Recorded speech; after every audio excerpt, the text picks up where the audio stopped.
I'm muted. Hello. I'm not anymore. Hi. Hi. Yippee. Hello, everyone.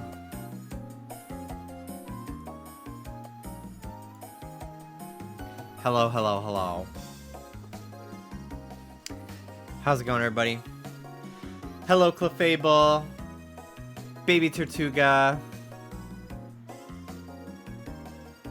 Hello, Rich. Okay, micro sleeves. This is a cute shirt. It shrunk a little bit in the wash. The sleeves used to be like out to here, but it shrunk a little bit and like the edges curled. But it's a cute shirt, and it's also a crop. And it's like a hemmed crop. So like before it was like down to here, which was cute. Now it's like a little bit more cropped, but it's still cute. I really like it. I got it in red too. But yeah, she's cutesy. She's cutesy. Hello, Jargon. Thank you for the 6 months in advance. Thank you for the 65-month resub. Love the suggestion of a sleeve. It just said, hey, just a little something. Remember, like, cover your shoulders? Just a little bit.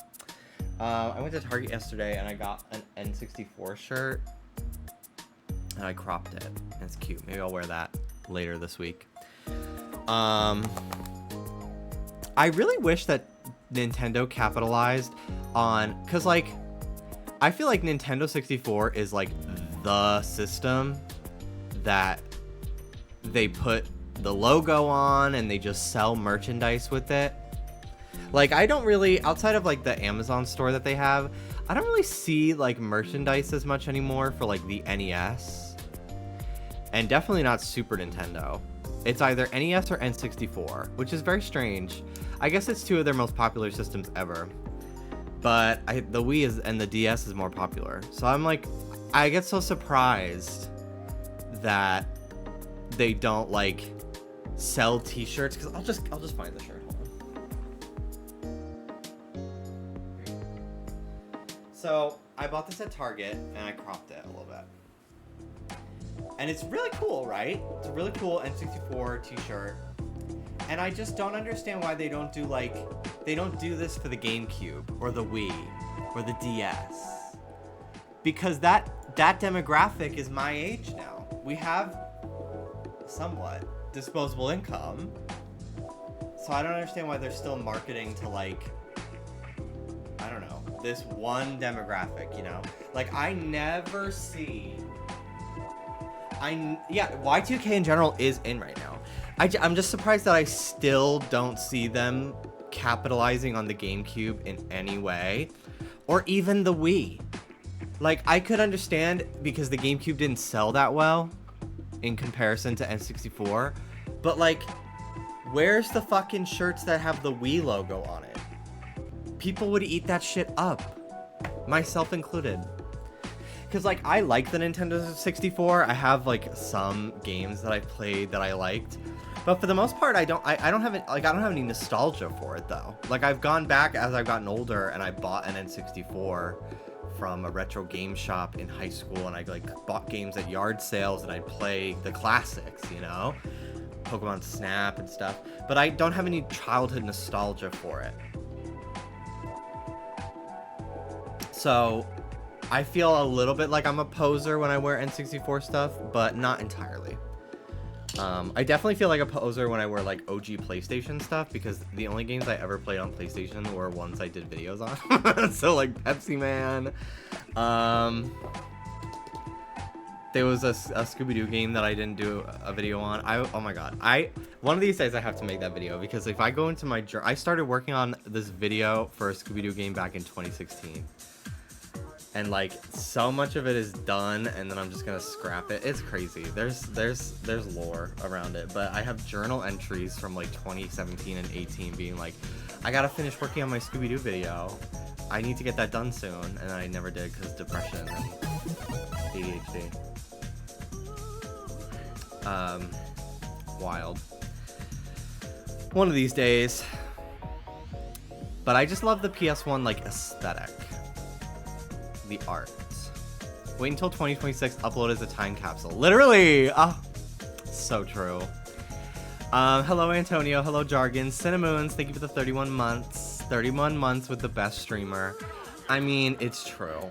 I kind of am. Not gonna lie. I'm done being humble. I've left humility at the door. It's time for me to constantly talk about how great I am, unironically. Because it's what I deserve. Hello, Hannah. Hello, Witch Nico, Slayus Mama. The people who call the Me channel the We theme song will go up for that. I literally, you know the word, the phrase code switching, where like people will speak in one way, but then when they're around people, whether it's of their country of origin or their like state of origin, like a lot of people, if they're from the South, they will like pick back up like their Southern accent when they're around like family and stuff. I do that, but with normies when I'm like, oh, the We song. But I know it's the Me channel, but when I'm trying to like communicate what I'm talking about, I'm like, it's the We theme song. Oh yeah, the We song, yeah. And then I'm just like dying on the inside. Thinking about when you told the Disney adults about A113 and they were like, what? Literally, we were with 2 hardcore Disney adults. Like, literally their song at the wedding when they walked out was I Can't Wait to Be King from The Lion King. One of them wants to be a Disney Imagineer for the parks. And they had the look on their faces when I made a reference to A113, the like Pixar Easter egg in all the movies, which is like their classroom at Cal Arts. It's like a reference, A113. They put it's on license plates frequently and in Pixar movies. I made a reference to it to try to like have something in common with them. Be like, oh, I know Disney. Like, oh, A113. Like, imagine if they were born on because they were having a baby. I'm like, oh, wouldn't it be great if they were born on January 13th? And they were like, why? I'm like, A113. And they're like, what is that? And I'm like, maybe I kill myself. Maybe I kill myself. Also, I made a reference. They had no idea that Stitch had multiple, like, there were multiple experiments. Like, they didn't know about Leroy. They didn't know about, what is it, 625 was the yellow one who has all the same abilities and power and strength as Stitch, but doesn't fucking like doing anything. So he just eats sandwiches all day. There's just so many, like, there's so many things that I referenced and hoped they would pick up on it, and they just didn't. And I'm like, what am I doing? Like, do I dare try a third time and bring up Kingdom Hearts? Like, I'm not doing that. Hi, Mel. Save me, Jimmy. Save me. Hello, Chubbs. Hello, Saginas. This is like my cousin having an Ohio State themed wedding, but neither of them went there. Oh my God. I have not even streamed since they're eating the dogs in Springfield, Ohio. Like they're doing transgender surgeries on illegal aliens in prison. There's so much to discuss, guys. I've been gone for almost a full week, over a full week. There's so much to unpack. Bite-sized Beatles, thank you for the 35-month resub. Hi, the Grand Fest ruined me. I didn't get to play any of it. So all of my experience was looking at memes and videos on TikTok. I didn't even get to pick a team. Like, I couldn't do it. Golden Kappa train incoming. Keep resubbing, y'all. Keep dropping subs. Gift sub. Bits. Do anything. Whatever that fucking means. Let's get it. Woo! I'm pretty sure I got the emotes banned in my chat anyways. Chris! Thank you very much for the 53-month resub. Thank you, thank you. Hello, Squiddly Diddly, Star Squash. Fucking nerds, robbing team lesbian. What team won? I don't even know who won. Was it Callie and Marie? Literally, why? Fuck them. Those bitches, lay off the eyeliner. Leave the glitter in 2015. It's over, babies. You're not even sisters. You're cousins. Your whole career is based off a lie. Literally flops. Literally flops. Literally, who cares? Literally, off the hook, outsold. Even deep cut. The only interesting thing that the Squid Sisters have done in the last fucking 7 years is get a feature from Big Man. Like, it's so serious for me. Flops. It's because I didn't play. It's because I didn't get to play. Ridiculous. Rancher Lex. Owen Shit and Fard. Hi, Gideon. Dramatical Corgi. Thank you for the 34-month resub. Deep Cut didn't get a single point. I mean, that kind of checks out. Deep Cut. I think they really robbed Deep Cut of any sort of love from the fans by having the story mode still focus on Callie and Marie, and then Side Order was like all about off the hook, which like thank God. But like they kind of pulled the rug out from under Deep Cut's feet. Like they literally like they brought back the Splatoon 1 and 2 plazas with the old idols. So, like, I see Pearl and Marine all the time now. All the time. As if I fucking am playing Splatoon anymore. But, like, I don't even see Deep Cut when I'm walking around. They do the announcements, obviously, but I skip that shit, too. So, like, I have no connection to them, really. But I like them. I like them more than Callie and Marie.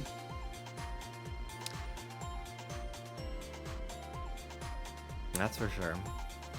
Hello, Huntober. Starberry Milk, thank you for the 32-month resub. Team past people when the next game isn't about Great Turf War because that would make no damn sense. I could see the story mode being that. I could, actually.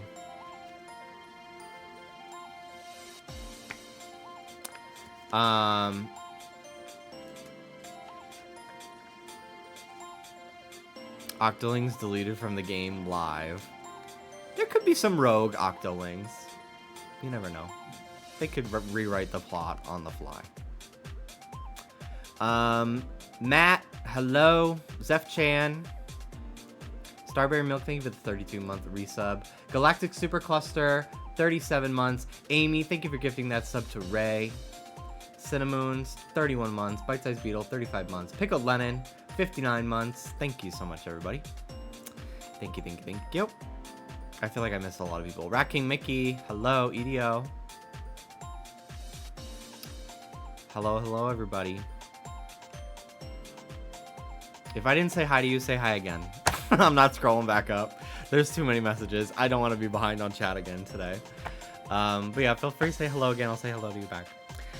Hi. Hi, Hannah. Hello. Hi, Mel. Hi, Ferris Bear. Hi.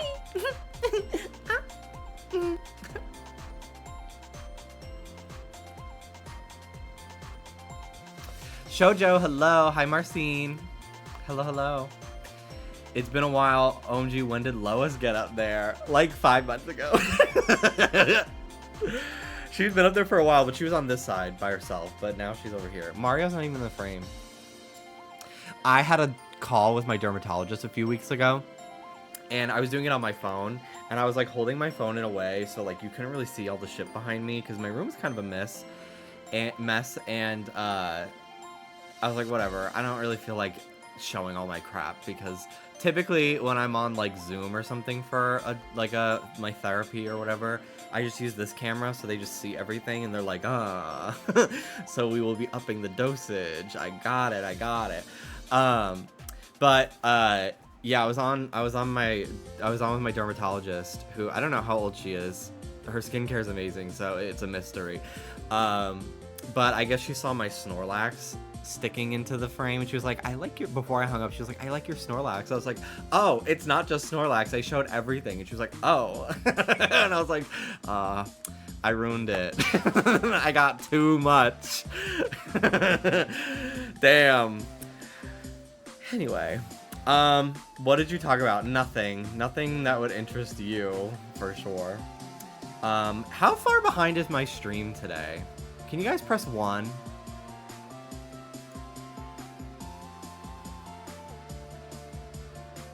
Okay, that's not too bad. Hype chest, open, wow, golden kappa, ew. Alright, it's a little delayed. I don't know why. A couple weeks ago, my stream's been a little delayed. Let me go I wonder if my low latency got turned off for some reason on Twitch. Let me see. Channel and videos. No.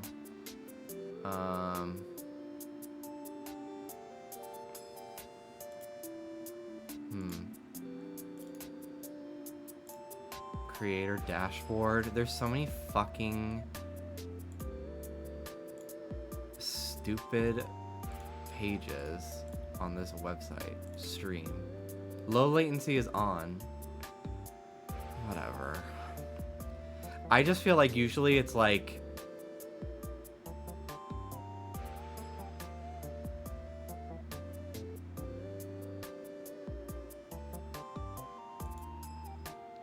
usually my delay is only like 5 seconds. Does this shirt have 1/10 sleeves? What's the deal? Yeah, so it's just like a cutoff shirt, but it's like a little bit boxier fit. So like the sleeves go out a little bit more. They curled up in the wash, so like the fabric shrunk a little bit. I don't know. Yeah, I see you. This delay feels like how it is after your computer crashes. Yeah, right? But I haven't even dropped a single frame today. I don't know. It's been like that the last couple streams. Whatever. It's hot in here too. Dallas has not been feeling well, so he's been keeping the air off. But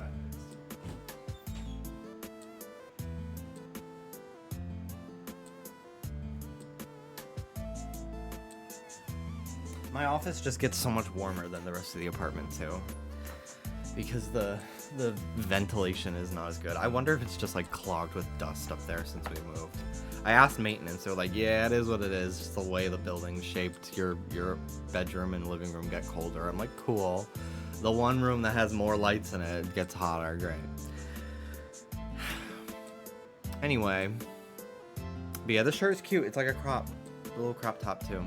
But not like crop where it's like showing belly all the time. It's like cropped like right at the waistline.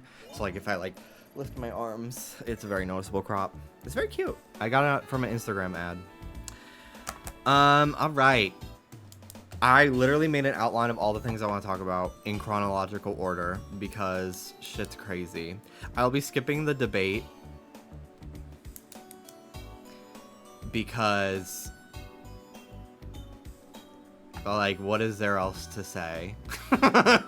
What is there at all to say? The only thing I gagged a little bit. I mean, all of it was insane.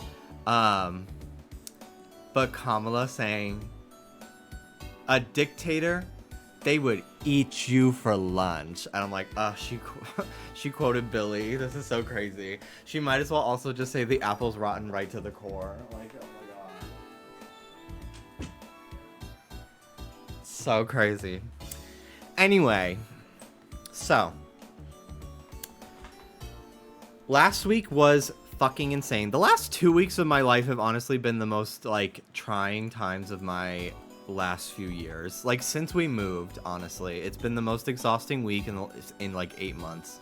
2 weeks really. So as you all know, I've had a bit of an anthology with my tooth. For those who missed the last couple streams, my tooth cracked. A third of my tooth was made up of like filling, and it cracked because it's like 7 years old, which they should last longer than that, but the filling I got was from like a shitty dentist, so they've just been like falling out. Anyway, so my tooth cracked, and that was back in July, and a few days after it cracked, I went to a dentist and they quoted me like a bill of $10,000. And I was like, I can't do this like at all, obviously. So I was like looking for other dentists in the area, checking reviews, doing research, and also like trying to save up money to even be able to like get a low cost dental appointment for that. And I will not go too into detail of it just because it's like so upsetting and depressing, and I've ranted about it like every stream for the last few weeks. Anytime I've been able to be live, I've given a tooth update. But anyway, so finally went to a dentist a few weeks ago, is a whole thing. They basically quoted me $4,900 for my tooth. So basically, my tooth cracked to such a degree that it went straight down to like the gum line, like the bone. And they were like, the only thing we can do is, at this point, is pull out the tooth. And then you have a bone graft put in its place so like your jawbone doesn't disintegrate. And then you get a dental implant. And it'll be $4,900. I was just like, really? Like, are we fucking serious? And they were like, we also won't be able to treat you. The only appointment that they had was like the 11th. And I was going to New York for a wedding. So the next time I could possibly be treated at this dentist office was October. And I started, and like, and of course, and at the time I was like, yeah, I don't really feel pain. The next day I started feeling pain. Because there was like literally like a paper thin like piece of my enamel at that point, like shielding the nerve. So if I like got food stuck in there, it was really painful. Cold water, hot water, lifting weights, like any sort of like pressure, like, or like blood flow was like really irritating my entire face. And it was like going up to my brain and pain into my head. And it was just really unpleasant and frustrating. And I was like, I can't risk flying with this and then like being in pain at the wedding. Like, I can't do that. So I started calling around other dentists to see if they could take me sooner. And I ended up deciding to go back to the dentist that couldn't see me in until October. This was Tuesday, mind you. So Tuesday of last week, I called the dentist, like, is there any way you can like call in your oral surgeon to get this tooth out today? They were like, no. They were like, but we can refer you to our sister office, because it's like the same company with two offices, one in Burbank and one in Glendale, California. And they were like, we can refer you to the Glendale office. And I'm like, well, why didn't you fucking do that like 5 days ago when you told me you couldn't see me till October? Like, why was that not brought up? I imagine they don't share the funding, so like the employees maybe work on commission. I don't really know, but she referred me to the other office. The other office was a lot nicer. The other office was a lot nicer to me already, just on the phone. So I was already like more comfortable talking to them. And they were like, we can see you tomorrow morning at 9 a.m. So Wednesday. And I was just like, oh my God, like, thank God. So couldn't eat because they were going to put me under anesthesia, which was like $500. Because they were like, yeah, just numbing is not really, you're going to be in a lot of pain. And the amount of like stress hormones that you release during the surgery will like make you not heal as fast. So it's honestly a lot better to just go under anesthesia. Because it's a full surgery. Like, they weren't going to be able to pull the tooth. I keep saying pull. They had to extract the tooth because it was like so brittle that they were worried if they pulled on it, it would fracture. So what they did was they cut my gum open and like just pulled it out from like the side and then put a bone graft in and sewed me up. So, anyway, so Wednesday morning, I didn't eat all night, went in. They started prepping me to go under the anesthesia. You know the blood pressure monitor, like that like thing that it's like Velcro, they put it around you and then they pump it or whatever. Not to brag, but they put it on me and it got so tight it ripped because my arms are just so strong. So they had to use the extra large size that they had to take out from like a drawer, and they were like, yeah, this is for a large person. And I was just like, yeah. Yeah, they brought out the Bara size. I felt very, very masked in that moment. But yeah, so the doctor eventually comes in And he's just like, hey, how are you? And I was like, I'm good, I'm good. He was like, what'd you have for breakfast? I was like, nothing. He was like, I'm just kidding. You weren't supposed to even have anything. I'm just teasing you. I was like, ah. And he was like, so what do you do for work? I was like, I edit for a podcast, and I'm also a Twitch streamer. And he was like, oh, when you stream, do you have to like, you have to prepare mentally for that? And I was like, yeah. And that was it. That's all I remembered. Like, he was clearly like, instead of having me count down like I did with my wisdom teeth, because it's like countdown from 100, 199. Like I don't remember anything else after that. Like, I guess it hit me like that. And then I woke up, I got put into a wheelchair and wheeled out to Dallas's car. I vaguely remember I was aware, and then like I lost those memories, and then like several hours later I'm like, I think I asked if I could keep the tooth and they said no. So I don't know if I like fabricated that memory or what, but I don't have the tooth. I'm pretty sure I asked for it, but I don't really remember. When you wake up from anesthesia, it's weird. But apparently the nurse that was wheeling me out in the wheelchair to Dallas's car told Dallas that she goes, oh, you know, the entire time I've been thinking, who does he remind me of? And it hit me. He looks just like Sam Smith.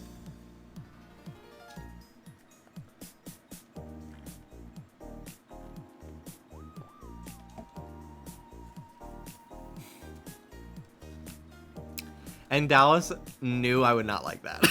So he was like, oh, okay. And like, I don't think that Sam Smith is ugly. I was not offended by that.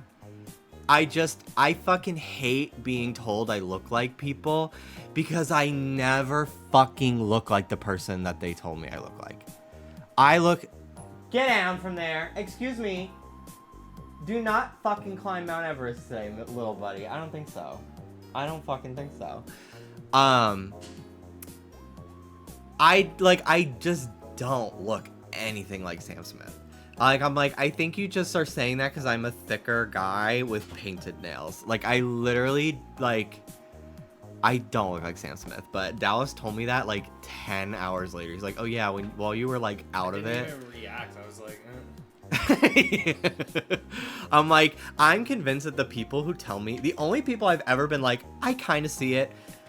Someone told me once that I look like Lionel Messi. He's like a soccer player.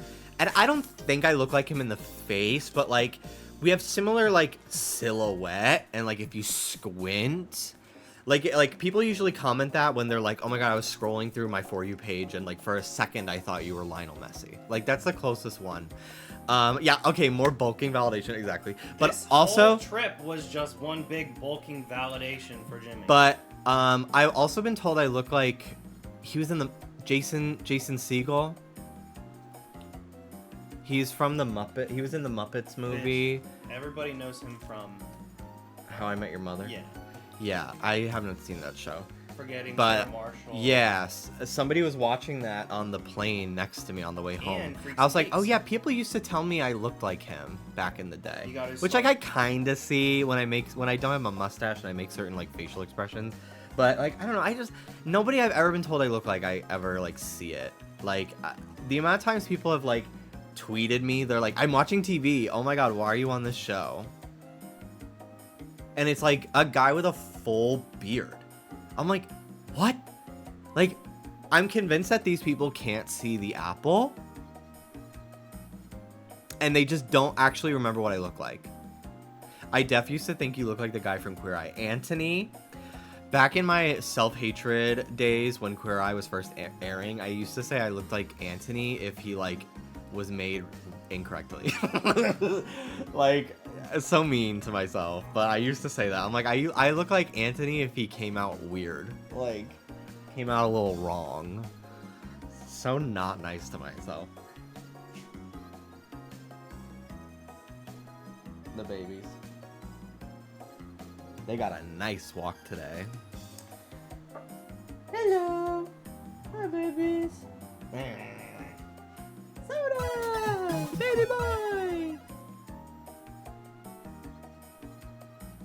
Maybe I'll just speak through resubs from now on. That way I get acknowledged. Have you been chatting? At all? This is their first message today. Thank you for the 56 months. Yeah, standing behind you. Oh, I thought you were just gonna stay standing there.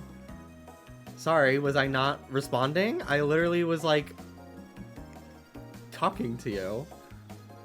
But I'm just in the middle of like telling my story. You could come back in. I don't care. Anyway. Yeah. So get out of surgery. So what they did was they took out my tooth. It's one of my molars. It's gone. And it hurt pretty bad for like the first like few days. So I would just take Tylenol and that helped. Broken Abyss, thank you for the 54 months. But yeah, so what they did was they put, they didn't tell me, but it's usually either an animal bone or a like human cadaver bone graft, and they put it where the tooth was, so your body doesn't go like, oh, there's no bone here, we might as well just fucking disintegrate. Ridiculous. So I have like a little bit of a bump, like some swelling from that. Whatever. Kind of crazy though how science can work like that. Very interesting. But yeah, so the recovery's been like pretty fine. I've pretty much just had like mac and cheese constantly. Dallas got me a milkshake and I ate it with a spoon because I couldn't do straws for a few days. Yeah, Wednesday was fine. We went and got Mel. We picked up Mel. Mel babysat Ruby and Soda at our apartment for a few days while we were in New York. It was like literally so amazing that they did that, because otherwise like we would have had to bring Soda with us, and then who knows what antics he would have gotten up to in my dad's brand new house in New York. Ruby would have been separated alone at a kennel. Like, this was too much. So they got to be in their own house together with someone they're obsessed with. They love Mel, especially Ruby. Soda, you know, doesn't know them very well yet, but Ruby's obsessed with them. So yeah, it was great. It was a really great situation. So thank you again to Mel. And then yeah, so we went to the airport the next morning because we flew out Thursday to Sunday, and our flight was at 1:20 p.m. We got up at 8 to like finish packing, get ready. I needed to get some food in my system because I wasn't going to be able to eat anything like chips or anything on the plane, anything at the airport. So I was like, I need food. So we went to Chick-fil-A just because I was like, they have mac and cheese and I could just like get it. We can get in the drive-thru. Like, I'm just going to do that. So I got mac and cheese on the way to the airport. We got there at like 12:30, and then we got to our gate and the plane was delayed 1 minute at first. I was like, oh, that's so funny. Ha ha ha. Eventually they said, hey, we're not gonna be leaving till like 2. And then they come on again, hey, we're not gonna be leaving till 3. And then they say, hey, we don't know when we're leaving now, because there was a component on the plane that broke. I think it was like a landing gear or like a valve or like a piston or something. There was a component. Dallas thinks it was the engine. But there was something broken on the plane. So they were like trying to figure out the problem, all this shit. And it was, of course, it was a Boeing. Of course it was. So our plane ended up getting delayed. They would come on every few minutes and like give us an update that we're not leaving, blah, blah, blah. Our flight was supposed to leave at 1:20 p.m. Pacific. We did not get onto the plane until 6:30 p.m. that night. And then we were like, you know, we're off schedule, so we're not able to leave right away. So we didn't actually take off until like 7:30 at night. And I couldn't eat anything all day. The last time I ate something was like 10 a.m. that morning because I couldn't eat anything at the airport. So I was just drinking apple juice because it was like the only thing. I was like, this has vitamin C, it'll keep me from getting sick on the trip, but also like it has sugar, so like it'll kind of satiate me. I thought about getting like a protein, like muscle milk or something like that, but I was like, I don't really want to drink milk. Like, no, I'm not doing that. So yeah, I was so hungry. So I texted my dad because he was like, let me know what time to, like, let me know if it's rush hour, I'm not going to drive all the way out. My dad moved up to upstate New York, so he's like, I'm not driving all the way to JFK. So like Uber to our house in the Bronx, then I'll pick you up there. Eventually just became my dad. It was, we didn't land till 3:30 in the morning. So my dad just drove. It was like an hour. Drove, pick us up, because he was like, they've been through hell. Like, I'm not going to make them sit in an Uber. And I told my dad, I'm like, can you make sure there's mac and cheese at your house? Because as soon as I land, that's the only thing I can eat. Mac and cheese and ice cream, like, please. And he was like, yeah, sure. So when we finally got to his house, oh, I didn't even mention this. So, yeah, so when we finally landed, it was like 3:30 in the morning. We were at JFK. We were the only flight there. There was nobody waiting at the gates for any other flights. All the stores were closed. We were literally the only flight landing at the airport at that time. We were the only flight at baggage claim. We had been in transit for... I'm trying to do the math because we changed time zones. So like basically 12 hours. We've been in transit for like 12 to 13 hours. We're exhausted. Everyone on this flight is so fucking tired. I couldn't sleep on the plane because my face was so sore, and like I didn't want to like lean forward and like start bleeding from my stitches. I was just so uncomfortable. So I sat up straight the entire flight. I had such a headache. My whole face was in pain, my neck, everything. I was so tired. And our baggage doesn't come. And they're like making announcements. They're like, we don't know what's going on. We don't know blah, blah. We waited. Finally, our bags did show up, but we sat at baggage claim. Again, the only flights in the whole airport. The only passengers waiting at baggage claim. We're the only like flight on the screen at like any of the baggage claims. It took them an entire hour to bring us our bags. An hour. Like, Dallas and I at that point, we were just sitting on the ground. Like, we didn't care. Like, it was so exhausting. So my dad finally got us at like 5 a.m. And then we didn't get to his house until 6 a.m. And then we just slept. I ate mac and cheese. I had a Stouffer's mac and cheese in bed, and then I went to sleep. We slept until 4 p.m. that day. I had just had surgery basically the day before. Dallas got food poisoning, he thinks, from Panera that we had the night before on Wednesday night. So he was feeling like shit. He took a COVID test before we left. He didn't have COVID, so he was like, it's probably food poisoning. So we just felt like absolute garbage. And I was so glad that... So my dad's wedding was Saturday the 12th. And I was like, I need to... Right? Saturday was the 12th? No. Saturday was the 14th. Yeah, Friday the 13th. Yeah. So we left the 12th on Thursday. My dad's wedding was Saturday the 14th. I was like, let's book a day ahead of the wedding. That way we're not tired from the flight before. And then we can have like a day where we can go into New York City. And like, just like, you know, have a day just the two of us. Because I haven't been home since last Christmas. So I haven't been back to New York in like almost 10 months now. And I've been feeling very homesick. And I really wanted to just like walk around Manhattan and like take in the city and like be home. But because of Delta Airlines and Boeing, we were not able to do that. Our entire Friday was shot. And honestly, like, thank God, like, we scheduled it the way we did, because I could not imagine if like we left Friday and then had all these delays and like I didn't even get into New York until like 6 a.m. the day of the wedding. Like, I have not flown Delta in like 7 or 8 years. I pretty much fly exclusively JetBlue, and this reminded me why.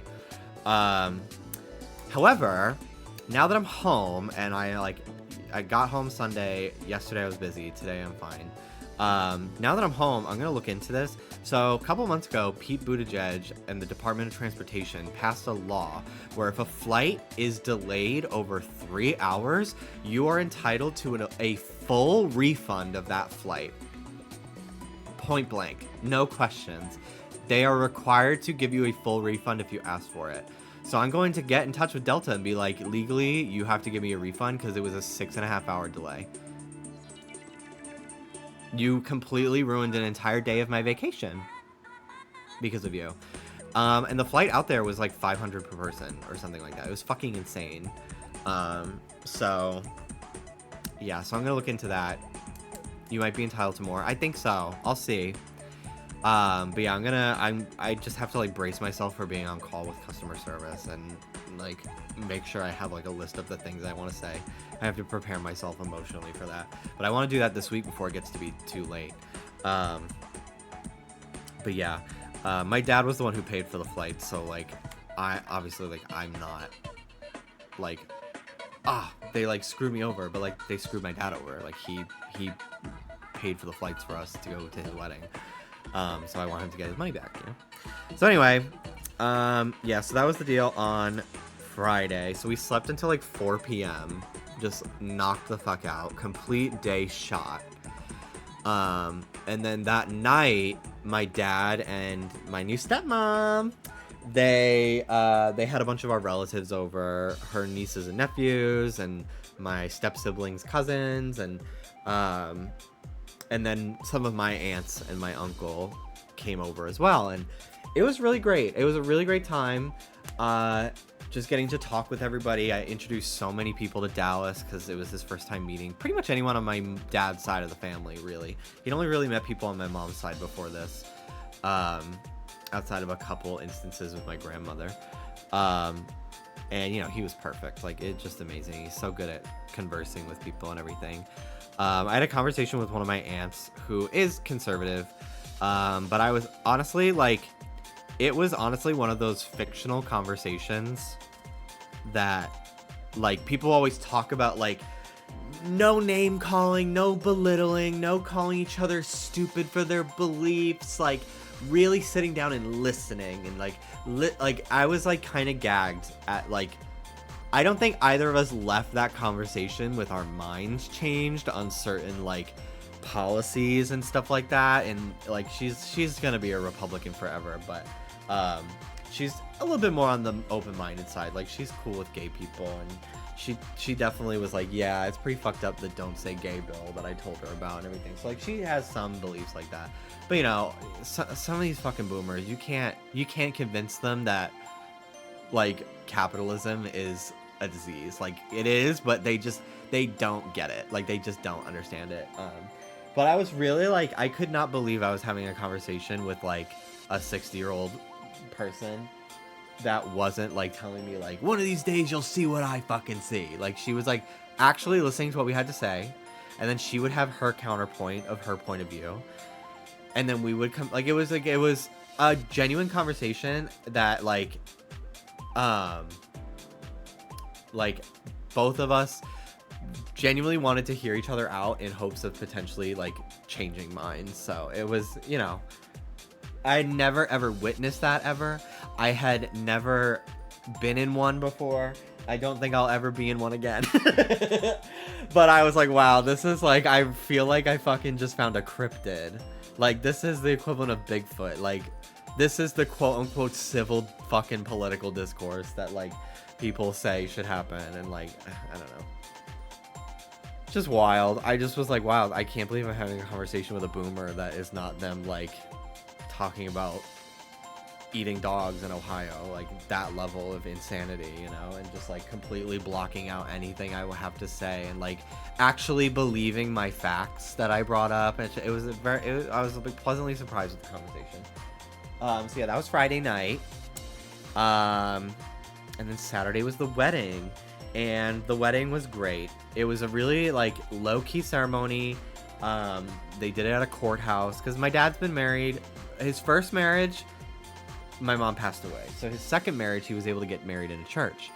But he and my stepmother now, both were divorced, so they couldn't get married in church. And I don't think they really wanted. My dad probably wanted to because he is a little bit more religious. But they just did it at a courthouse, and it was just a small thing. It was like 35 people there, just like immediate family and cousins. No friends really, except for my stepbrother's like 2 friends from DC. But yeah, it was just like a really low-key event. The judge wore shorts, and he was like, "You can't tell I'm wearing the judge's robe. Like nobody will know I'm wearing shorts." And I'm like, "Everyone knows you're wearing shorts. We can see your ankles." But yeah, it was a good time. Then we went to a lake and we took some pictures. My dad popped the champagne, and he didn't tell us. So he popped the first bottle. And then I guess there was a backup bottle, and they just popped that too. But he didn't tell us. He didn't like do a countdown for the second bottle. I didn't know there was a second bottle, and I was standing right behind him, and it fucking exploded, and it literally like got all over me. I was soaking wet, and I on my brand new suit. So they took a picture of me. I don't really. There were a bunch of pictures from the wedding. I don't really know if I'm gonna like show any of them. They're all in a Google Drive. I haven't looked through them yet, but I look pretty fucking cool in my suit. But yeah, here's me post getting champagne all over me. It didn't stain, thankfully. I was nervous that the champagne was gonna stain my white shirt, but yeah, it was fine. My dad thought my nose ring. He was like, first when he picked us up, he was like asking us about our dogs, and he was like, "And what's your new dog's name?" And we go, "His name's Soda." And he goes, "Oh, okay." Like, what the fuck? What a stupid name. He was like, "All right." But yeah, then I was like, I was like, "Do you notice anything different about me?" And he was like, "What?" I was like my nose ring. He was like, "Oh yeah, I noticed it as soon as you got in the car." And, I was like, "What do you think?" He was like, "It's not my thing, but whatever." I was just like, "You think it looks good?" He was like, "Yeah, it's fine." I was like, "Okay, that's all I needed." I wasn't gonna take it out. First of all, I don't know how. But second, I'm not gonna do that. Like, I was excited to wear it to the wedding, and everyone thought I looked cool. But for some reason, I thought my dad was gonna be like, Jim, oh, Jim, what'd you do? Jim. But no, he was just like, "Yeah, it looked fine." I think he knows, like, I'm 27. Like, he can't really tell me what to do anymore by any means. I mean, he couldn't tell me what to do when I was fucking 19 either. 20 years old. But whatever. Anyway, but yeah, the wedding was great. I did make a speech because, yeah, my dad told me I was the best man on Saturday, a week before the wedding. And then I found out I needed to make a speech because everybody's like, "Are you gonna make a speech?" I'm like, "Why would I make a speech?" And they're like, "You're the best man." And I'm like, so I wrote a speech, and I will not show the speech. Dallas did film it. I will not show the speech. It's too personal. But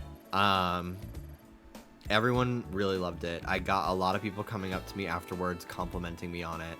And Dallas keeps like making fun of me because I keep like bad mouthing myself. But like, I didn't think it. Like, I just kind of like wrote what I felt. I wasn't like trying to make this like I was being a little too hard on myself. I think I'm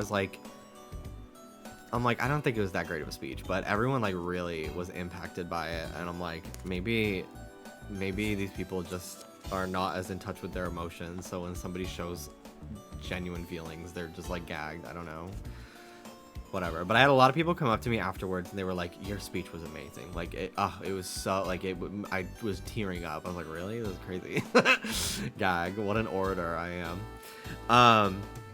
But yeah, Friday night, we started talking about my mom, and my dad started getting choked up because he had been drinking a little bit, and he was like talking about, because I started talking about how my mom got diagnosed with cancer when she was pregnant with my sister in 1998. So she was like 35 years old. I'm 27. Like, that's less than 10 years from now. Like, my mom was at the age where she first found out she had cancer. She had cancer 3 times. First it was in her breast, and then it moved to her liver, and then it moved to her bones, and then she died. So yeah, she lived for 10 years after getting diagnosed. She died pretty young, at like 44, 45 years old. So I was just talking about, because one of my aunts also had cancer, and we were just talking about like family history and stuff, and I was like talking about how I'm like really trying to not let my anxiety win, and like my procrastination get the better of me, and like perfectionism, and like go to that party, like just go to the fucking party, because like you're gonna wish you did. Like, stop being so fucking worried about everything. Like, things will work out fine. Like, you could fucking die any day. Like, you just stop worrying about it. Like, stop not living your life, you know? So I started talking about that, and then my dad was like talking about like my mom's like cancer journey, and like getting very emotional, and so he like stepped outside for a second. I went outside with him, and then I immediately started crying with him. We were just like both crying together, and it's the first time I've cried in like almost 3 years. Because I have not really cried. I've probably cried like 3 times in the last like 6 or 7 years. Just because, like, I don't know, not to fucking like go all in on it, but like I've had a pretty fucking hard life, like multiple years consecutively, like pretty awful. From the age of 11 to like 21, like mom died. Dad got with a new woman. She was a narcissistic abuser to my sister and myself for 7 or 8 years. And then my mental health like really declined, and my depression got really bad, and I was suicidal for like 2-3 straight years. So like I've been through it. I've been through the fucking ringer. So I kind of like, it takes a lot for me to cry nowadays. I have to like really be sad, but also like antidepressants just like make it harder for you to cry, at least for me. Like Zoloft, Lexapro, whatever I've been on, like it's severely impacted my ability to cry. So like I'll feel that like rush to my eyes and like the front of my head when I get like, I see a sad movie, I'm watching Untucked, like something sad happens, and I just go like yeah, I feel the rush. But yeah, I feel that like I know like my brain, my body's like thinking on. What's that? What'd you do with the other can of food? I just split the puppy can, and it's just in the fridge. Yeah. But yeah, I just don't like cry very often. So like I'll say like, oh, it made me cry, because like I know like that's it's almost like there's a plug, in the pipe where the tears go, and then they hit it, and then it just goes back. So I feel that like I want to cry, but like it doesn't happen. So I don't really get that like release afterward where you feel really good, and it's really fucking annoying for my anxiety. So I don't know. But yeah, so I haven't cried in a long time. Long fucking story short. Hi, Ellen.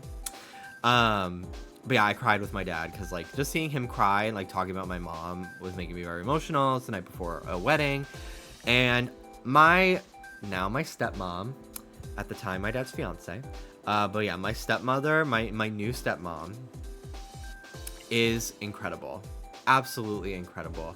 She's just so sweet, and I've always liked her since they started dating like 7 years ago.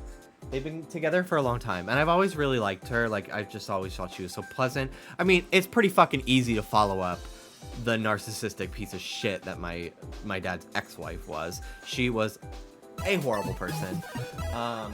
I've gone kind of in depth on stuff she did before. I'm not really interested in talking about that now, in too much detail. But like, one day I'll write a fucking book and I'll tell my story, because it's really baffling. Like, especially like, it makes me fucking nuts sometimes when I like watch old videos of mine, and I'm like, oh my god, like I remember like the fucking fight that I got into with my stepmother like the day I recorded this video, or like I'll remember like I had to like stop recording because my dad and her would be fighting, and like my microphone was picking it up and I have to wait. Like, like looking at my YouTube videos, knowing like the abuse, the child abuse that I was going through at that time, and like still posting, and like it's so fucking crazy to me. So, yeah, it was horrible, really horrible what she would do. One day I'll share all 5,000 things that she did, but yeah, today I'm keeping it brief.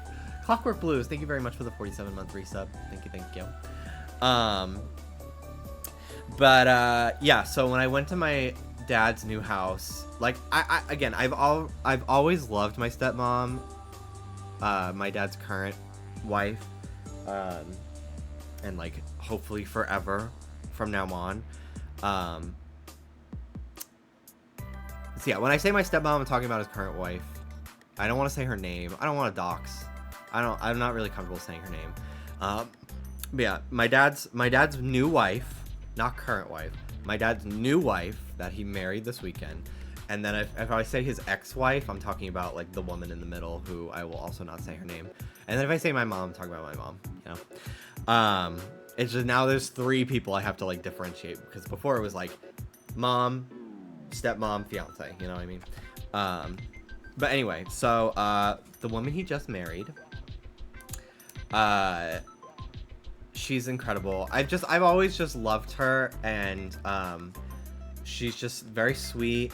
But this past weekend, like, I learned things about her and like saw things that she did that just like it made me start crying with my dad. So one of the things that just meant so much to me was when we got to the house and my dad was showing me around the new house that they just bought like 2 months ago together.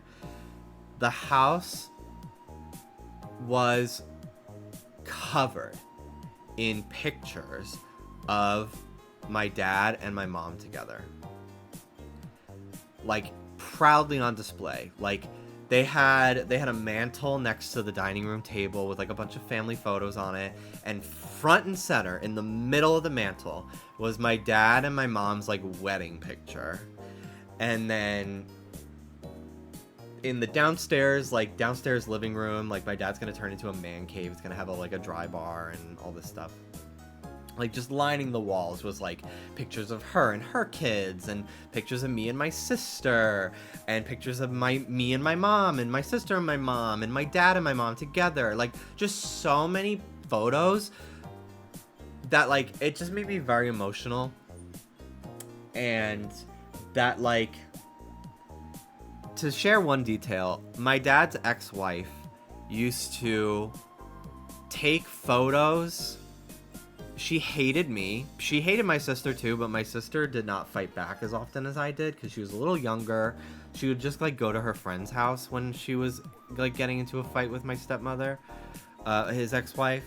But like after like a month of dealing with it, I started mouthing off because I'm like, you are a like 50-year-old woman arguing with a 14-year-old and like abusing me. Like if my dad's not gonna like stick up for me in these situations, like I'm gonna stick up for myself. So like, baby, my wit was fucking quick. I was always on with a zinger in that house, and she was constantly getting owned. She was constantly getting pwned by the noob was getting pwned. And I knew it would like drive her fucking crazy that I just was like so fucking quick with like a read and like anyway. But yeah, she really hated me. And one of the things that she would do, unprompted, but then like really leaned into it when she found out that I knew she was doing this, she would take pictures of my mom out of the frame and take like a car key and scratch her face out of it. And then sometimes she'd scratch my face out too, if it was a picture of us together. But so many pictures of my mom were ruined by this woman. Because she was so mentally ill and like horrible and narcissistic that she felt threatened by a dead woman. Like just like how like it's so insane. So that's like the one thing I share with people, because it just like, you can imagine if she was doing that, she was doing everything else. Like she was doing every other emotional abuse possible. Like, again, someday I will go in a deep dive and like really share everything, but I really don't feel like triggering myself about it. But that's just an example of like one thing she used to do. She like forced my dad to propose on the anniversary of my mom's death. After she and my dad got married, she posted on Facebook with a fake quote from my dad saying he's never truly loved anyone until he met her, which like is so disrespectful because his previous wife died. It's not like they had like a bad divorce. Like, she died. My dad loved my mother, like, more than I've ever seen a man love a woman before. Like, just so baffling and insane, and like just really ruined my life for so many years, relentlessly on end. Like, I developed an autoimmune disease. You can't really see it today because my lighting got really messed up. I don't know what happened. I had to like recalibrate my whole camera. But I literally developed vitiligo from like the unrelenting levels of cortisol my body was producing for 7 straight years. Like, it was ridiculous. Yeah, anyway, so like, to contrast like my stepmom like knocking down pictures of my mom to like break the frames, scratching her face out of photos, with like his new wife, who, like, I remember she was so excited to like watch home videos of my mom and me and Katie, my sister, together. Like, she was so, and she would like, you know, she was supportive of like, you know, my dad going to the cemetery to see my mom's grave, and just like all these things. Like, just such an incredibly sweet, kind person that it really like made me like get very emotional. I started really having like crying when I was having a heart-to-heart with my dad. And then like the thing that like really like made me so, like, the thing that pushed it over the edge for me was, so I found out they got married. My dad's in the front seat of the car, she's in the passenger seat, and me and Dallas are in the back seat because we took like a million cars to the reception hall. So I rode with my dad, and she's showing his wife is showing me the rings on her finger. So her engagement ring, which has like the diamond on it, and then like the wedding band matches. So when they get put together, it looks like one big ring. It's very pretty, very beautiful ring. And my dad was like, and then my dad showed his wedding band, and my dad was like, tell him what this is. And she was like, it's like your mom's. It's like they reused my mom's wedding band for the ceremony, like, so that way he wouldn't have to like stop wearing it. Like, it could be for both. And like the fact that even on her wedding day, she was like, it doesn't have to be entirely about me. Like, it's just so incredible. So yeah, I made my speech, and I was like, thank you. Like, and I said, to put it, I was like, no, they didn't remelt it. Like, instead of him getting another wedding band, she put his first marriage wedding band on his finger again. So now it has new meaning. So it's to symbolize both women now. Which is like really, really so incredibly sweet. Yeah. So when I made my speech, I didn't like obviously want to go into detail, but I wanted to really, like, when I was making the toast, like, I talked about my dad and stuff, but when I was talking about her, I really wanted to like touch on just the difference and like just like really show her character. And I said, I'm like, to be blunt, I was like, when I came home, when I came to your house and I saw all these pictures of my mom on display, proudly on display, I said, to be blunt, that's not always been the case with my dad's partners. And just like, thank you for being respectful, but also like, you know, her love for my dad also includes the people who've loved him before, you know?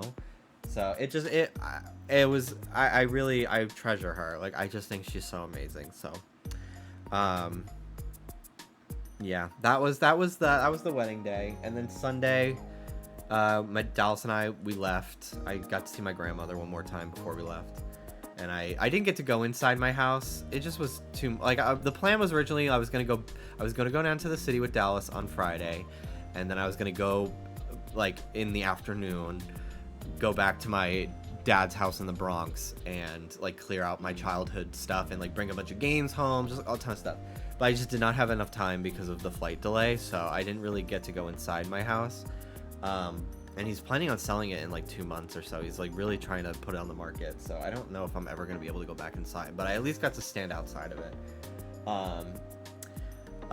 We went to a deli in my neighborhood and I got a sandwich, and I used to get this turkey and American cheese on a roll with mayo, and it was $4.95. That same sandwich is now $7.50. Inflation be damned, bro. Like, holy shit. If it wasn't hitting me in the face from all the other of my purchases, like, I was like, damn, that's fucking crazy. Ruby, why are you trying to knock the fucking lamp over? What are you doing? But yeah, wild. Flight home was super chill. You know, pretty smooth. It was delayed 10 minutes, not a big deal. Shout out JetBlue, it was pretty easy. And then yeah, that was it. Our dogs were so excited to see us. Ruby peed like crazy. Soda peed like crazy. They were so excited that we were home, and I was so happy to see them. And then we just like hung out with them on the couch and then went to bed. And yeah, that was it. Did Mel pee? Mel had already left. Hannah drove Mel home, which thank you again, Hannah, for doing that if you're still here. Because yeah, otherwise like we got home at like 9 p.m. and then we would have had to drive like an hour and a half to drop off Mel, and then an hour and a half back. So like it was just too much. So I really appreciate that Hannah did that. But yeah, the doggies were good. Ruby was amazing. Soda, you know, he's a puppy, he's still learning, but they're both on their best behavior for Mel, and I really appreciate it. So yeah, overall, pretty crazy trip. There was some other stuff that happened, but it's like personal family stuff, so I don't really feel like sharing it. But damn, I felt like Steven Universe. That's all I'll say. I was like, damn, I'm really good at conflict resolution, and you know, it's a wedding. People are drinking. People get stressed, and you know, I was like, I calmed 2 separate people down. People that I did not know at all. Like I was like the one to break through to them and emotionally, and I was like, damn, I really am. You can tell I went to therapy multiple times in my life because I have the communication skills to solve most issues. I really felt like a boss for that. And that was the trip. My healing is going well. Hi, Mads. Thank you for the 25 months. Thank you, thank you. This shirt is making your arms look so huge. Thank you for that. You're welcome. You're welcome. Rare individual with emotional intelligence. Real. But yeah, my healing's going well. My stitches have started to dissolve after yesterday, so I only have like 1 left in my mouth. So yeah, currently I'm down to 23 teeth. It's so crazy that like it's kind of gaggy how big of a gap there is now. Like I'm like, damn, it didn't even feel like that big of a tooth when it was in my mouth. I really wish they let me keep it. I really wish, but they didn't. Is the dog bone still in there? I don't know if it's dog. It's something though. Shrub Crossing, thank you for the 25-month resub. Mel, I'll get you that little object. Little object. Super monkey ball. Little monkey ball. He came with a banana, but I don't know what happened to it because it was microscopic. It was just big. Jolly Kitty. Thank you for the 3-year? Yeah, 3-year reset. Thank you. I don't know where Soda's tooth is. I put it on the counter and now it's gone. Sorry. I don't know where Soda's tooth is. It might have fallen onto the ground and then he ate it. I don't know. But yeah. Soda lost 2 teeth while we were away. I'm sad I missed them, but we'll see if he loses any more that he doesn't just eat immediately. Because usually that's what they do. When Ruby was losing teeth, I only found like 2. So, the Jimmy teeth document says it was 24. Well, I got 1 pulled, so now I only have 23. I'm missing a tooth now. They took it out. I don't have 24 now. But yeah, so in a few weeks, I think they said like 6 to 8 weeks or something like that. They're gonna put a dental implant once like the healing is done and they can like put it in there. It's gonna be a whole fucking ordeal. I'm not ready for it. Oh, this was in response to Sammy saying you were previously at an odd number. No, I only had 24. Typically, most people have anywhere between 28 and 32 teeth, but I have significantly less than that, and I don't think that should be the case. I feel like I had a pretty shitty orthodontist who didn't know what he was doing. So I have mixed feelings on how many teeth I have left, but it is what it is. Some people don't get any wisdom teeth. I had all 4 of my wisdom teeth pulled. All at the same time. I know some people do it like 2 at a time or something. No. I needed them all. Anyway. That's it. That's what you missed. That's been my life the last couple of days. Finally, I can like chill. Like, I can kind of get back into my normal routine. Because I've been like dealing with the tooth stuff. And then I've been working like crazy because I feel like I have a pretty like fine schedule. Like, I don't feel overworked working on the podcast by any means. Especially like I'm paid fairly too. But because I was only home for 3 days last week, instead of, you know, sprinkling my work throughout from Monday to Saturday, I had to do everything Monday, Tuesday, Wednesday. So I was so fucking busy because I wasn't going to be able to do like a lot of the editing stuff I need to do after I leave. Like, I don't have like a laptop that I can do that stuff on at all or anything. So I was just like, I was getting surgery, and then I like literally sat down, still like high from anesthesia. Literally, I posted, I didn't even realize until like 17 hours later. On my Instagram story, I posted a picture of me with like my gauze sticking out of my mouth. I spelled successfully SECESFLY. I said tooth pulled successfully. So like literally like 30 minutes after getting home from like having surgery, I'm sitting here with gauze in my mouth editing a video about Nikocado avocado. And I'm like, I had shit to do. I had deadlines to meet, honey. I had stuff to get done. So yeah, so I was very busy, and then like I had to get my suit, and I was in pain, and it was just a whole fucking ordeal.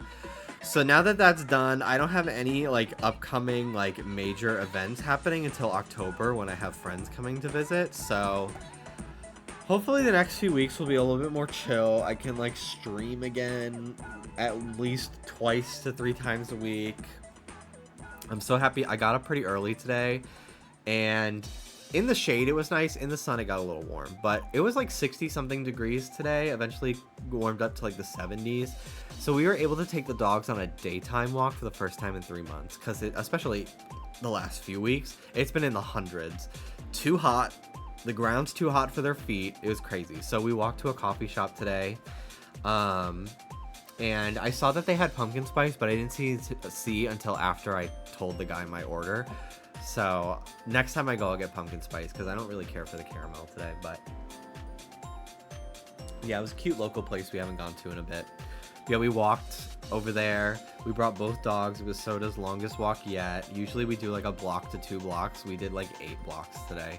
He got a little tired on the 7th block, so I carried him.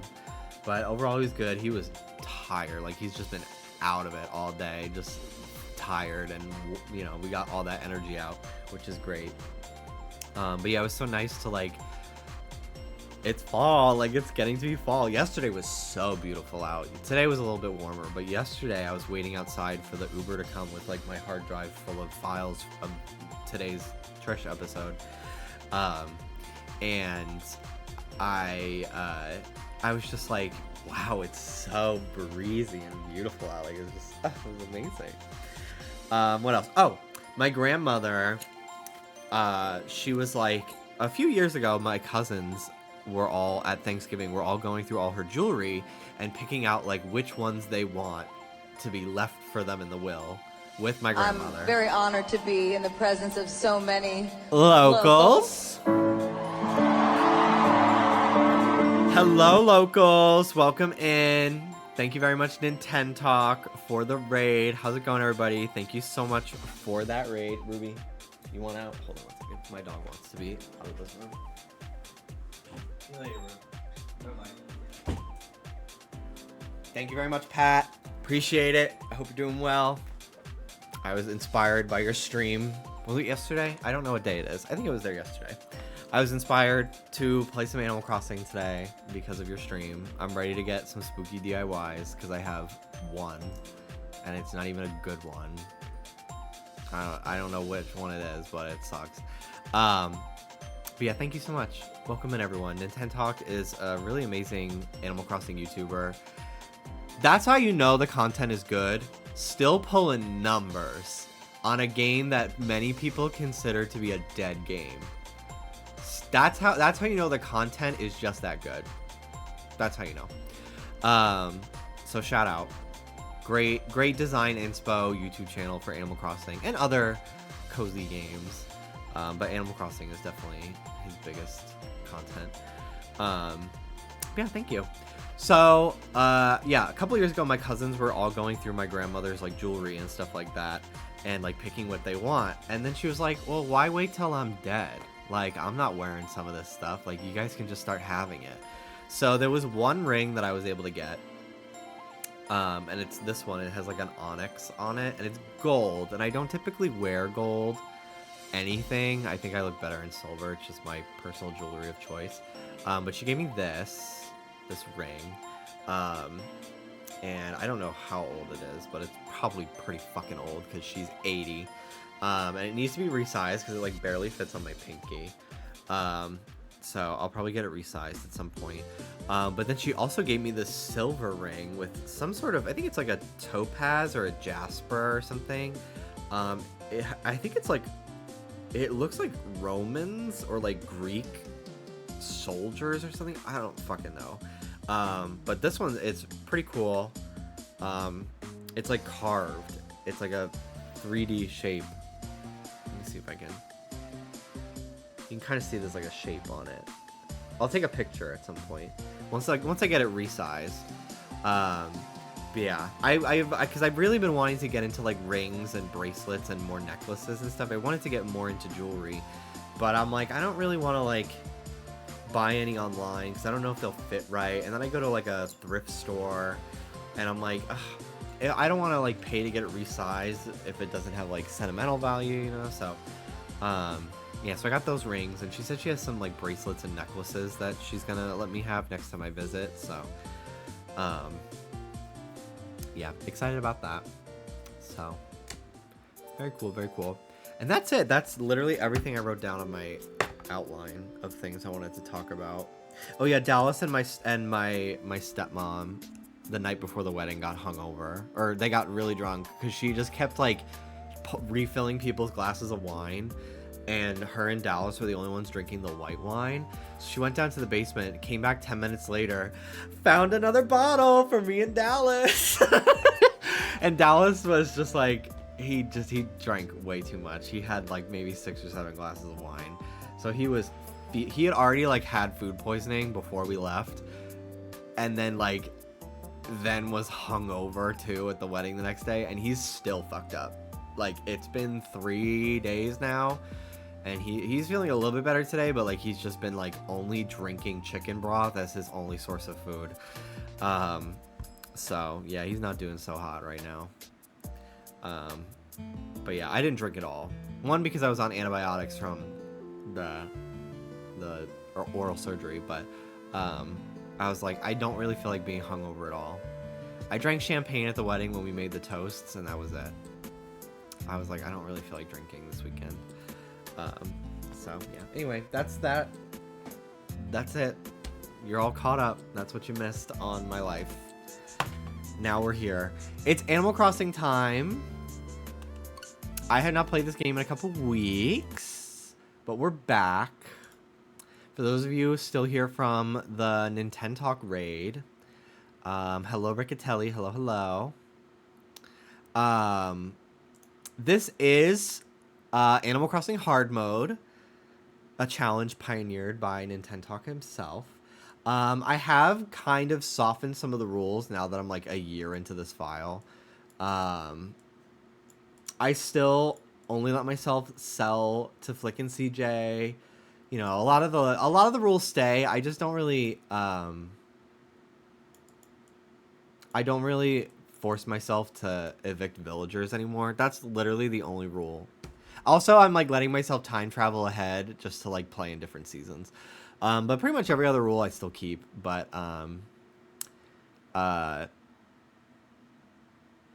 yeah, the only one I stopped stopped forcing myself to do was like if a villager asks to leave, they have to leave, because I was not playing this game as often. I would play it like once a month, so every time I opened the game, a villager would leave, and I didn't even get a chance to like get to know them, and I was like, this is annoying. So plus I really wanted to villager hunt for my favorite villager, Rodney, for my island too, because it just did not feel right not having him. So yeah. Love a game starts at 1 hour, 25 minutes timestamp. They're fake if they're skipping it. That's all I'll say. So yeah, we'll play a little Animal Crossing today. I want to get some of the Halloween recipes. I did set my game to October 1st. So we'll do that. And then maybe later I'll play some Fields of Mystria, because I have not played in like a week or two, and I am itching to play more. Also, this is my launch day Switch that I don't use anymore. I transferred all my stuff. The only thing I use the Switch for is Animal Crossing. But yeah, these are all like my different files for like replaying Sword and Shield and stuff. This is to access the Japanese eShop, because you could do that. And when the Switch first came out, there were some games that were only out in Japan and not in the US yet. And I was starving for some games for like a month in between Zelda and Mario Kart. So that's what the Japan is. But yeah, this is my Animal Crossing file. You mean you don't play Animal Crossing in your Animal Crossing Switch? My Animal Crossing Switch is my Garbanzo file. This was Jelly Cove, now Edamame. This Switch cannot be used if it is not plugged in. The battery is fucked. So, yeah, whenever I play Animal Crossing nowadays, it's on this Switch. But yeah. But yeah, my main Garbanzo file, like I moved it to my Animal Crossing Switch that I bought a year after New Horizons came out. And I played that. Like if I do a Happy Home Paradise stream, it'll probably be on that Switch. But hello, Sherbert. But yes, it is Halloween. I've decided it's Halloween now. We're halfway through September, over halfway through September. I'm bored. I'm ready for Halloween. It's time. So I totally forgot I have Shino. I didn't even remember I have her.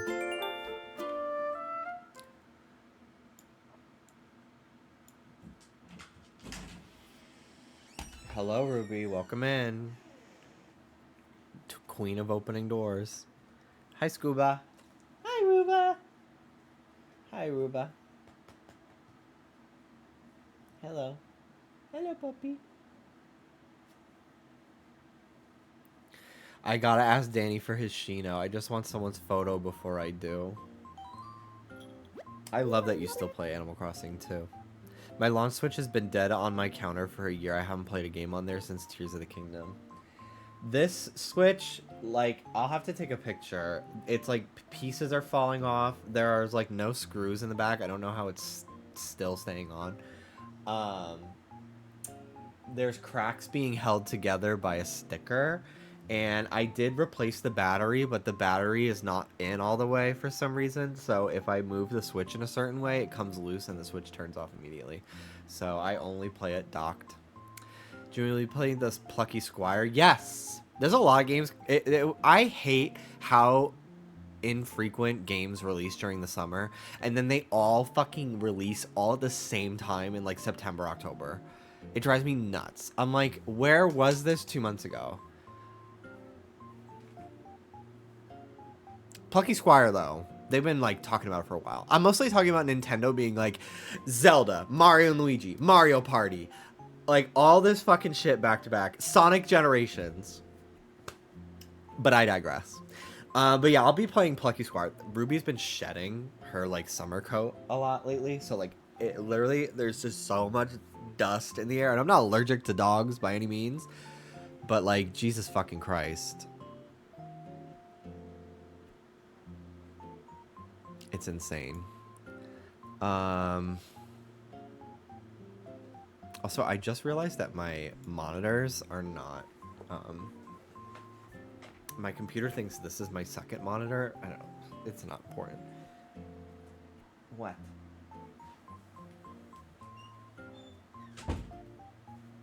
I just noticed that all the colors of my monitor were not correct today. Okay, anyway. The air purifier has to stay on. I have two. Is the other one plugged in? No, it's unplugged. Okay, whatever. Alright. Hello, Isabel. Hello, hello. Good morning, everyone. Right now in edamame, it's 11:15 a.m. on Tuesday, October 1st. Sure it is. I love October. Well, actually, I just love Halloween. Costumes, candy, and best of all, pumpkins. Pumpkins aren't just for eating, of course. You can also carve them and carve them out to make lovely little lanterns. You can even use pumpkins for other kinds of DIY projects. Leaf is selling his pumpkin starts at a seasonal discount. Oh, and Nook's Cranny is selling them too.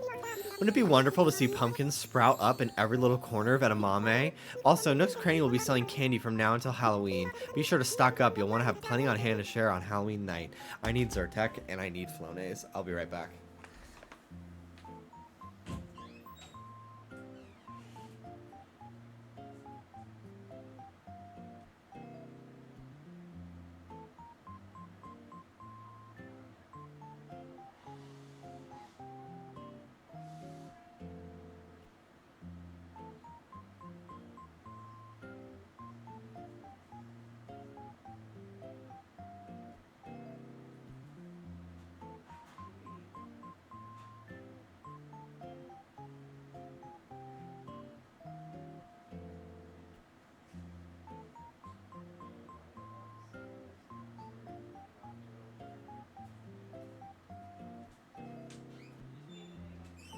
Yeah.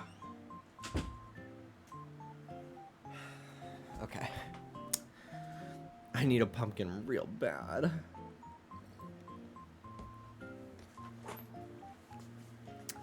Okie dokie. Be sure to stock up. You'll want to have plenty on hand to share on Halloween night.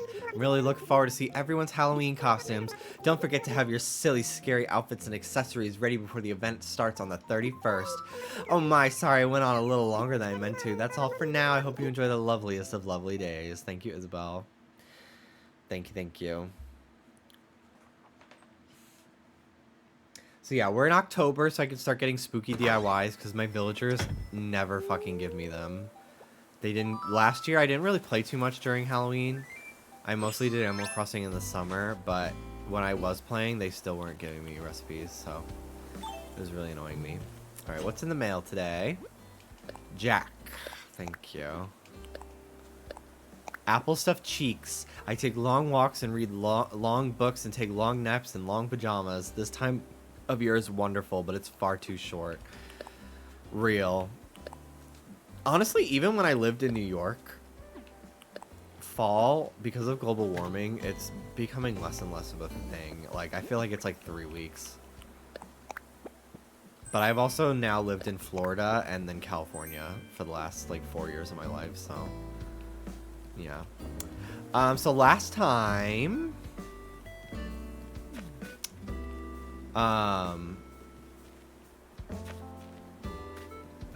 Last time I streamed, we got Rodney, and we also made this little hamster cul-de-sac for them to live in, because I have 3 hamsters on this freaking island. So yeah, I haven't really done any decorating on here in a bit, but that was our thing last time. Jimmy, will you be streaming the new Life is Strange when it comes out? Yes! When does that come out? Let me look it up, because I need to start like making a list of when things are releasing so I can plan around them. I used to live in Jacksonville, Florida, and I fucking hated it so much. I lived there for 2.5 years. And now I live in Los Angeles, California, and I love it. Life is Strange 4. Life is Strange 4. Life is Strange Double Exposure. October 29th. Wow. Cool. Maybe I'll play it on PS5. I played the first one on PS5. But then I played the second and third one on PC. But I think I'd like to play it on PS5 so I can play with the graphics at the highest setting. I think that'd be cool. Alright. Well, yes, I will be playing it. Yeah, we do plan to go to Halloween Horror Nights this year, yeah. I'm excited. Where have you been for the past 1 month? Tell me you weren't planning a new startup without me. What did I say? Always come to me first. I'll forgive you for a cut of the profits. Welcome back to Edamame. Thank you, Rodney. I love you so much. Bye. We still haven't bought tickets. Yeah, because nobody wants to fucking decide on what night we're going to do it. And it's kind of pissing me off. I feel like you and me and Hannah are the only ones fucking chatting in the group chat about it. And at this point, we're just going to go together. The three of us. And Dallas, obviously.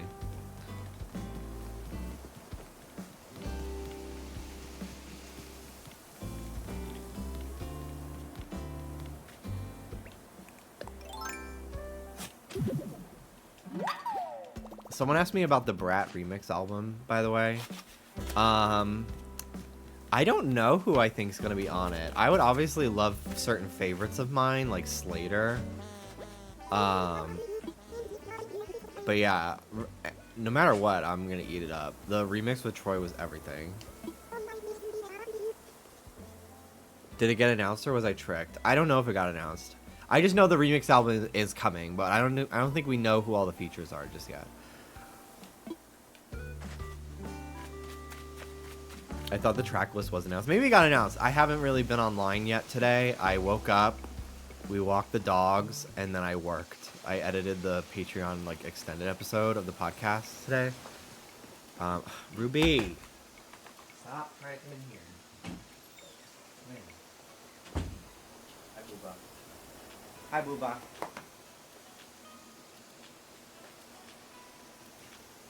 The tracklist leak was apparently fake. Okay. I don't even know who lives here. It's been so long. I don't even know who the hell's on my island anymore.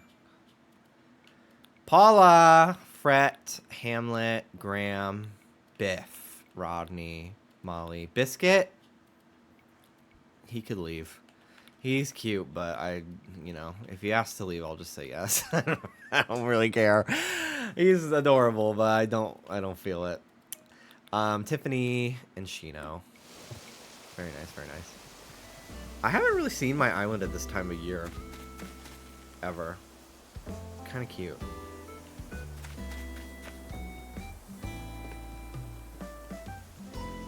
Alright, let's see what's for sale today at Nook's Cranny. See if they have any of the spooky items.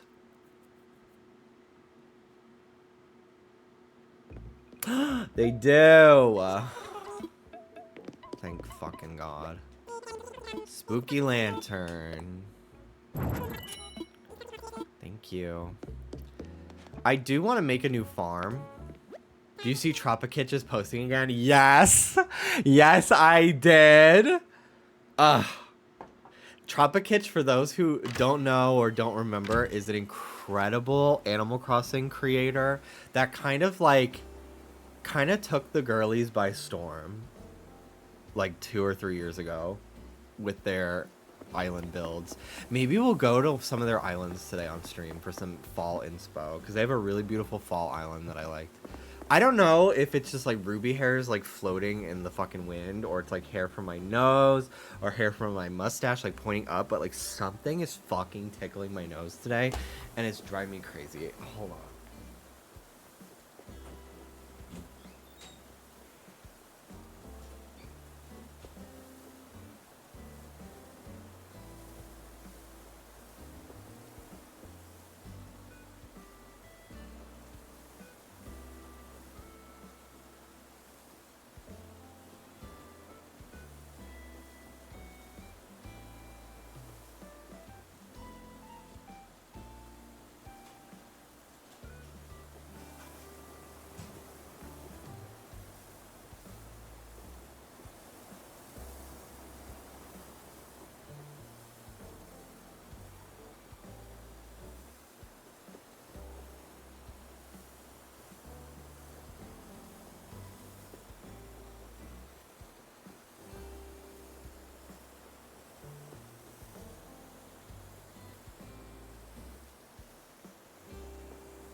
Okay, I just fucking went crazy with trimming scissors and hopefully remedied the issue. Okay. Let's collect all my fossils before I get them assessed. But yeah, my goal for this stream is to time travel a couple of days and try to get a couple of the spooky DIYs.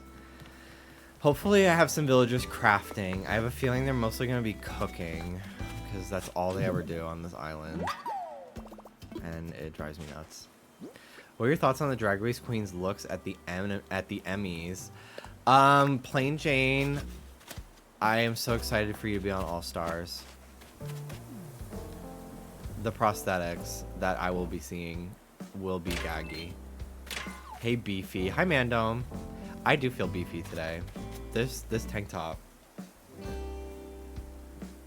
I feel stocky.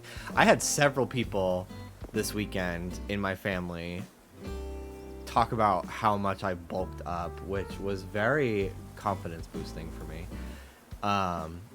But I think a lot of them were gagged because the last time they saw me, I was 130 pounds, depressed, and they were like, he's either going to turn to drugs or kill himself.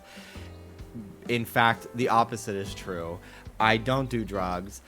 I have not killed myself. I've put on weight, and I have a great job and a happy life. So I think they were just like in awe of the fact that I'm doing so well that they couldn't help but say something. And amen. Hi, Danny. But yeah, I'm excited. I haven't been able to work out in a bit because of, like, over a week because I've just been busy with work. Like, I think the last time I went to the gym was, like, last Monday, maybe. And I'm not going to go until maybe like, Thursday because I'm just so nervous that, like, I'm going to, like, clench my jaw too much while like lifting something heavy and like fuck up my stitches and stuff. So I'm holding it. I did some weights here at the apartment yesterday, but even that I got nervous, so I stopped.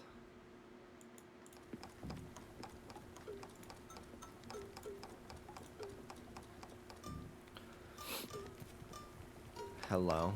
What are you making? It's been a while. How are you? Were you away practicing your favorite hobby, learning languages? Huh? That's not your hobby? Whatever. You shouldn't have disappeared without saying anything. Now you have to make up for lost time by hanging out with me. Oh my gosh. Meatheads in the chat and protein shake drinkers alike. This is not sponsored. I started drinking this new protein shake. It's like a protein juice. It's called Seek, S-E-E-Q. I got their raspberry lemonade flavor and mama. I'm going to get so fucking jacked. Because one of the things that keeps me from getting like my protein intake is I think protein shakes are gross and nauseating. I really hate them. This was so light. It was like 27 grams of protein or something, maybe 23. And 2 scoops, so like 2 servings, so like 40 grams of protein in a little shaker like this with ice. It blended so easily. It wasn't like grainy and like fizzy. It was so good. Highly recommend. I haven't tried any of their other flavors, but I really like this flavor. So I honestly should, next time I have an ad break, I'll get up and I'll make a little bottle of it because I haven't had any protein today. But yeah, like it actually feels refreshing to drink and I don't feel like sick afterward. I fucking hate most protein shakes. Because I don't know, I don't really feel like drinking chocolate milk every day, shockingly. I like a little fruity drink instead. Hi, Anne. What plan have you made to play Ghost Trick this October? I really want to play a lot of, like, seasonal type games this year. I want to play some more horror games this year. I want to kind of get back into the swing of things schedule-wise and start living my life again and everything. Oh my gosh, fine. I should have read the instructions. Whatever. What's up? Ugh. In or out, Ruby? Enough. Stop making me fucking get up. Stop it. It's fucking pissing me off. I love you, but either stay in here or leave. You must prioritize Ghost Trick or Taylor and I will pass away and you will be sent to jail. No, I've never finished Night of the Woods. Maybe I'll play that. We'll see. We'll see. We'll see. We'll see. We'll see. Well, I'm making a spooky trick lamp.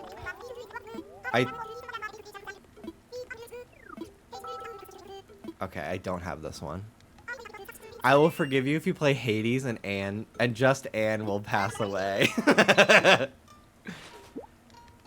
I can't wait for you to play Faith 4 whenever that comes out. I'm so triggered. I am still in mourning that I lost those VODs. I've forgotten this, but I also lost my Tears of the Kingdom finale VOD. I pressed export to YouTube and it didn't go through. And I'm gutted. I have literally 80 fucking parts of that playthrough, but not the most important one. I'm so annoyed about it still. Whatever.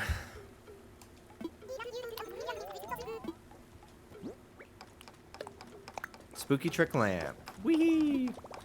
I got so sick of not having the DIYs I want to build things that I literally thought about just going to a treasure island just to learn fucking recipes. Because I still don't have...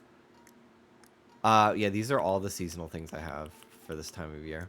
I still don't have the log bench that looks like this.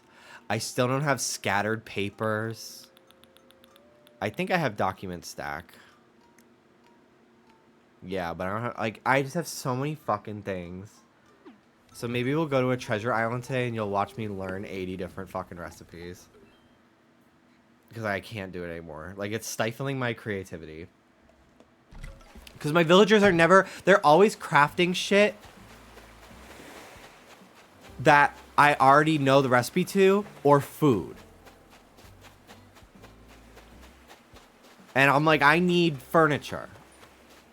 Hello. Are you going to ask to move? Hey there. Sorry, I wasn't thinking he'll try to decide. I've been thinking I ought to move away.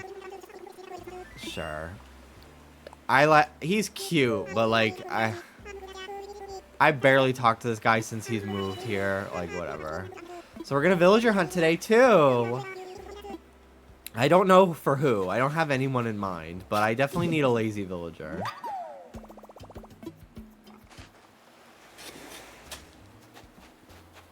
Because I won't have one after he leaves.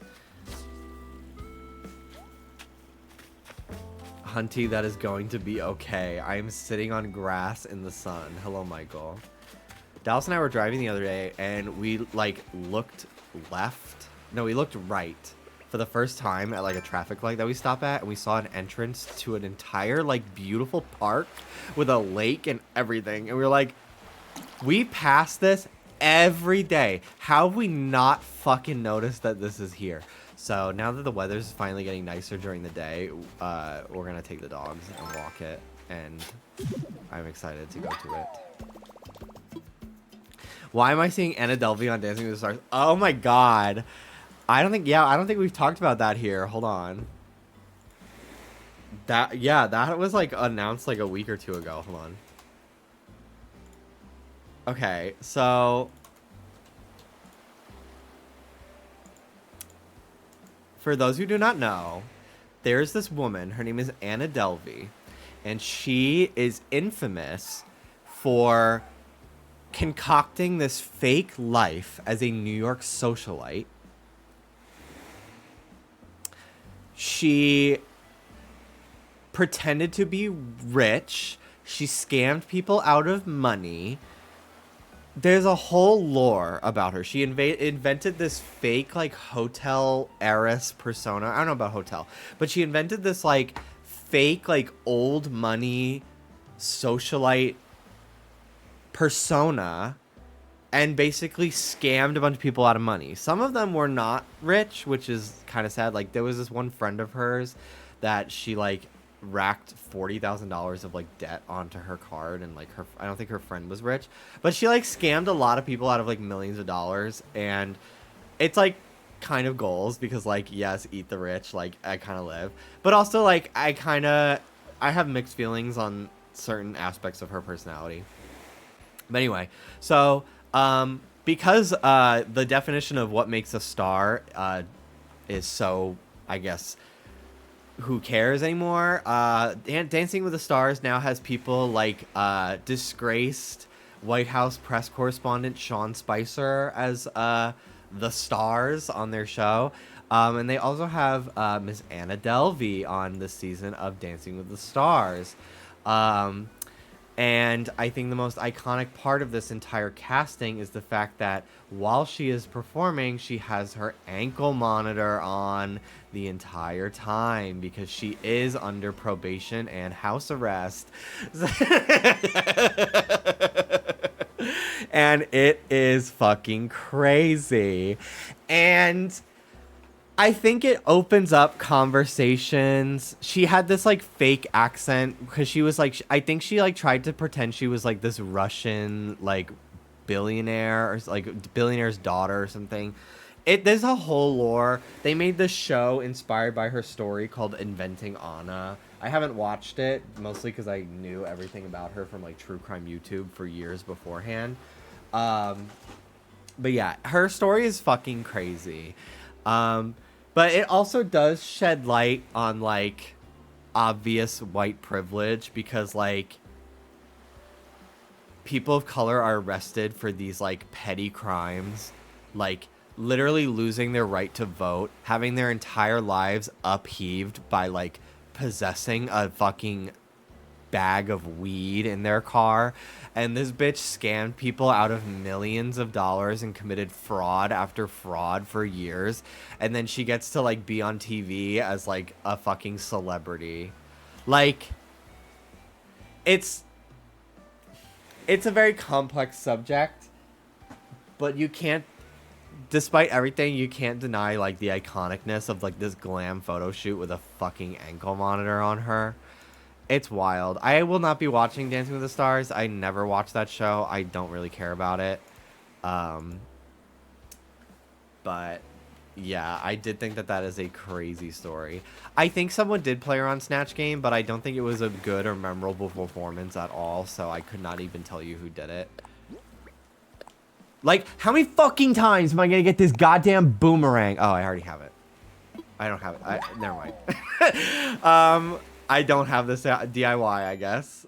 There was something else. Is it like a boomerang door plate or something? There's something that I keep getting that I'm so fucking sick of getting. I guess I've never gotten that DIY before. There's something that I get all the time that I'm so sick of it. Anyway, whatever. Rant over. But, like, besides that, I never get any, like, DIYs that I'm missing. It's really annoying. So we might go to a treasure island today just to learn recipes, because I can't deal with it anymore. Okay, fossil.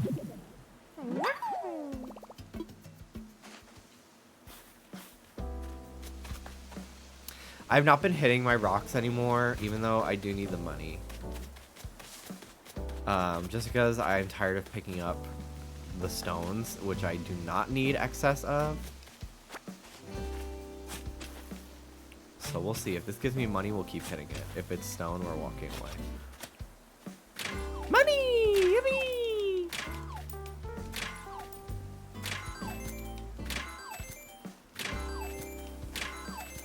I think if I go villager hunting for a lazy villager, I would really like Punchy, the cat. I really love him.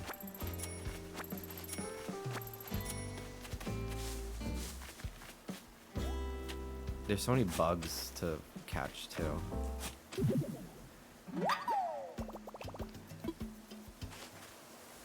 Oh yeah, when this game first came out, the cutting board, iron dresser, and iron like kitchenette Ironwood kitchenette. Where like, it was like this one recipe. No gay could have all three. That was like the meme. No gay could have all three. And it was like ironwood dresser, cutting board, don't have the kitchenette. Kitchenette, ironwood dresser, doesn't have the cutting board. Like, so I was literally hosting like people coming to my island, and we would all like build the individual parts for each other, and then somebody would assemble it all together. It was ridiculous. And then like, when's the last time I've actually used that fucking item? Literally 3 years ago. I used it once in my fucking villager's house and never again.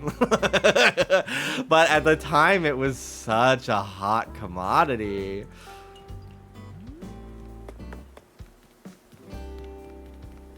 I thought about maybe, since the summer is over on my island, making this a vacant pool and like draining the water. I thought that could be kind of fun, but I kind of don't fucking care, so I'm just gonna stick with how it looks right now. I'm just looking for the rest of my fossils. Stonehenge. You worked so hard on the water pattern. I know. That's why I'm like, it's a heated pool. Whatever. Headcanon. It's a heated pool. Cool. Now I can keep it all year round.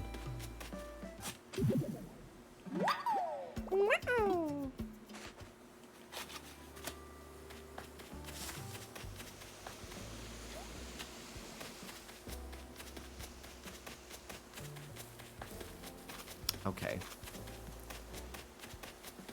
Let's go assess my fossils.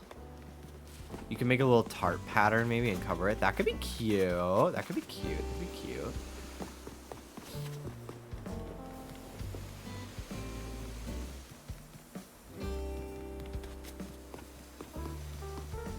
So I wanted to move my farm somewhere else so I can like make it a little bit more intricate and cute, because like it's very function over beauty. I mean, this looks cute. I'm not gonna say it doesn't, but I'd really love to like kind of rework the area a little bit more. Now that I have the like 9-tile dirt path, I can like make more natural looking patterns and stuff like that, or natural looking layouts instead of just using like the in-game stuff.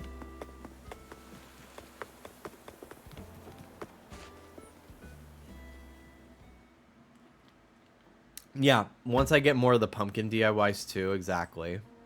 It'll be great for the farm. I might make a pumpkin patch just so I can get a constant supply of pumpkins.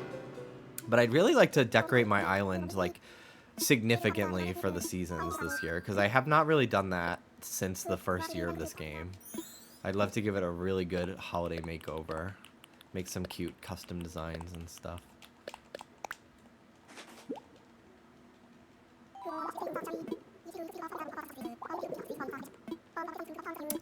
They should have made it so once you have completed the museum collection, you can sell your fossils to Blathers for his personal collection at a higher price than to Timmy and Tommy. I don't understand why they have not ever done that in a fucking Animal Crossing game before. It would really incentivize you to complete the museum.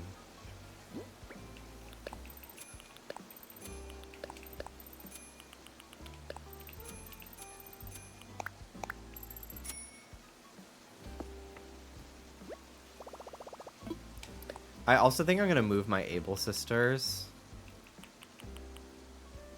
I think I have these. Hold on.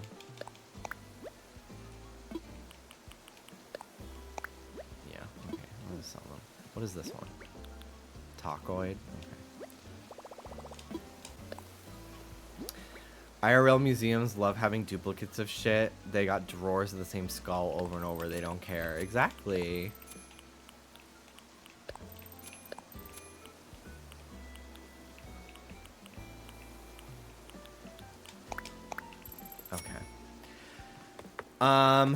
So yeah, my Able Sisters is here. And it's kind of a cute layout, but I'm kind of over it. So I'm going to move it. I have a big open space down at the front of my island next to resident services. I'm going to go over there. And I think I'm going to move it down there. instead. Just because I don't really want to put a villager house there. I'd rather put like a facility. It's right here. I think it would look cute here. I don't know what I want to put here. I took the playground that I built apart to put it over by my swimming pool, so I don't really know what I'm gonna put here. Maybe like a seating area or something. Or maybe like change it per holiday to be like a themed area. A fountain or something. Okay. So we got our recipe today. I can go to Captain's Island and also Paradise to look for recipes on the beach as well. And then I guess I can go to the Treasure Island. Maybe I'll do that later off stream. It could be boring. Yeah, I'm not sure what I want to do. I will have to look for... I'll have to make sure I know what I'm doing time travel wise. Because Biscuit is moving out, so tomorrow he'll be in boxes, and then the day after... Ugh, ew. Kill. The day after, he will be away. The plot will be open. I still have a lot of tickets as well from when I was hunting Rodney. So I will just dip into those.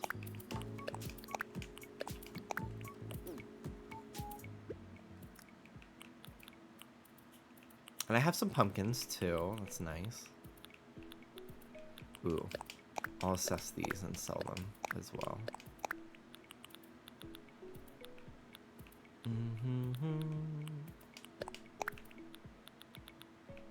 I still have not gotten a 5-star island in this game, so I don't have the golden watering can. Because Isabel's like, you have too many trees. Girl. I have an ad break, so I'm going to get up for a second. I'm going to go make lemonade. I'll be right back.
Hello.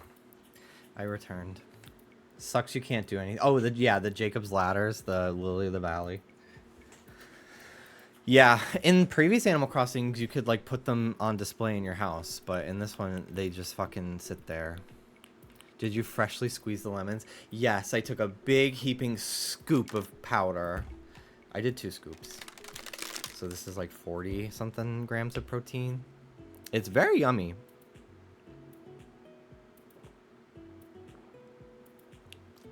It literally just tastes like juice. It's not grainy. It mixes well. Highly recommend. It's Seek. SEEQ. They should sponsor me. They should give me like a promo code or something. Because it's really good. I ordered it a few months ago. But our it got delivered to the wrong address in our building. In the like parcel locker. We have like a parcel pending where like they put mail in there and then you get a code and then you type in the code and it opens the mailbox. And they put it in there. I saw the picture on Amazon. They put it in there, but they didn't give me a code. So I could not access it. So I got a refund. And I just was annoyed. So I finally tried to buy it again. And this time they delivered it correctly. And it's really good. So this is my new way of consuming protein. Because I just don't get enough.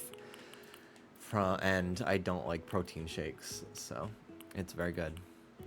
Okay. Let's leave.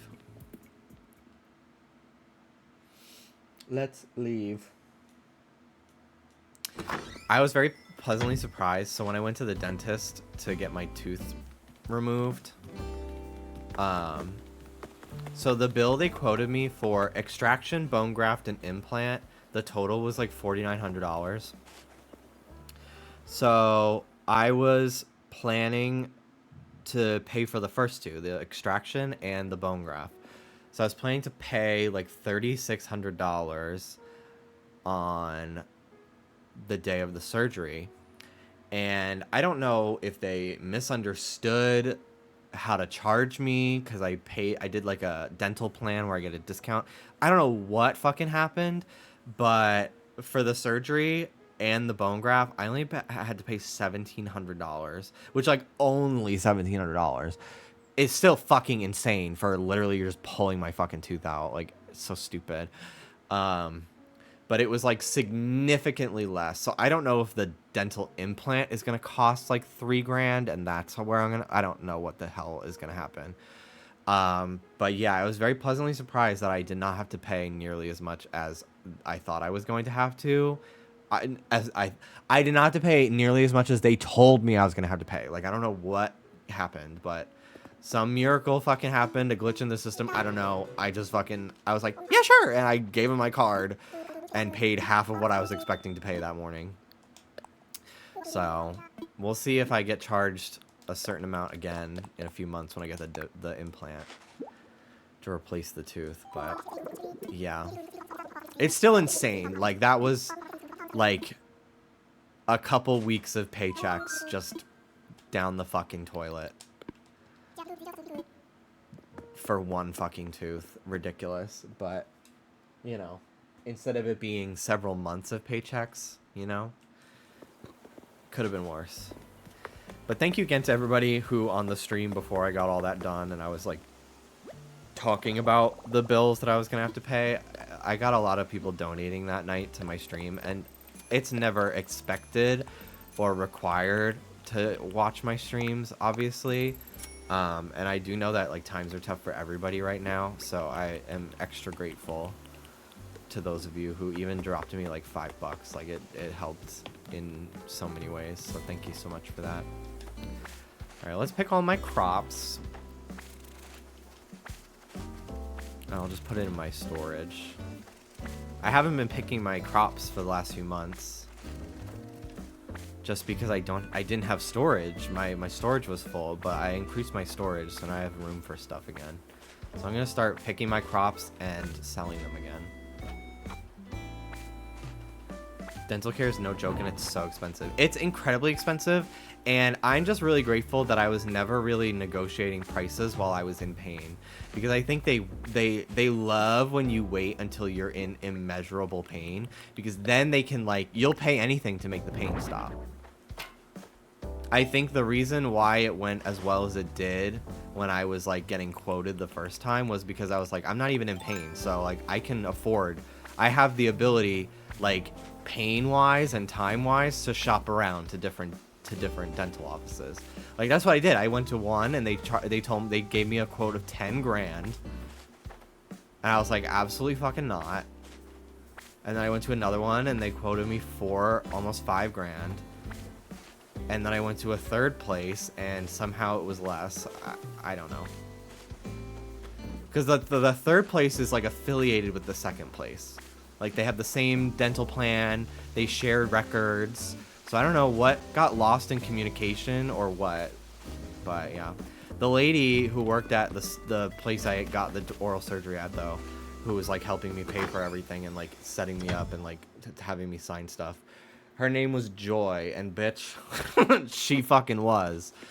Like, holy shit. I feel like with a name like Joy, you gotta be pretty happy, but she was really, really friendly, and I was like, I kind of wanted to like, I was like, you want a key after this? Like, let's go out to a bar or something. Like, you're a good time. She was very friendly.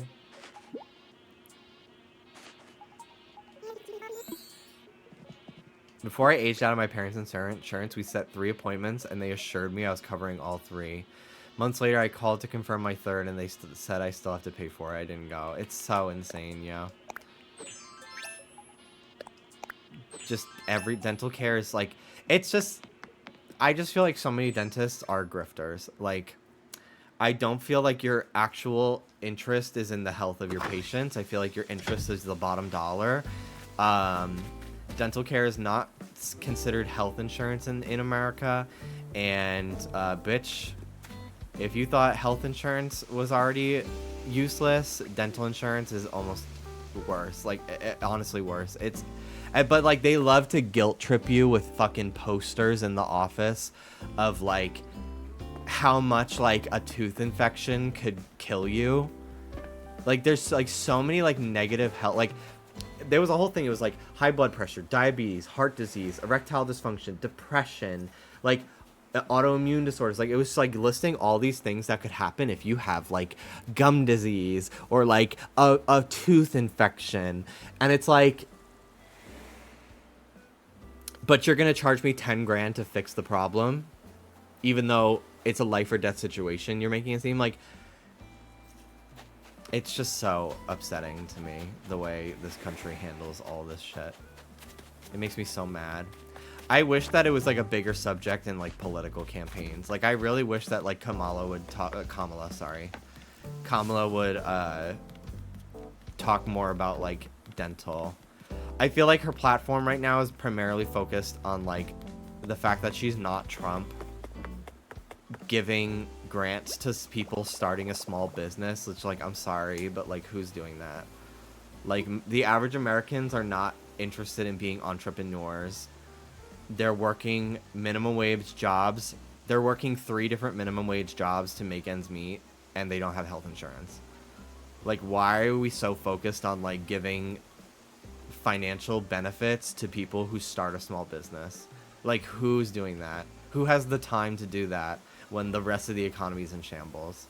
And then obviously her platform is, you know, she's very pro-choice and stuff, which is very important. I do think it should be a big part of her campaign, but I feel like she's not really talking enough about like healthcare and like other aspects of that I would like. But you know, she can't do everything, I guess. I don't know. Ceasefire too.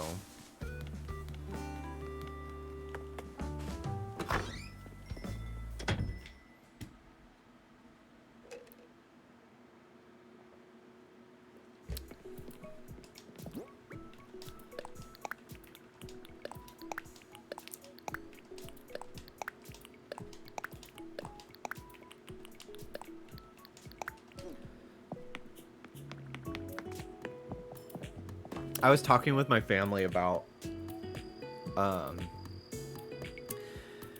one of the things that me and my conservative relatives were agreeing on was term limits for politicians, because you know, my uncle is like almost 70 and has been fucking working at Home Depot, working retail for like fucking 40 years, you know? And like, they're just trying to make ends meet, you know? And I was like, I don't think that like, do I love that like 80-year-olds are in Congress? No. But I don't think that we should necessarily like discriminate based on age for like who can be elected to office. My issue is when they're 80 and they're a career politician and haven't lived a normal average American's life for the last 50 years, 40 years, 30 years, whatever. Like, I would feel so different about an 80-year-old who started their career in politics at 80 running for like a local office than I would even like a 50-something-year-old who's been in, or maybe not 50, but like than I would for like Joe Biden or Trump, you know, or not Trump, but like Joe Biden, Mitch McConnell, something like that, where like they have not lived in the real world. So like, it's not just the fact that they are old, they're old and out of touch. Like, I don't think that it's that necessarily like we should impose age limits entirely on the government. Do I love the idea of electing a fucking 80-year-old, a 70-something-year-old? Absolutely not. Like, no. But I would feel way more comfortable if it was like little fucking Mary who has been like working at the checkout lane at fucking Publix for the last 40 years, and she's tired of like seniors not being treated properly and like wants to run for local office. Like, work, bitch. Like, yeah, you have been in reality, you know the struggles of the average American. Like, I'd be more comfortable with her running for office at the age of 80 versus someone like Joe Biden, who's been in politics since he was like fucking 8. Like, I don't know how old, but like he's been in politics his entire career essentially. So like he just doesn't have, you don't know what it's like to work minimum wage. You don't know what it's like to not have 4 months off of the year, of the entire year. Like, you don't know it anymore. You have no grasp of reality. You know? So I think that's like really like my strongest issue. Like, it's not the fact that Joe Biden is old that I had an issue with, among other things. It was the fact that like he's old and out of touch. Because my grandmother is 80 years old and she's incredibly with it and progressive and in touch with the actual realities of like being an American citizen. And like, I would vote for her in a heartbeat, even if she wasn't my relative, you know, because like she actually like is in the real world every day. She doesn't have Secret Service protecting her. She doesn't have 3 months off of the year. I mean, she's been retired, but like she was a teacher for like fucking 40 years. So, like, she knows what it's like to be in the world. You know? Thanks for coming by, Hamlet. See you later. But yeah, that was like, I was kind of gagged at how much like these 70-year-old, 60 something year old boomers were like, yeah, I agree with you. Because I was like kind of saying like, I don't think the Supreme Court should be a life thing. I don't think that's like people in the government. Mostly I'm talking about like conservative Republicans. Obviously, Mitch McConnell's on the brain when I'm saying all this shit. But like, I feel that way about like establishment Democrats too, because they are just like letting these Republicans win elections so they can be like, your rights are on the line, we have to do something about it, and just like raise campaign funds every fucking year by like constantly having like human rights at stake. When in actuality, like, you've had the ability to do things at many points in this country's history, and you chose to not put abortion as a law. You kept leaving it up to the courts. You only, once it was finally fucking gone, you were like, oh shit, we better do that. We better put gay marriage into law, because otherwise we'll lose that too. Like, it just, because they love to fucking fundraise for their career in politics by being like, Republicans are trying to take away your rights. Elect me. Bitch, you're in office. You are in office right now. Do something about it. Do it. Write a fucking bill. There's a fucking Democratic president right now. I know that we don't have control over everything, the House and the Senate, but like, figure it out. Fucking do something. Do your job. Stop being like, oh my gosh, I can't believe it. Republicans, because honestly, like, fucking can't stand them. The Republicans get shit done. Unfortunately, they're very good at being sneaky and evil and get shit done. Meanwhile, the Democrats are like, what do we do? Oh my God, we can't let this happen. We have to fight. Do you have any assessments on your local representatives? Not currently, because I am a pretty new California resident. I actually am planning to register to vote this week now that I'm home here in California, because there's some stuff on the ballot for like the constituents. Like, I don't know if all states are like this, but California has like propositions where like you can vote on stuff being enacted yourselves. I think New York might have had them. I don't remember if all states kind of have them. Hi Ruby. But California, I was like reading about all these different ones that I was like, ooh, these are very exciting possibilities for me. I would love to be able to speak my mind on them and like potentially help them become laws here in California.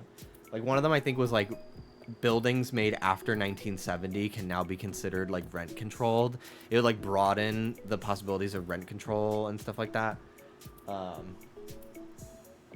don't know. There was a couple things. It's been a couple weeks since I saw the video talking about all the things, but Soda's here too. Wow! Hey guys! Hey guys! She's jealous. She's so fucking pissed.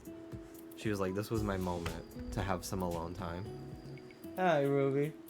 Hi, Rube. Hi, Ruby girl.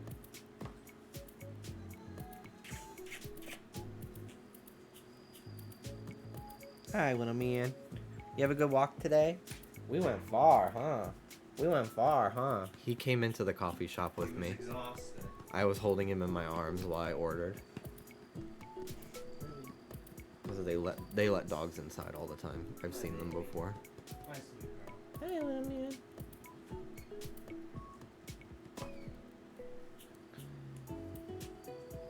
You know, I went back in the bathroom at your dad's house. We did not leave hair everywhere. No. That was the girl's hair. Yeah. Probably from Because I cut Dallas's hair at my dad's place before the wedding. And it looks good. You don't have to show it if you don't want to. Yeah. But we swept a lot. Like, we cleaned up. We cleaned. But there was also like literally 15 people in that house that weekend. And one of my aunts like made a comment. They were like, I was stepping on hair. And I'm like, well, we said something about you cutting my hair, and she like giggled. Like, and then I knew I was stepping like, on hair. I went in all the bathrooms and there was like little hairs everywhere, different lengths. I'm like, girl, No, there wasn't. that was not us. Hi. No, there was hair, Hi, little but man. it was like long hair. Clearly that came out of like a brush or a bag. It's like not from us. You are a little freaking thing.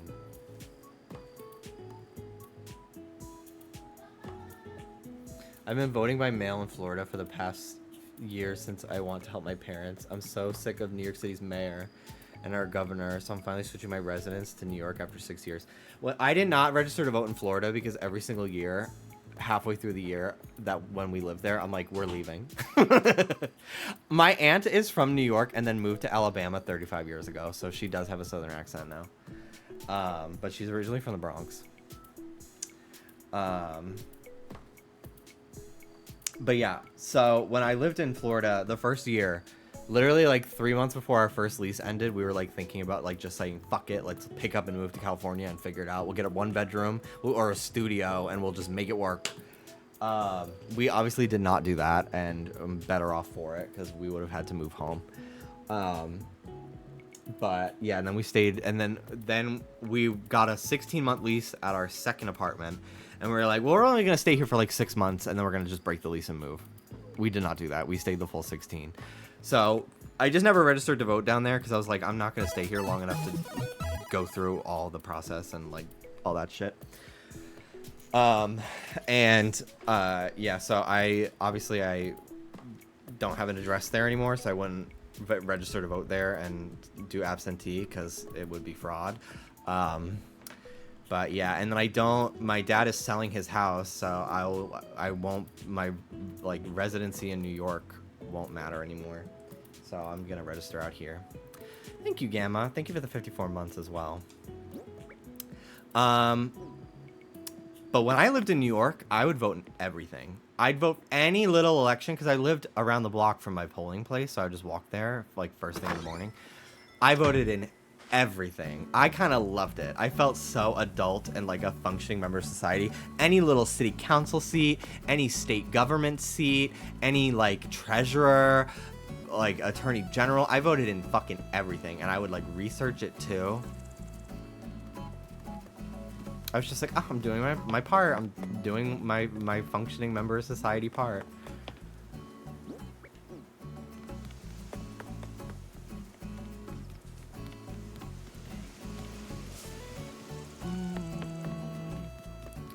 All right, let's go to Cap'n.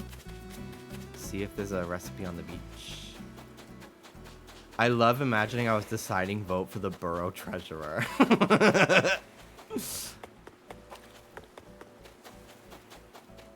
It was me. Without me, things would be very different.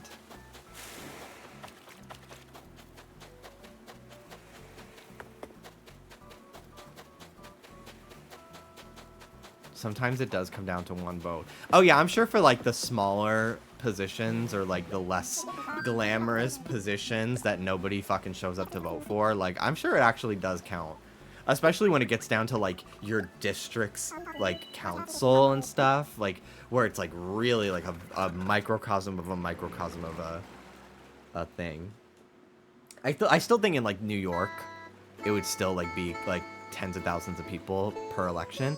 But like if you live in a town of like 5,000 people, like a third of which are people under 18 that can't even vote anyway, like it's very important.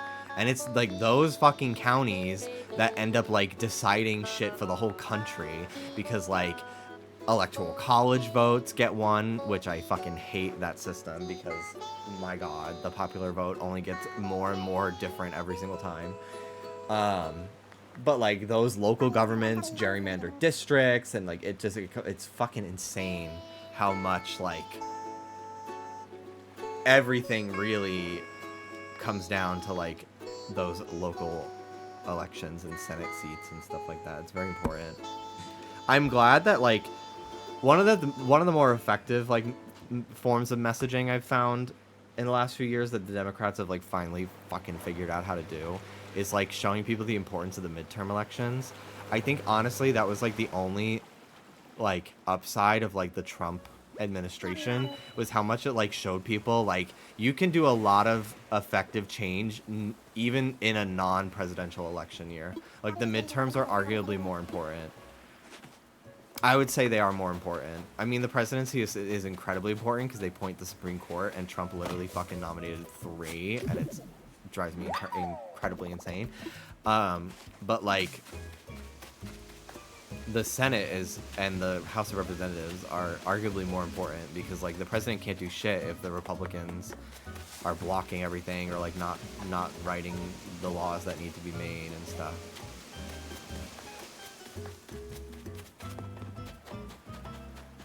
No recipe, huh? Oh, here it is. Let's see what it is. Pear rug. Okay, great. Electoral college is so daylight savings. It really fucking is. Electoral college is so local multiplayer only Mario Party. Like, it's over. It's done, honey. Chopped. We're done with it. throw it out. Electoral colleges so region-locked consoles.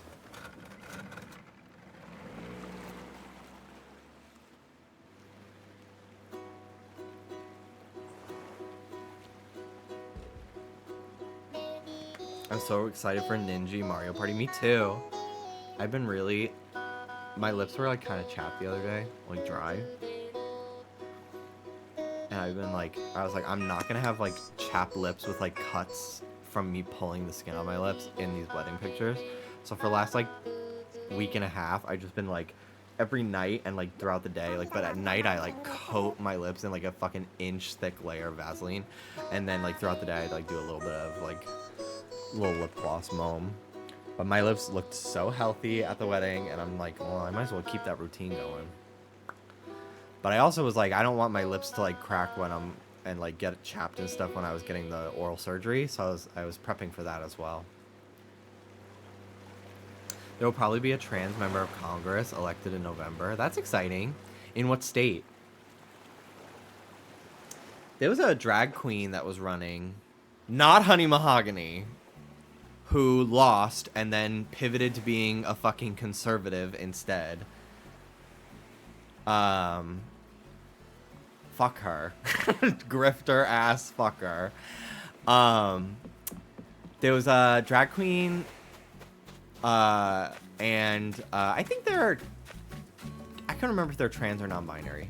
But they are, at the very least, they were self-identified drag queen as well. Out here in LA. Their name is Maybe a Girl. And which is an incredible drag name, and they were running for like a city council seat or something out here in LA, and they were running as their drag name, like in drag. Like, it was incredible. I don't think they won, but Honey Davenport, no, her name was Maybe a Girl. Honey Davenport is not related to this discussion at all. Honey Mahogany ran for some election seat in San Francisco. Had Willem in Alaska help her raise money for her campaign. And then lost the election. And then, since she didn't win as a Democrat, she started to run as a Republican with a completely different set of beliefs and ideologies. And, yeah, piece of shit.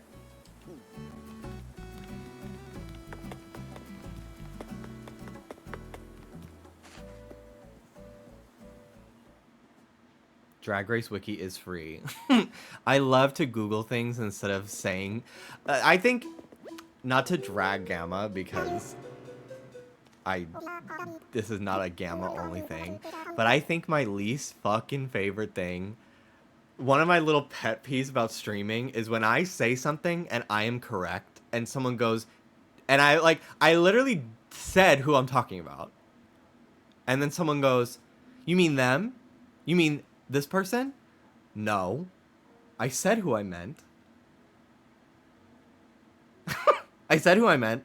And the person you suggested that I thought I mean is wrong.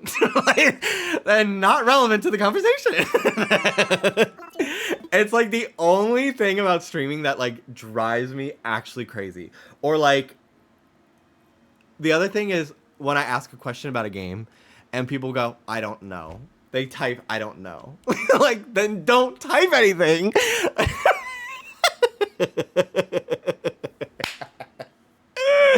It drives me fucking crazy. I think I hate that more than when somebody tells me something that they are just guessing, but they type it in a way that it is the answer to the question. And then I get, like, I'll say, like, how do I unlock this level? And then someone just says, like, collect all these things. And that's not how you do it. And then especially when I believe them and go through with it and it doesn't work.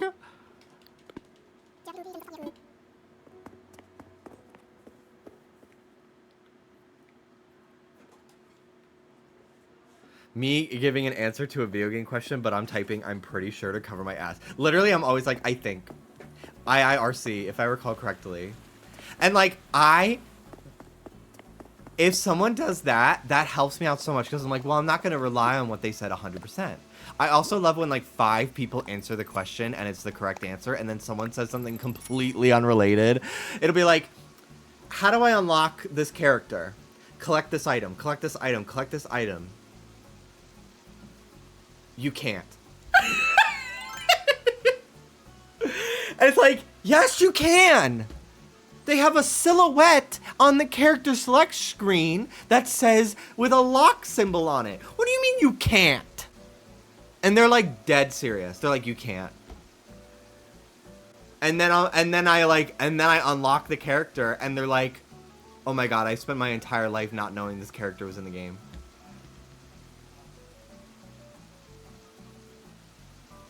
And I'm like, damn.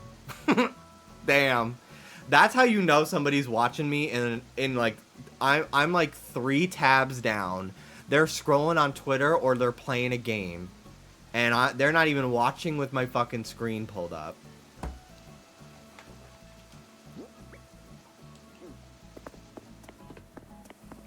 And even that doesn't bother me. Like, I don't care when people lurk. I appreciate a lurk. I appreciate a chatter. I appreciate a subscriber. I appreciate a non-sub. However, it does bother me when somebody's half listening to me and I'm talking about something, serious subject or not, and then they start arguing. They hear half of what I said, misinterpret what I said. I'll say something like, dental care should be free healthcare, right?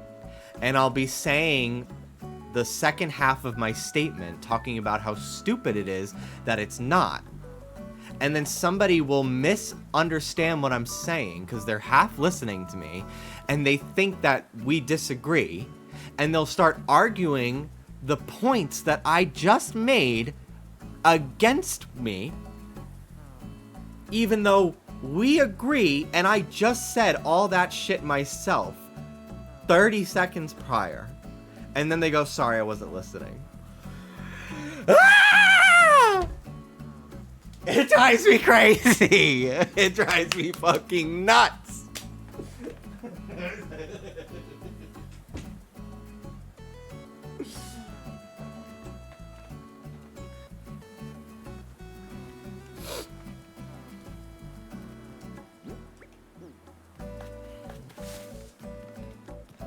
I would never say anything in your chat.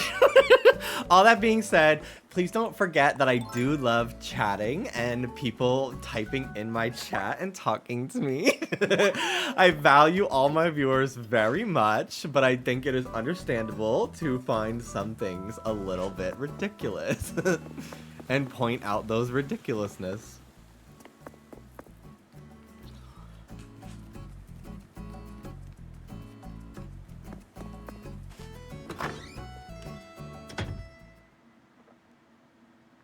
Have you unpacked Glenn Close's performance in The Deliverance? I have not seen that. Opinions on Moodang. Love. Will you two stop? The fucking picture. I have a picture. Hold on.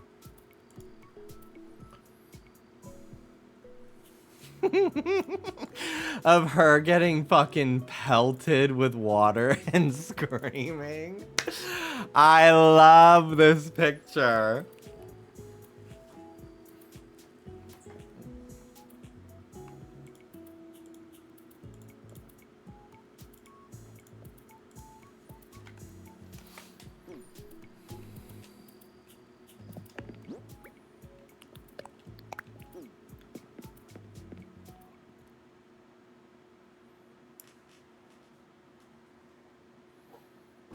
Personally, I love lying to Jimmy Wetzel. Unfortunately, it is very funny to lie to me, because I will believe it. Because why would I not trust somebody on the internet?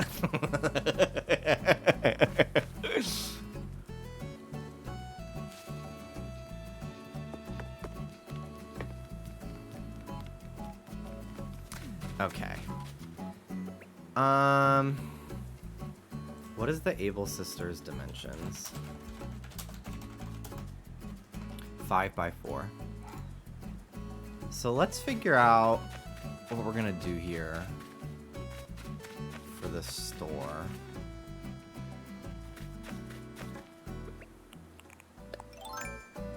I feel like putting it here would block all this furniture and make it seem too cramped. So I could put it like here and then put a bunch of trees behind it and stuff.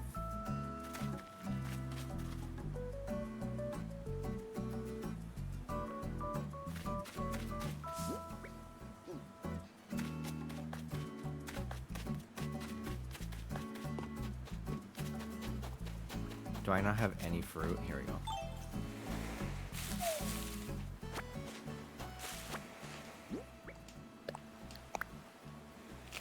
Jimmy trusting me about info is very Lucy and Charlie Brown with the football. Yeah.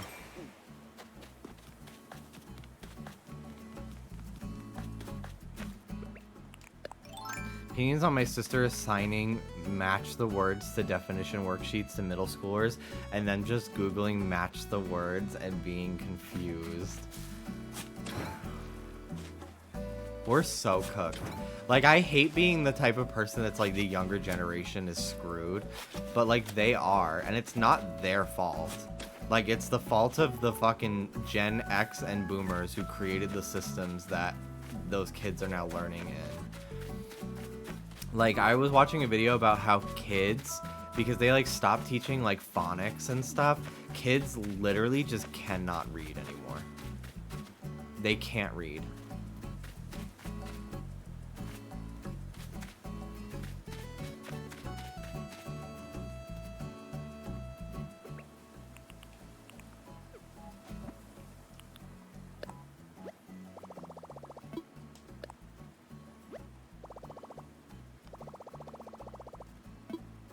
They can't read the doll. Baby, you can't read Dada. When my friend Dada can't read.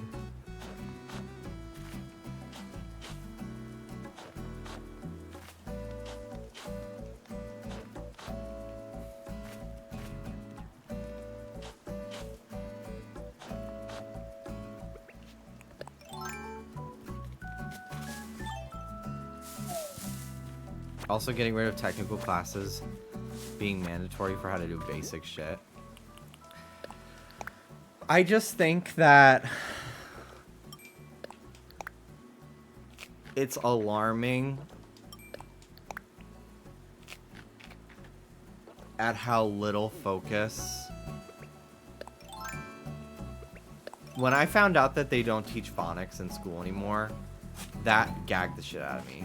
Because I remember in high school, like, there were kids in my class.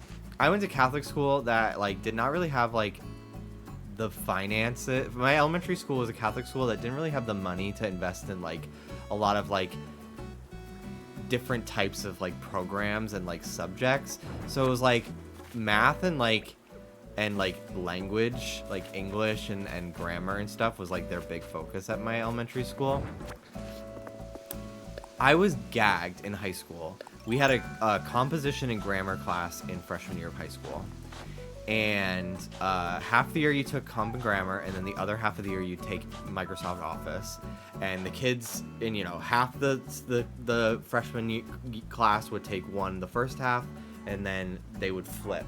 So I took comp and grammar in the first half of freshman year, and then MS Office in the second half.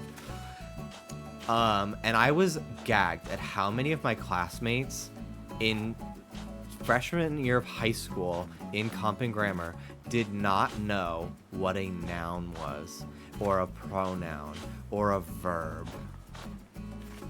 Jimmy, I hope it restored your face that in a quick Google search, schools are returning to teaching phonics. Yes. So that was the other half of the TikTok that I saw, was a teacher being like, I'm going to start teaching phonics again. And then suddenly her students were able to read again. And like her students were like actually able to read for the, like, cause they were like literally like 4th or 5th graders and they literally couldn't read. And it's so scary.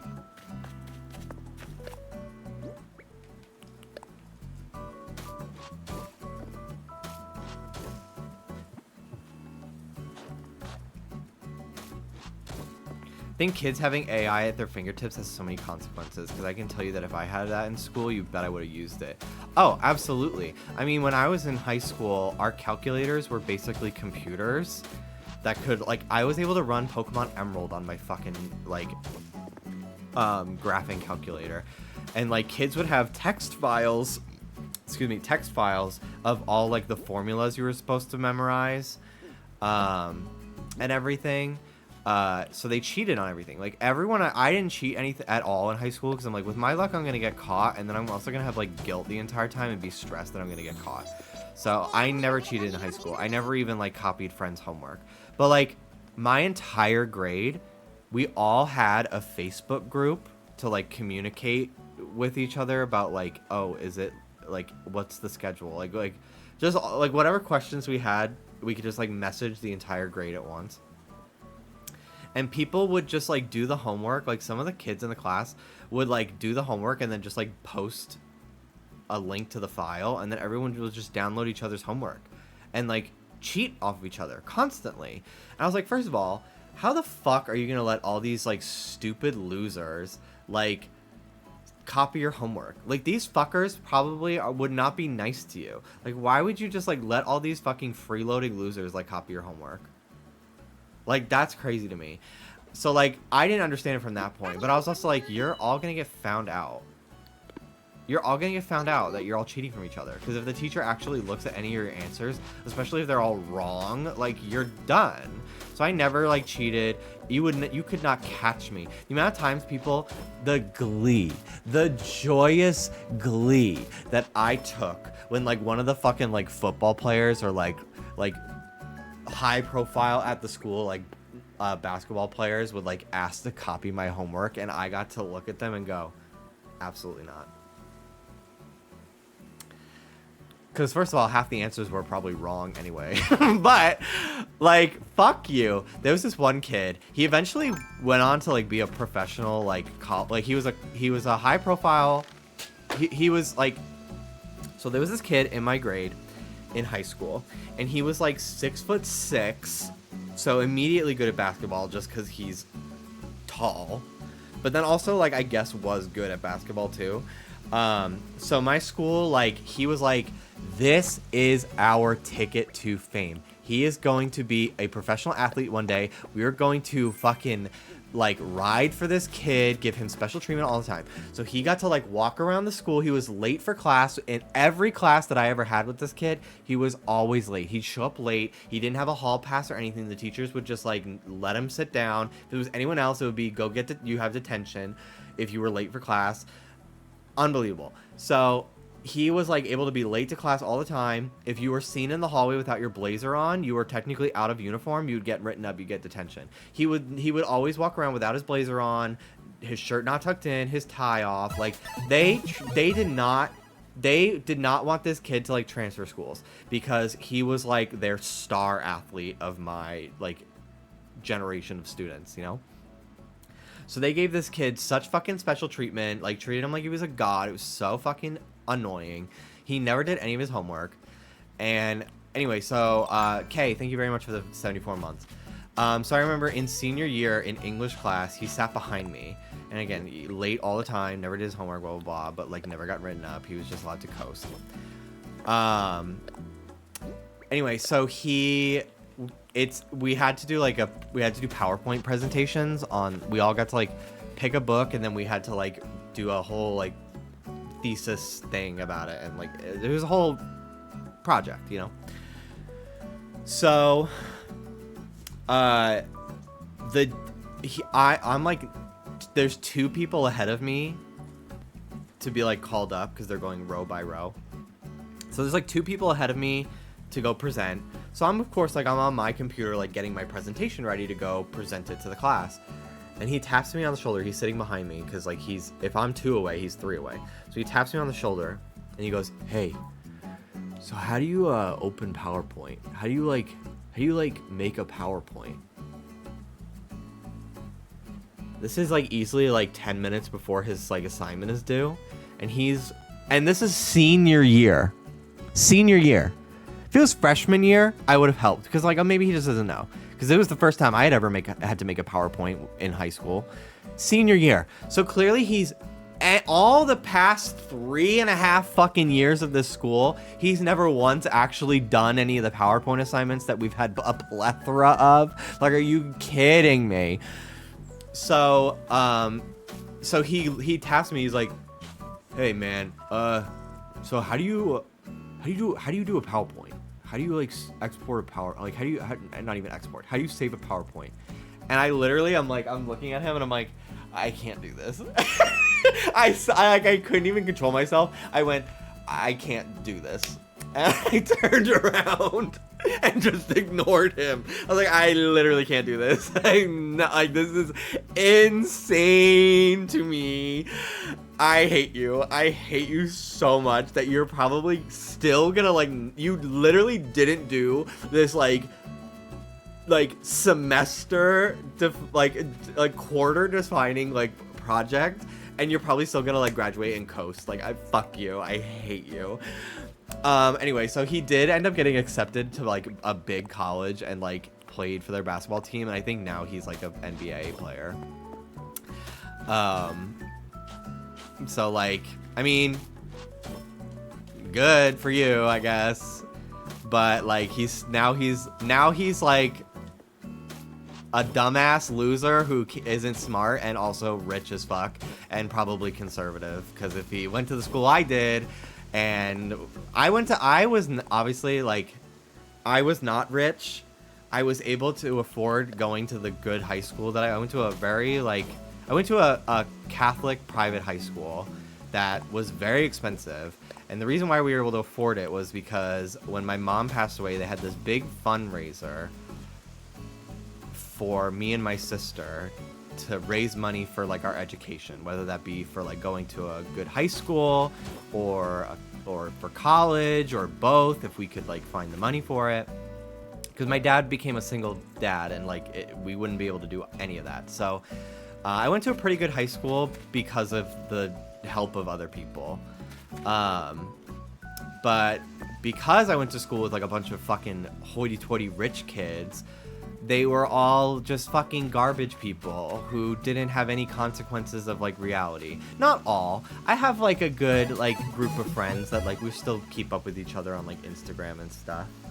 But yeah, since I didn't go to college, my sister got to use, like, some of that money for her, like, college tuition. She still has, like, student loans, I think, but, you know, it is what it is. But yeah, but I was a fish out of water. Like, we had a toilet in our house that didn't work and a bathroom that didn't have a wall because my dad couldn't afford / figure out what he wanted to do with the bathroom. So, like, Little vamping.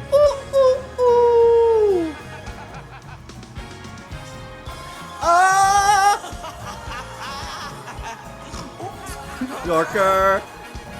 And guess what? No one opens the door.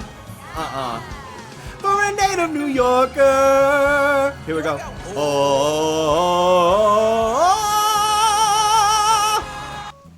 More Night with the 5-star poll. Thank you very much for the $5 donation. Thank you, thank you, thank you. I really appreciate that. Congratulations on your meme. Thank you. Clockwork Blues, thank you very much for gifting that sub as well. I appreciate it. But yeah, so it was all boys high school as well. But yeah, all the guys I went to high school with were just fucking douchebag, like, frat type, like, straight boys. And they were rich as fuck. They all got cars for their 16th birthday and, like, brand new, like, fucking fancy ass cars. Meanwhile, I was like, I'm not going to learn how to drive anyway because I wouldn't be able to afford a car. So my dad fucking drove me to school all the way until senior year because he worked right down the street at a bank. So it worked out, but, like, it's just so ridiculous. But yeah, they did a mock election because I was in sophomore year, I think, when it was Obama-Romney. So they did a mock election and Romney won when they polled the students. I was, like, just graduating. I graduated from high school a month before Trump entered the race. I could not fucking imagine going to that school while Trump was running, while Trump was president. Like, I can't fucking do it. I can't imagine. No fucking way. So, yeah. I'm trying to decide where I want to put the Able sisters.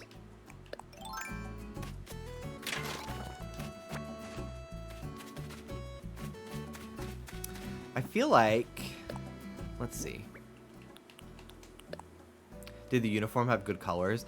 No. So it was basically the uniform was like, it wasn't color coordinated. It was like a dress code. So it was dress shirt, belt, dress like suit pants or khakis, dress shoes, dress socks, and a blazer and a tie.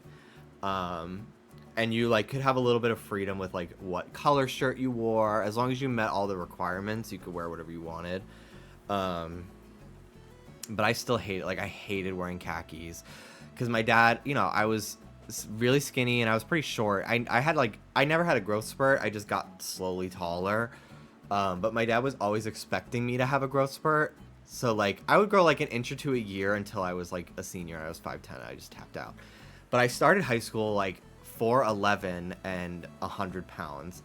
So I'm like already like I'm like I was just so little tiny, and I just was never wearing clothes that fit me right because I'm like, my dad was always like, well, I don't want to have to spend money. We can't like buy you more clothes throughout the year. Like we're gonna buy your stuff at the beginning of the year with the expectation that you're going to be a lot taller or look different by the end of the year. So like none of my clothes ever fit right. I always felt uncomfortable. I just I was kind of like, it like kind of would trigger me a little bit if I had to like dress up for anything, which is why I was so like adamant about getting my shit tailored for the wedding, because I was like, I am not gonna like wear a suit that I like feel uncomfortable, like baggy dress pants that are ill-fitting. Like, no, I want to like feel confident in these clothes and like reclaim menswear. But like I still can't bring myself to wear a polo shirt. Like I can't do it. I'll never wear khakis ever. Like I just can't do it. It's like, it's honestly triggering. Like it triggers like an era of my life where I really hated my body and my appearance and just felt like a loser. Like I just felt like a fucking frumpy loser, and I can't do it.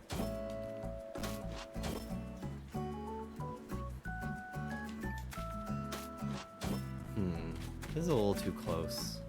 Maybe we'll do like here. So was it a large school? No, my graduating class was like,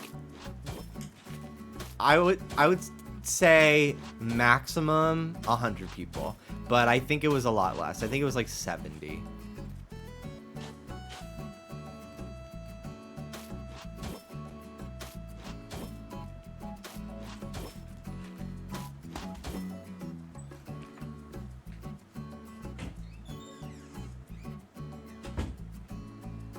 My elementary school was 35 people, I think, 33, 32. In the 30s by the end. It's 5x4, right? Not 4x5. Yeah. And now you are a hot man. Thank you. I do finally, I like the last like year or so, I have finally been like, wow, I am a very good-looking person. Actually, I have such nicer dialogue about myself, and it helps that like going to the gym has helped me build my confidence and stuff like that. But I literally like, even like 2 years ago, I used to literally still think like I'm ugly, and like that's just not true. Most people are not ugly. I would say like most people are not ugly. The ugliness comes from within. Like physically, like no, because like even the most like conventionally attractive, beautiful people, like if you stare at somebody for long enough, everyone starts to look fucking weird, you know. Could not imagine my fruity ass going to an all guys high school. It was terrifying. It was terrifying. I really closed off like 80% of my identity and personality for like 4 straight years. Easily. Like I did not go out for the school play, even though I would have loved it.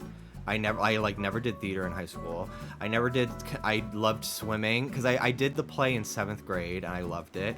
And I was going to do it in 8th grade as well, but our school like fired like half the teachers because they were losing funding. They were losing money. So, because like the economy was not great. It was like post the recession and stuff in like 2010 and 11. So they like fired a lot of the people. We didn't have a theater program, so I didn't get to do the play in 8th grade. But I did stage crew in 6th grade.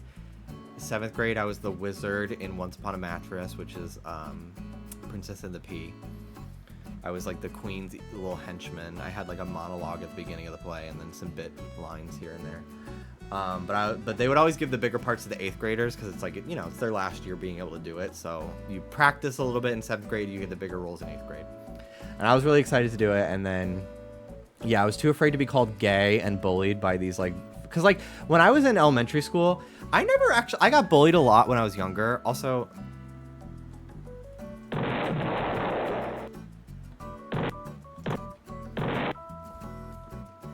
there you go. Before I moved on. But yeah, I never actually got picked on by anyone like long term. I think because like I had known a lot of these people. I went to a pre-K to 8th grade school. So I started school at age 3 at the same school all the way till 8th grade, and a couple people would like change schools here and there. Some new students would start the school, but I was with the same group of like 30 kids from 3 to 14 basically. So like it may not be the experience for everyone I went to, but like outside of like a couple times where people called me gay and like the F slur, like I wasn't really bullied. Like most of us were like friends or like just annoyed by each other. Like it was like pretty close. So I never really got bullied by kids in my class, but I did get bullied a lot by kids in my neighborhood. At like basketball on the weekends or like baseball after school and stuff by like kids in the neighborhood that went to like some of the other Catholic schools or the public school in the area. So like I did get picked on a lot, especially when I went to like summer camps. Like when I went to all the camps I ever went to as a kid were like basketball camps because that's where all my friends were going. So my parents put me in those. Horrible. I hated them all. So I would always get picked on at like those relentlessly, but like never in my like actual class. But I saw how they treated I had a couple gay kids in my class, you know, with about 100 kids. There's gonna be a couple fruits, you know. And there was one gay kid who like from the jump just had like a more feminine voice, higher voice, gay mannerisms, couldn't really hide it, the fact that they were gay. And I just saw how just relentlessly bullied they were by every fucking guy in my entire fucking grade, basically, all the time.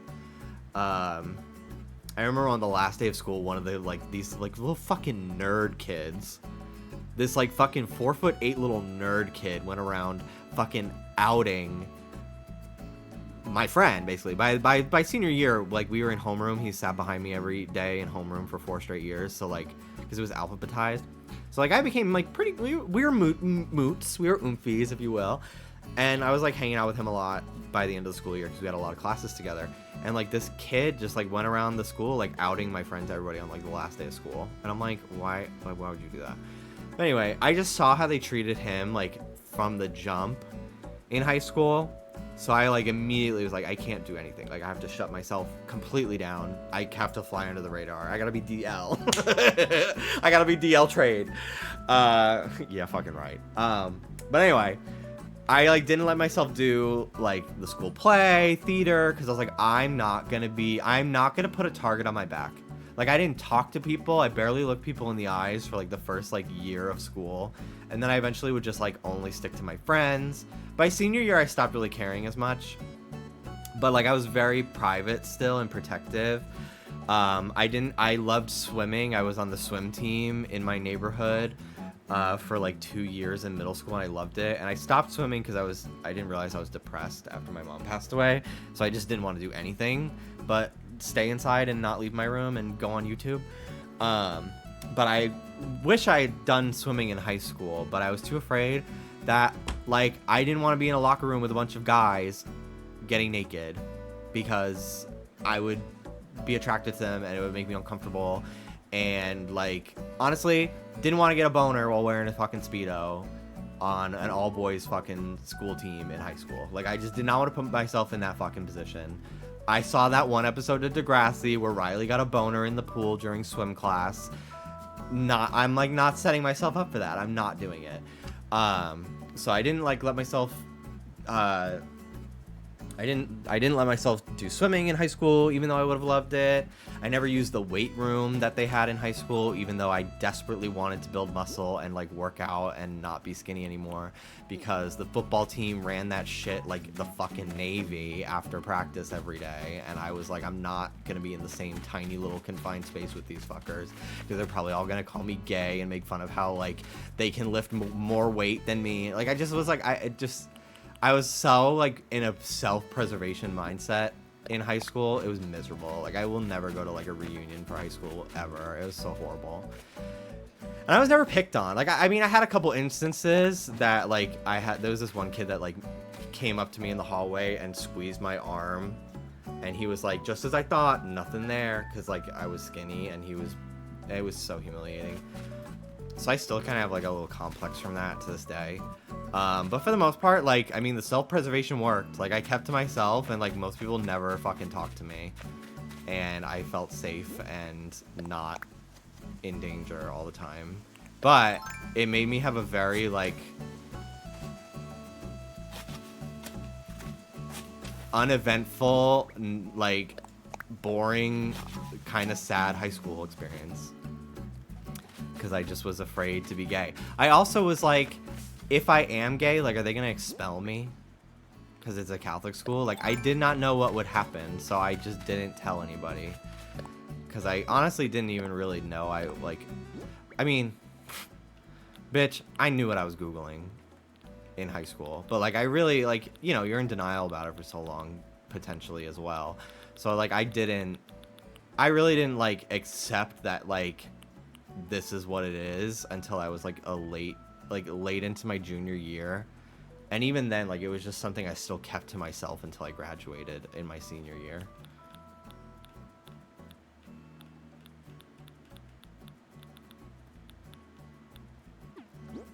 I love rewriting history to convince myself I was Daria in high school.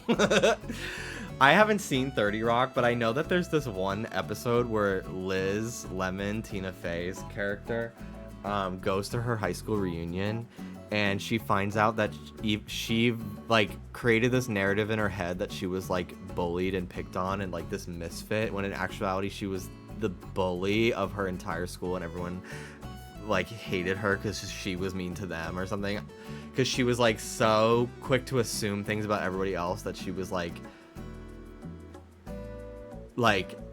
somebody would be like, hi Liz, what are you doing this weekend? Thinking like, and then she would think they're making fun of her, so she'd be like, staying at home, not going out getting fucking pregnant at 16 like you. She would have a clap back even though they didn't. Hi, hey Liz, how's the telescope? I don't know, Kelsey, how's your mom's pill addiction? Like literally, yeah, it's like that. Like she would think everyone's making fun of her, but they're not.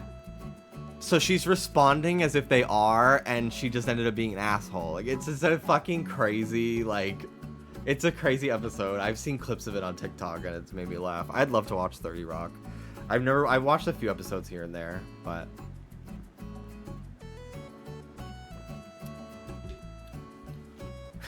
they all hated me. Hey Goob, wanna hang out after school, buddy? It was torture.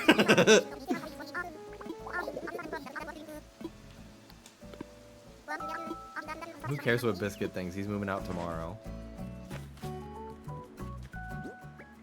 I say start with season 2 once the show got its footing. Okay. I might could just start from the beginning. But if Dallas and I are like, this is boring, we'll skip.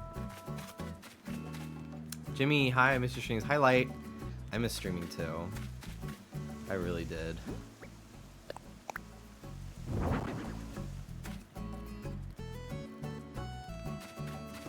Alright, yeah, I think I'll put Able Sisters here. And that way I can like put trees behind it still. And I've got like a little area where they can like sell some clearance clothes or something. We'll figure it out. What's in my pockets? How much money? 40. Cool. Started a new show called Lost recently. We just finished season 4 yesterday. I really liked it all the way up till season 3, and then season 4, you can tell like one of the main writers of the show left. And it's starting to really like have its like Lost isms, where it's like, wow, look at all these characters that they're introducing instead of fleshing out the ones that existed before that got killed or whatever. Like all these, I feel like it's starting to like kind of piss me off a little bit. It kind of found its footing again by the end of season 4, but like the middle of season 4, I was like, I think I kind of hate this show now. But I'm back in. I'm ready to start season 5 next week. But seasons 1 through 3 are really good. I really liked the first few seasons of Lost. They wanted to end it much sooner, but the network made them keep going. That's always how it is. That's always how it fucking is. It's either they wanted to end it sooner, but the network forced them to pad it out, or the network cut them short and they had to condense an entire 3 seasons arc into 4 episodes, a la Steven Universe. Like, it's just, it never goes how you want. That, or it's like it ends on a cliffhanger and then doesn't get another season for 20 fucking years or something insane like that too.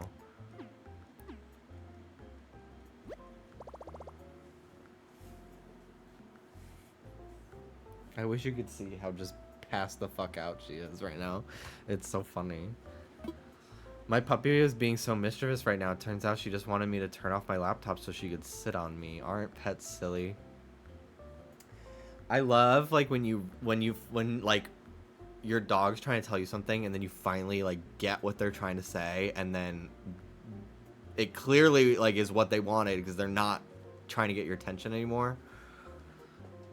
It's very satisfying. I'm like, we have found the cross-species communication link. Gravity Falls, only 2 seasons. Disney wished it was like 5, and Alex Hirsch is like, I hate working with you so much, I'm not doing that. Disney, for those who have only just recently started watching Gravity Falls, you don't know the torture that was the release schedule of season 2. They dragged season 2 out for like literally like 3 years, I think. Maybe less, but like it felt like 3. The finale is like a 4-part or maybe 3-part episode thing. Weirdmageddon Part 1 aired in like October of like 2015, I think.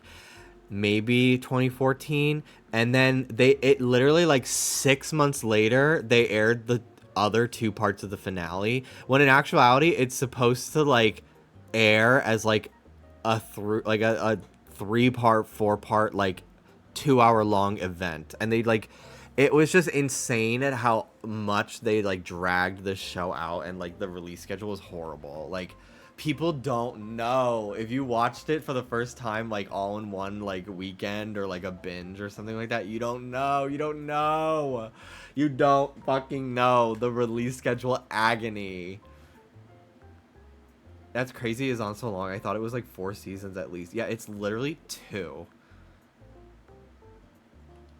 And I do think that the episodes were done. Disney just sat on them because they were like, no one's watching anything on Disney XD but this.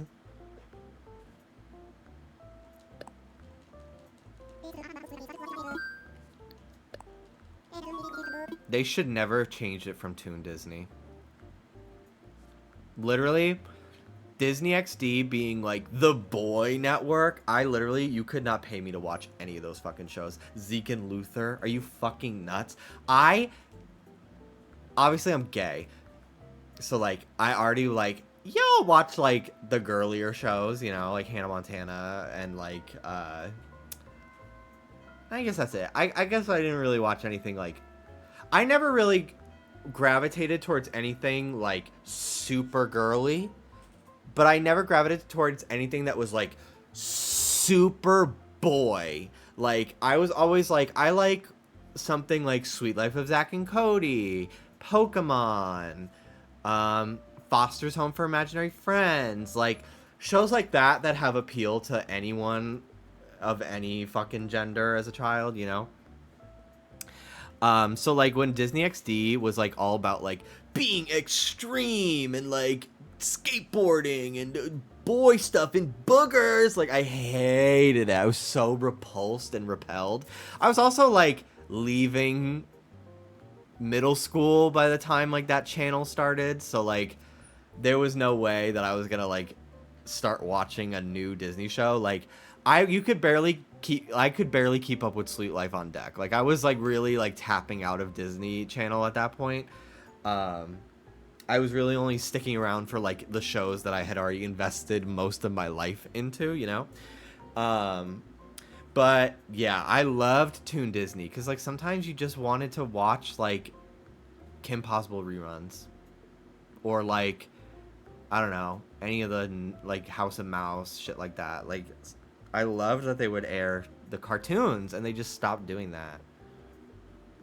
Yeah, Good Luck Charlie, I watched like some of the first season of that show, but I was out of it. Like I tapped out. I didn't really care for it very much. I can't escape the Good Luck Charlie people. The amount of times I see that fucking the young brother on that show on my For You page, because he has every fucking child star has a podcast now. I see that fucker's face on Instagram Reels and TikTok at least 3 times a week. I don't care. I'm sure he's lovely. What are they talking about? Is it a fucking watch back podcast? Like, what is it? I don't care. Ant Farm here. So when I like stopped watching Disney Channel like after 8th grade or something like that, I started to think like, are Disney Channel shows just like, am I too old for Disney Channel? Like, is that why I'm not into like Shake It Up and like all the shows from like that era of Disney, like a post Hannah Montana Disney? Like, am I just too old for these shows? And then my sister, who's 2 years younger than me, I'd like go into the room while she's watching Ant Farm, and it was funny as fuck. And I was like, oh no, the shows just suck now, and this is like a diamond in the rough. No, the shows are Dog with a Blog. They're just fucking bad. It's not that I'm too old for these shows. They're just bad now, except for Ant Farm. I always thought Ant Farm was funny. Whenever I was like, my sister was like watching TV when she was still in middle school, I'd go downstairs and Ant Farm was on. I'm like, this shit's hilarious. What's her fucking name? The actress's name, the main girl. Is it China McClain? Doesn't she have a song that's like a hyper pop bop from like 2011 or something? There's like some song that has like been viral on TikTok a few times. Yeah, Calling All the Monsters. That's what it is. That song's so fucking good.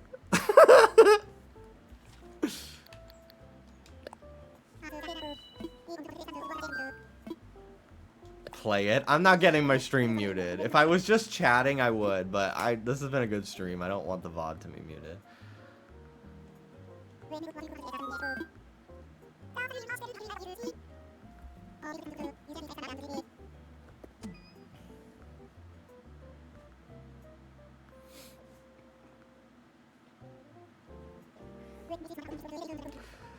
I heard that song in my Disney store.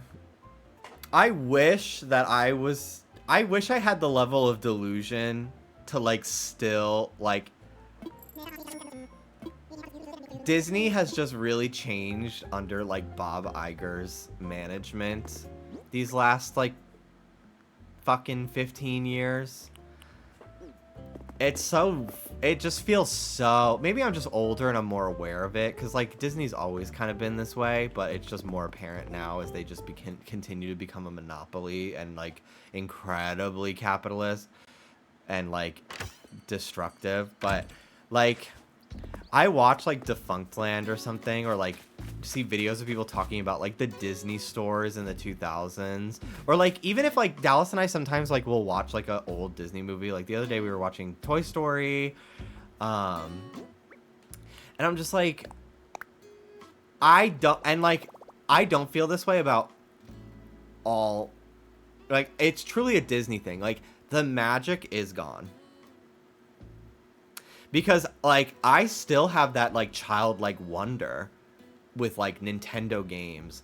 Or, like the Puss in Boots and Spider-Verse. Like, there is still, like, a magic in, like, animated movies and, like, cartoons and, like, video games and stuff. Like, it's out there. But I just feel like the Disney brand, it does not have that magic anymore. And it's not because I'm an adult. Because, like, bitch, if it didn't cost so much money, I'd be at Mario Land once a fucking week asking Toad to do the apple dance. Like, like, I still have that part of my personality that loves this kind of stuff. But, like, the Disney aspect of it is done. Like, I remember I went to Disney World when I first started dating Dallas because he lived in Orlando. So I went to Disney World with him in like 2019 before COVID, and we were both like, was it always like this? Am I just old now? But then I go to Universal Horror Nights and I just get a glimpse of the pipe entrance to the Mario World, and I'm like, I'm standing next to the pipe. I'm not even allowed in because it's closed that night. And I'm just like, oh my god, the wonder, the awe. But like, I look at like a Disney, like if I like go, like I can't imagine like going to a Disney store and not like the entire time just being like,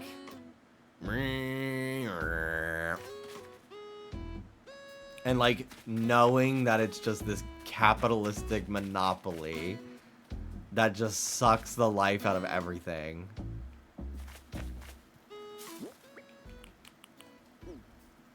I feel like it all started when they bought Marvel.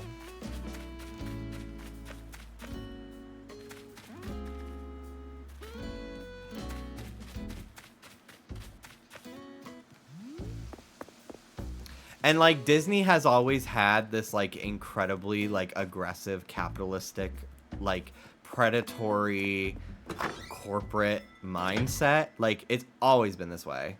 Like always.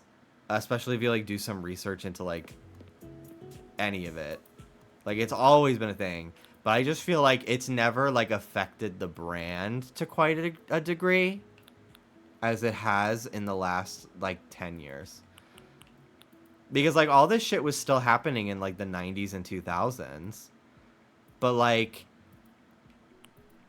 the movies themselves, like, it didn't taint them.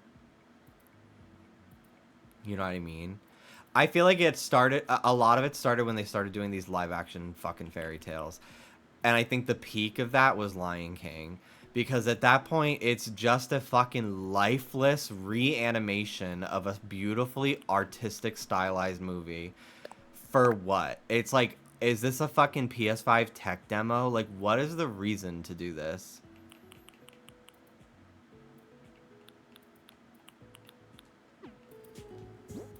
I wanted to go see The Little Mermaid live action because I wanted to make the racists mad by helping it do well. But I was like, I stand on my principle that I refuse to see any of these live action Disneys. No matter what. So I didn't see it.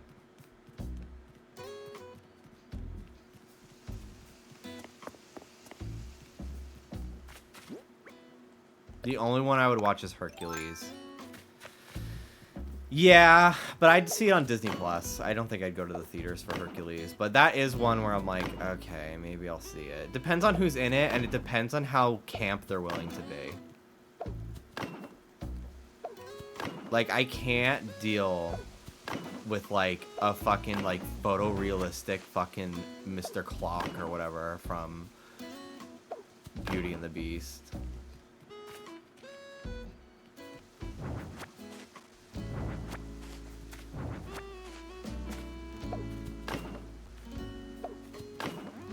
Oh yeah, they are doing live action Lilo and Stitch. And live action Moana, while also doing Moana 2. Like, at this point, why are we, like, it was one thing to, like, use, like, Snow White, for example. It's one thing to use, like, 100 fucking year old property again. But, like, Moana is literally within the last 10 years, and you're already, like, milking this fucking movie dry. Like, why? Why? It's so annoying. And, like, even their original properties, like, unfortunately, like, I definitely think there have been some diamonds in the rough. Like, I loved Luca. That's Pixar. But, like, I loved Luca. I loved Turning Red. Encanto, I thought had cute music. And I loved the protagonist. Was it Mirabelle? Loved her. Fucking hate her grandma. I have beef. I have beef with that whole fucking family.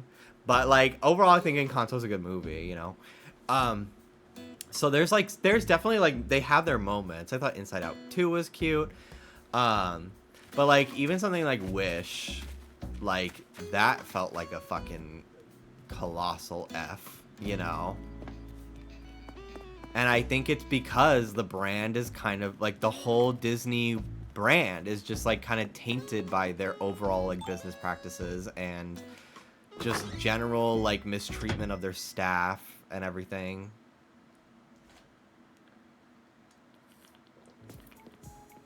Like, I have no real interest in ever going to Disneyland, even though I live out here. Like, I will obviously go if, like, my friends really want to go. Or, like, I have family in town, like, okay. But, like, I've lived here for 9 months, and it's not even been, like, a thought that's crossed my mind. The only time I, like, slightly get a little bit, like, Disney is when I'm playing Kingdom Hearts, and the minute I turn the fucking game off, I'm like, Disney.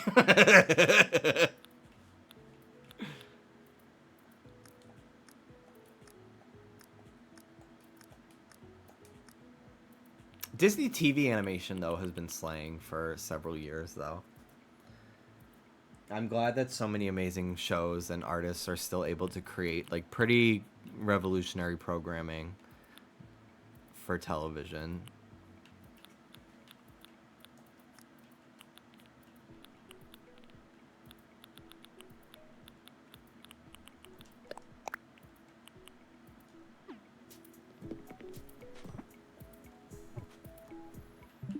Okay. Let's time skip.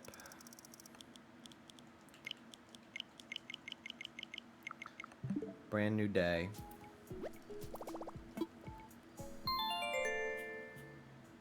Also, the CG is going to age so bad compared to timeless 2D animation. Yeah, that's how I feel about video games, too. Like, we reached, in my opinion, the peak of video game graphics in, like, the PS3.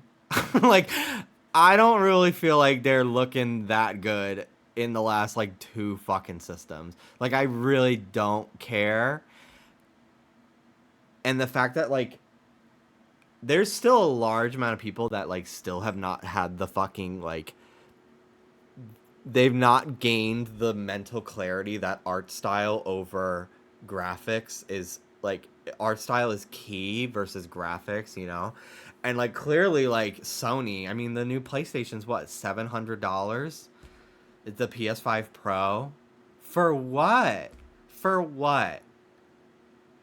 To see the blackheads on the nose of the protagonist in the fucking The Last of Us 5th fucking remake? Like, why?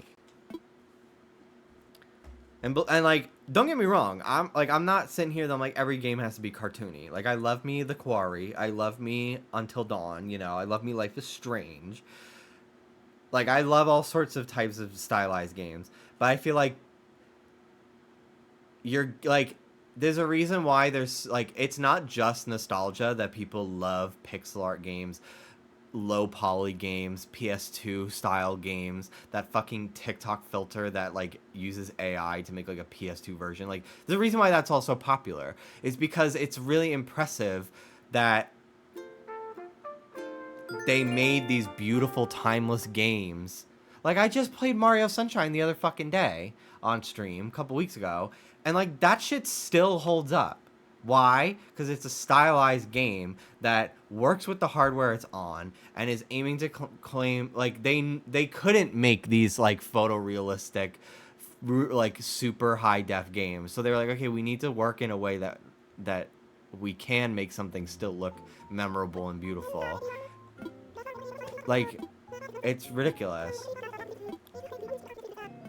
I do want to play Astro Bot. I do. I do. Every time I go to Target, I keep seeing it. I want to buy it physical because I think it would be fun. I just keep forgetting. I did buy a Daisy amiibo, the Daisy Smash amiibo, because I had no idea they even made one of her. So I bought it. I haven't bought an amiibo in a while. I still haven't seen I still haven't seen the first wave of Splatoon 3 amiibos from when the game came out. So I didn't even like try to find like the new ones, like all the new ones that they just put out. I'm hoping I eventually run into them somewhere because I want those heels.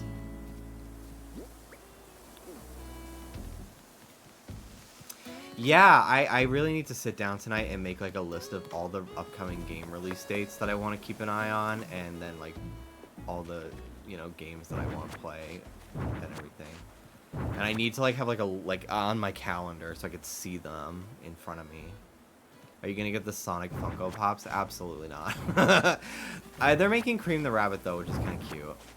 And I do like that they come with Chow, but I can't with Funko Pops. There's so many better Sonic toys that are out right now by Jakks Pacific that, like, why would I buy those?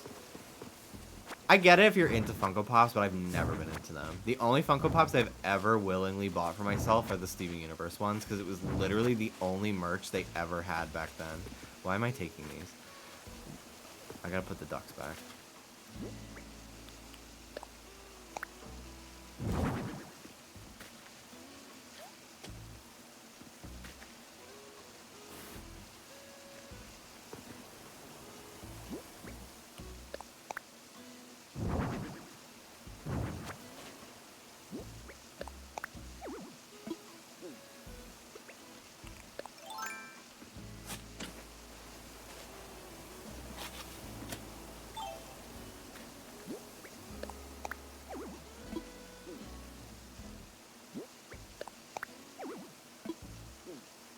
Oh my god, yeah, that's right. Steven's Funko Pop's hair was shaped like a rose. That was wild. I forgot about that.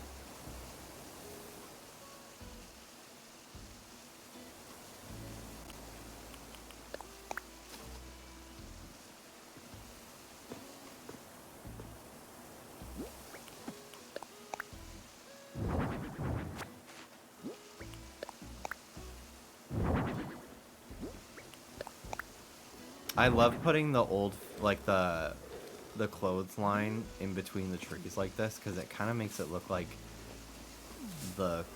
it's like hung between the trees rather than the post. I don't know. I always like it. I don't know if I want to take down this cliff so I can get a staircase back, or if I want to put a villager house up here. I don't know yet.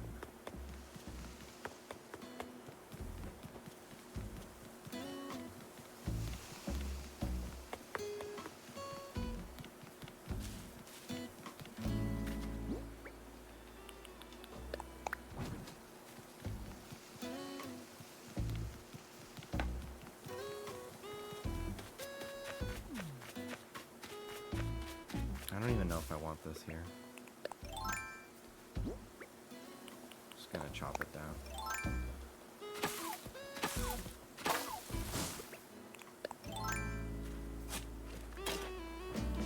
Why do Funko Pops give "My Child is Ruined" and that it's two random irrelevant characters in a TV show that were divorced? I just feel like it's like so like nostalgia pandering to me, and it's like such like low effort collectibles as well. Like they're just ugly. They don't look good. And there's just, they make them for every brand. It just like, it to me, it's like the pinnacle of like nostalgia marketing. You know what I mean? Is that making any sense at all? It doesn't help that I only associate them with, like, Reddit bro, like, millennial men, straight men, as well.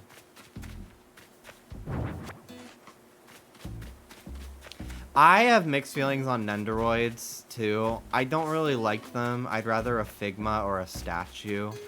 I'm not a big fan of Nendoroids because I don't like the chibbiness, unless it's, like, you know, Isabelle or Kirby or something like that. I have the Knuckles one, too. But I also feel like the limbs on Nendoroids are, like, at least for me, all the ones I've ever had, their arms are, like, constantly fucking falling off. They can't stand up without the stand. Unless it's, like, one of the Sonic ones with the big feet. I just fucking hate them. I don't like them for most characters. I have mixed feelings on U2s. I have to wonder, I feel like a lot of their stuff is, like, at least back in the day, I remember they were making, like, a lot of toys based off of, like, stolen art. I don't know if they've changed, but I remember the fucking, you know the Knuckles meme that became, like, co-opted by racists? It was originally from a cartoon by Gregzilla on YouTube, I think their name was. They did a bunch of, like, Game Grumps stuff back in the day, I think. But they made this Knuckles singing video with this, like, silly drawn Knuckles. And it got made into the fucking, like, Do You Know the Way Knuckles meme. And then, so, like, this design, like, yes, it's technically fan art, but, like, this design is clearly designed by Gregzilla.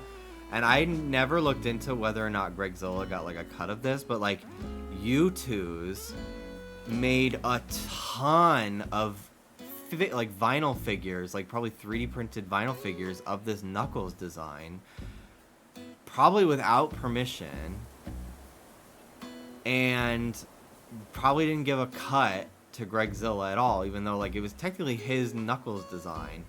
I don't know. That always rubbed me the wrong way. If they ever asked me to do, like, a Jimmy figure, I'd be like, of course. But, you know, I have my reservations about it. I don't think, but if I remember, I feel like I was like, maybe they have changed. And then I feel like just a few months ago, I remember seeing, like, people in their replies being like, hey, you stole this design from so-and-so or so. So I don't know. These are all alleged. I'm not trying to bash their brand too much, but I feel like I remember encountering that online.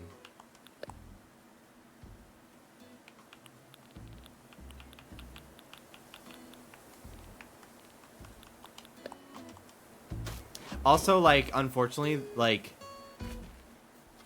because of the time, like, I think it was, like, 2016 or 2017 when that Knuckles meme was, like, really big. It was mostly because of, like, VR chat and stuff. It was very racist. Like, if you look into it, it's obviously incredibly, like, it's meant to be, like, a racist meme.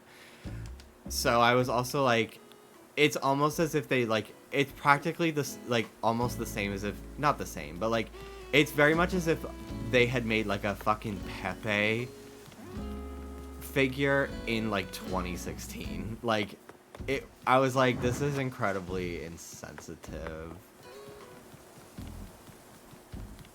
We need a makeshift plush campaign for Ghosty. I would love to do something like that someday, but my biggest fear is like, no, not enough people buying it, and then it doesn't happen, and then I just basically like humiliated myself on the internet by pushing for something and then flopping. But like, it's one thing if like I paid for them to be made, you know, like if I commissioned, like I dropped thousands of dollars to make a bunch and then didn't sell any, versus like I campaigned for pre-orders and then it didn't even get made, and then the people who pre-ordered it like didn't, it means nothing, like, you know what I mean? Like, so I'm very hesitant to do any sort of like makeshift thing, even though I'd love some ghosty stuff. I need to just be my own bitch and fucking get my shit together with like stickers and stuff. I had some inspiration again recently for like original characters and stuff like that.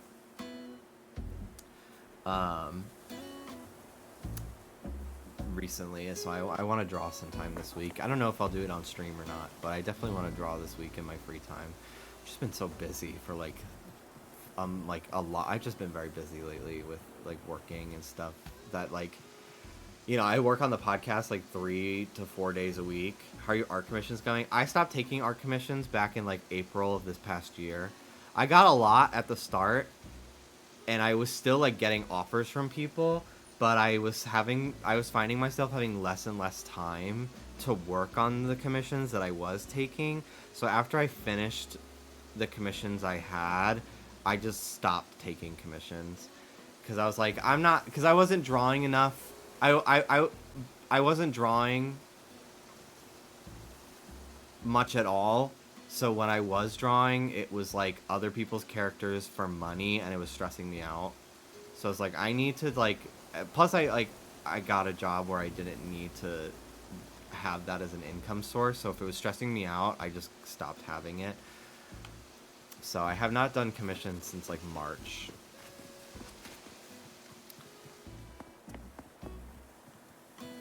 But I did get a lot. I was like very grateful with the people that like were like within the first, like, for the like 3 to 4 months I was doing commissions. I got a lot. Like, I got a lot of clients, and it was really amazing, and I'm very grateful to everyone that did commission me, because I really enjoyed drawing your characters. A lot of furries, and they were so fun to draw, so shout out to all the commissions that I got. But yeah, I was just like, I'm stressing myself out, like, having these deadlines on top of the deadlines I already have for, like, working on the podcast and stuff. Which, like, I don't feel stressed out, by the way, working on the podcast. Like, I don't. I just, you know, I'm busy, though. So I was like, well, you know, I have to work on the podcast, but then I also promised this commission. So, like, having both was what was starting to stress me out. So I was like, well, one pays the bills, and the other one does not pay nearly as much. So I'm going to finish what I did and then just, like, stop doing commissions, because it's just too much for me right now. But no, I do not, you know, I feel very respected and appreciated and loved and treated fairly by Trisha Paytas. She is an incredible boss. I love working for her, and it's a great gig. I love working on the podcast very much.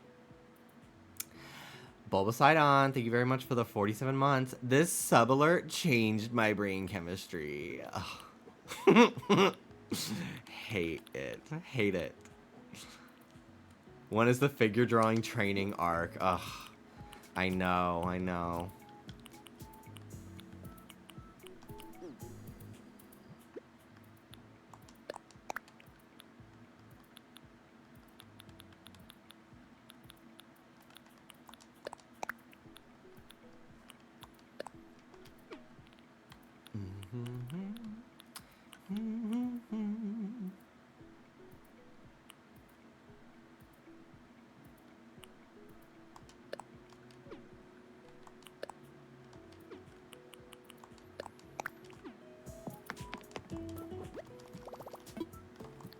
Open commissions one at a time and have everyone audition. I think I will probably not open commissions ever again. Like, I don't see myself doing it ever, really. Because I was only doing them one at a time. Unless it was like icons, then I would take 2 at a time because I could finish them a lot faster than like a full body piece. But I'm good. I'm good. I don't really want to do them anymore for a long time. Taking commissions sucks, and it's the big lie sold by Twitter that most artists do them. Half the people who do take commissions suck at fulfilling them. No shade, it's just reality. Yeah, I think of the like over 10, maybe 15 clients I had, there was only one that I just was not able to like figure out the commission. Like I kept trying and I just was not able to do it. Like I was drawing sketches, but it was like just really difficult for me for some reason, and I was just really struggling. So I eventually just refunded them, and I drew them an icon of their OC as like a thank you for free. But they were incredibly patient, understanding, but I was like, it's been 2 months. I promised you it would be done in 2 weeks. Like I can't in good conscience keep your money. Someday I will maybe try to do this free of charge, like, and actually do like the request you had, but I can't in good conscience keep your money, so I refunded them and I stopped taking commissions because I just got very busy. But yeah, I stopped taking commissions because I was like, I am getting kind of stressed out by this, and it's making like, and it's really the only time I'm drawing anymore because I'm, you know, working Monday, Tuesday, Wednesday, and then I'm streaming as much as I can on the other days that I'm not working on the podcast. And so I'm not really having a lot of time drawing, so any free time I have, I really don't want to be sitting at my desk. I'd rather be on the couch with my dogs and my boyfriend, you know? So it was just one of those things where I was like, yeah, I think we're gonna stop this.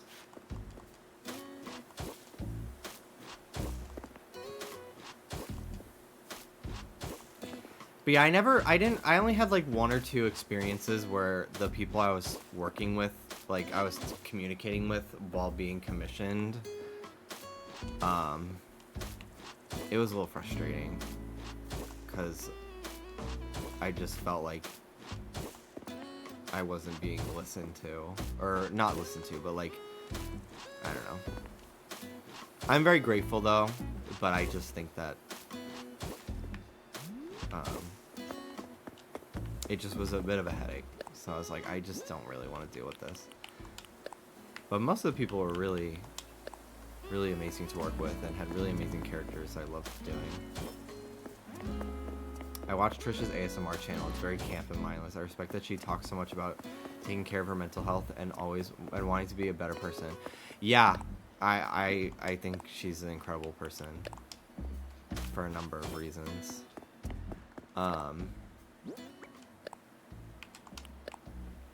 I don't really watch ASMR, like in general. There's like one ASMR channel that I watch. Her name is Ray Moon, and even then, like I haven't really watched her in a while. Just cause like mouth sounds kind of like, they kind of fuck with my head, like it kind of makes me tense. So I don't really like whisper ASMR, but I really love like a soft spoken video. That type of ASMR, which is not as common as like the whisper videos. Just like someone talking like this is very relaxing for me, and that triggers ASMR for me. And the fucking funniest shit ever to me is, so when I'm editing the podcast, and sometimes they have an advertiser on the podcast, so 20 minutes in they have a sponsored ad break, and you know, it goes from like Trish and Oscar and Moses like talking about the hot topics, and then it cuts to just Trish talking directly to the audience, like one-on-one about the sponsor. And I don't know what it is, but something about it is such ASMR to me. Editing the ads for the podcast literally tingles. And I think it's because it reminds me of like falling asleep as a kid in the car and like listening to commercials on the radio. I think that's what it is. And like, I love when they have an ad on the podcast, because it's like a good like 5 to 10 minutes of ASMR for me in the middle of my work day. I'm like, I love it. Thoughts on that guy doing ASMR, but it's just him rubbing his pecs and arms. Is it the guy that looks like Thor? I can't. I don't like watching ASMR of men. I also don't like ASMR where people try to make it like sexual. Like, I can't. So like, I mostly watch like the ASMR that Dallas and I usually watch, if we do watch any, is like a grandmother.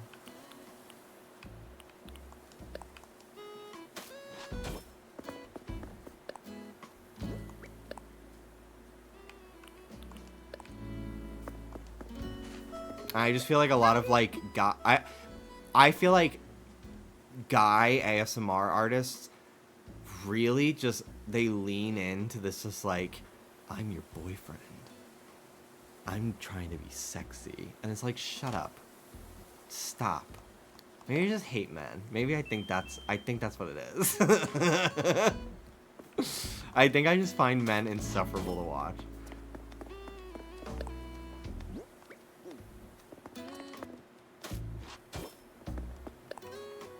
Finally, he admitted it.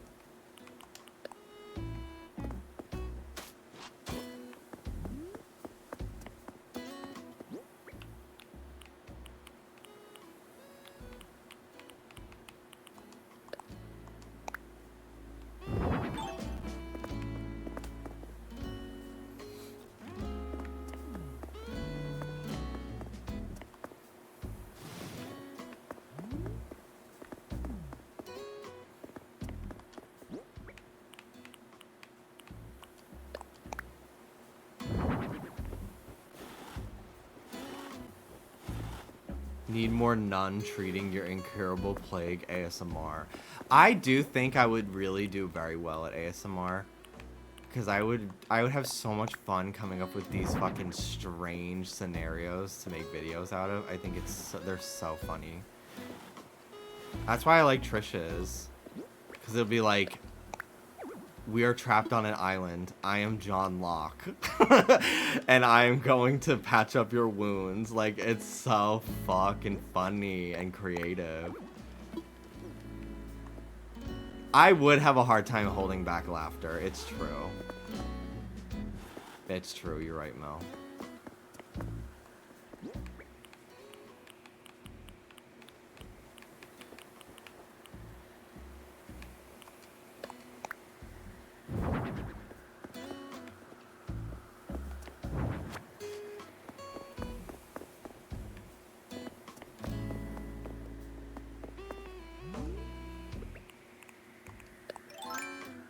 Your dentist ASMR went platinum in my household. Thank you.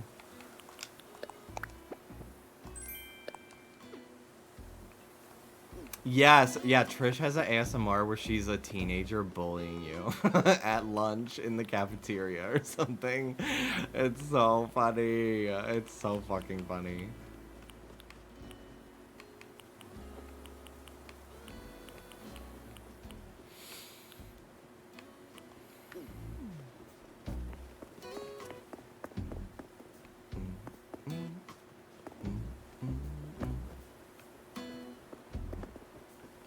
I don't really know what to duck.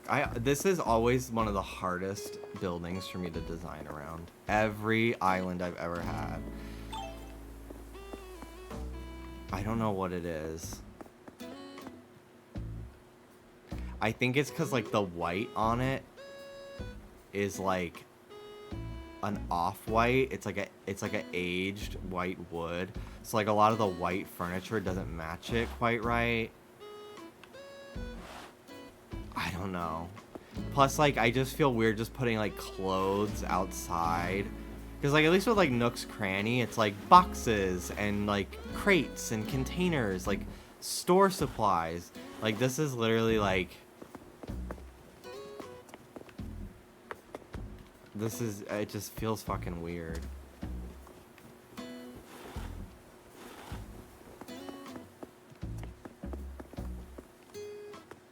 Good night, Mads.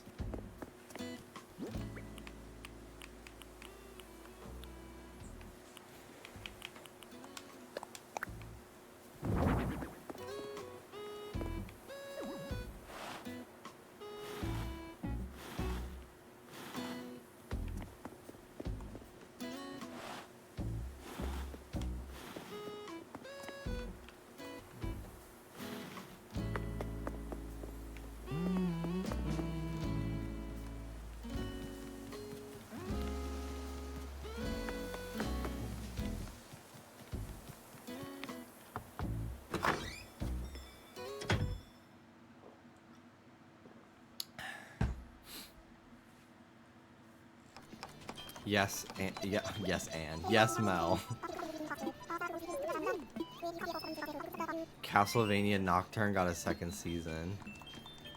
Are you saying you want to watch the first one with me and then watch the second one? Spooky table, yippee!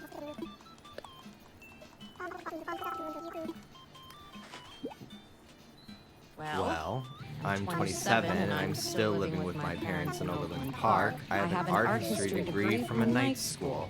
My cat just died. I've lost 25% control of my sphincter muscles. I get a clicking sound in my jaw when I eat. I drive a 91 Dodge Neon. I have ovarian cysts. Sometimes I pee the bed still. I have alopecia. The only man who wants to fuck me is my 48-year-old manager at Pizza Street. P.S. He only has one ball. So I guess better than you. Fluke Teeth, thank you very much for the tier 2 resub for 46 months. Thank you, thank you, thank you. Hope you're having a good night.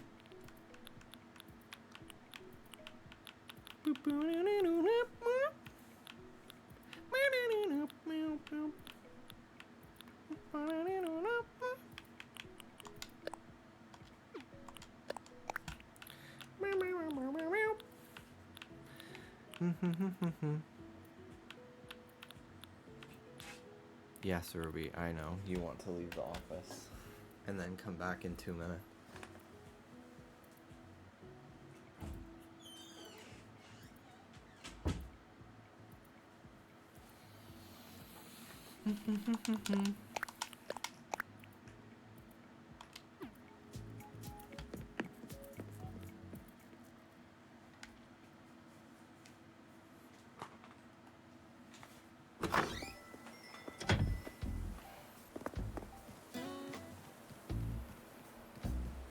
I was surprised how closely Ruby followed me around the house. I thought she would be more aloof.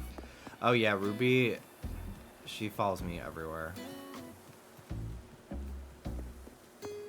Dallas too. Like if he gets up from the couch, she'll follow him around too. Hi Jimmy, your Animal Crossing streams have got me back into the game. I restarted my island. I feel so much happier with what I built over the last few weeks than I was in my island before. I do think that starting completely fresh, if it's been a long time since you've played the game, is really great. This like off-white coat rack actually matches so nicely with the wood on the door and the door frame and everything. That's really nice.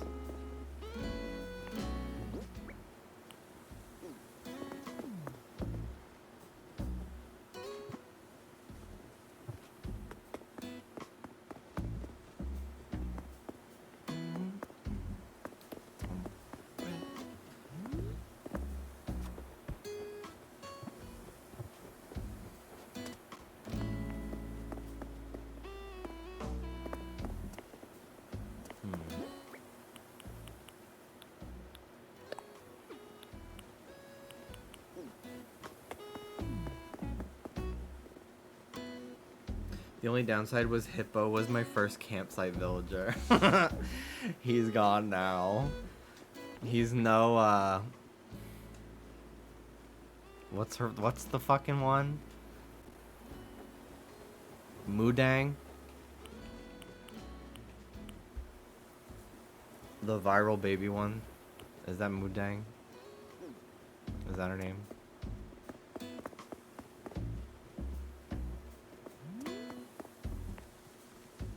Mudang, yes.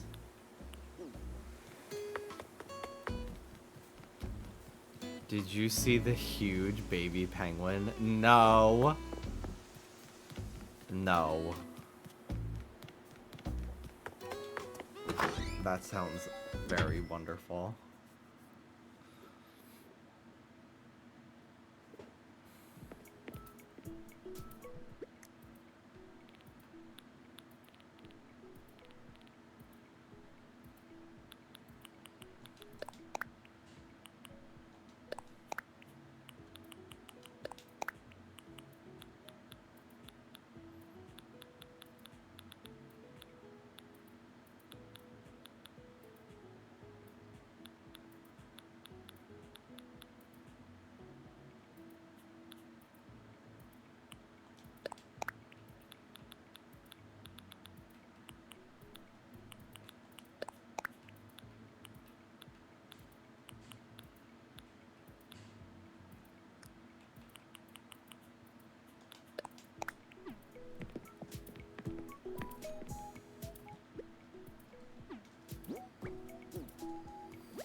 I could seriously have this KK song extended for 10 hours and listen to the whole fucking thing. Yeah, I don't remember which one this is either. Bashment. What does that mean? What does bashment mean?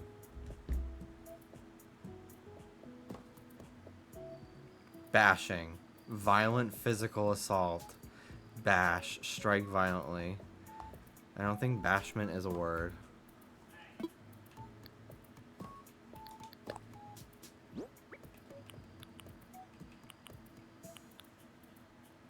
Jimmy, when will you do the vocabulary tests? I forgot. I forgot you sent me those. Sorry.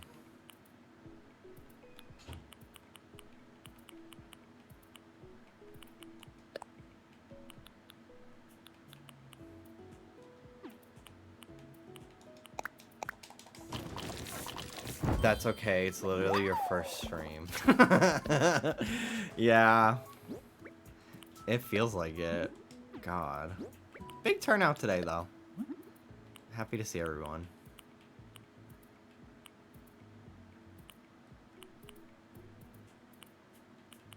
Special offer looks kind of nice. I think that kind of fits the Able Sisters vibe.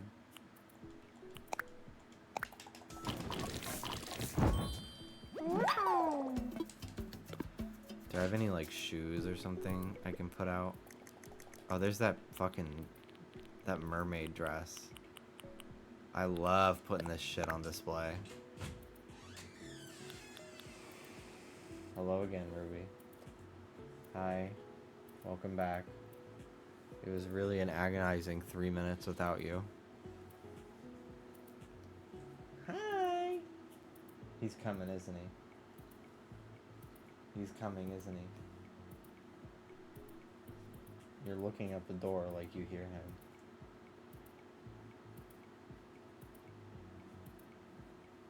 Yeah, we fucking missed you. I missed you guys too.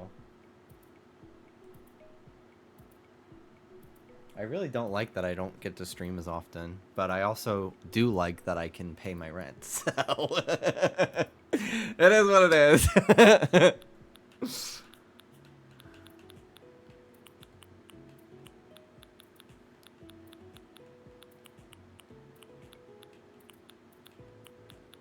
But I kind of needed something else. I had been wanting to have something other than streaming anyway for quite a while. And it's honestly made me not that I wasn't in love with streaming, because I love it so much. But it's like now that I like don't get to stream every day whenever I want, it's like really made me like look forward to the days that I can. And I feel like it's also allowed me to not feel like I have stuff I can talk about. Where like if I stream like 5 days in a row and I haven't even like had time to live my life, what am I going to talk about by like the 4th or 5th day, you know? So I just feel like I'm able to have better quality like chats and conversations because I don't feel like I have nothing to talk about, you know? I'm not just sitting here in silence because I ran out of material. So yeah. I will bring back Kingdom Hearts and Danganronpa. I will. I just have been like so just busy. I've just been freaking busy. And if I haven't been able to stream in a minute, what I don't want to fucking do when I finally do get a chance to stream is fucking read Danganronpa dialogue. Especially because I am still not super in love with the 3rd game.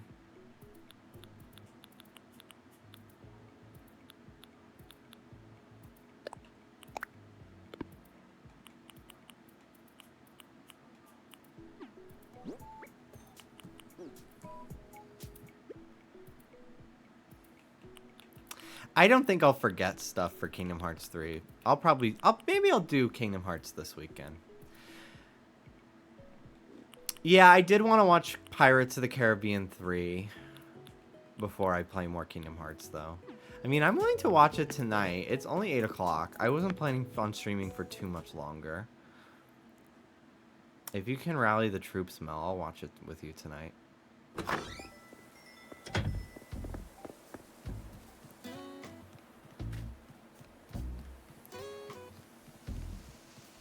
Plus, I've just been like, I want to stream stuff that I'm like, especially because I like, I don't, because I'm working, I don't have as much time to like play games in my free time either. So I'm like, well, there are games I really want to play, like Fields of Mystria. And I also need to stream, so I'm going to stream that because I just love that game and really want to play it and stuff.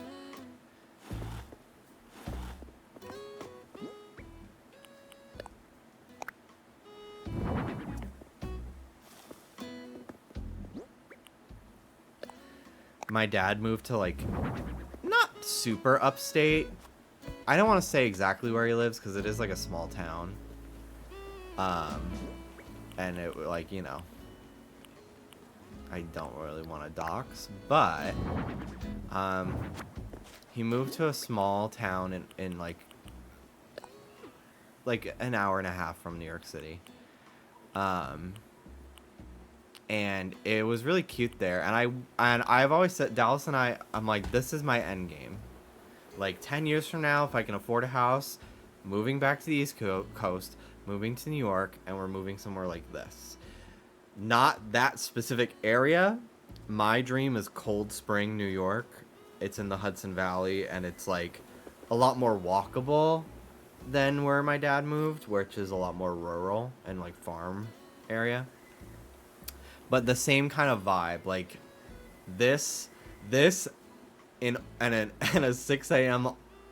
late October morning. Like I need,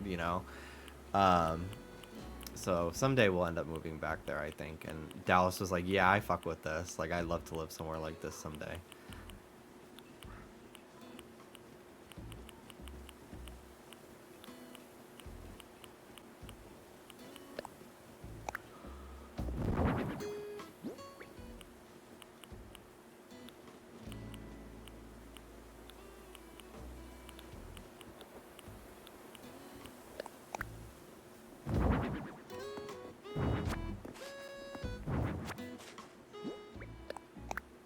What else do you have planned for Cozy Girl Autumn? There's a lot of like fall festivals that I've started seeing signs for, and I do want to do a corn maze with Mel.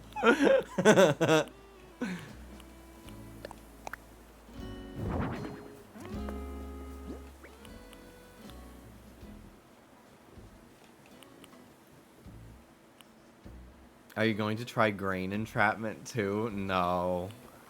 No, I know better.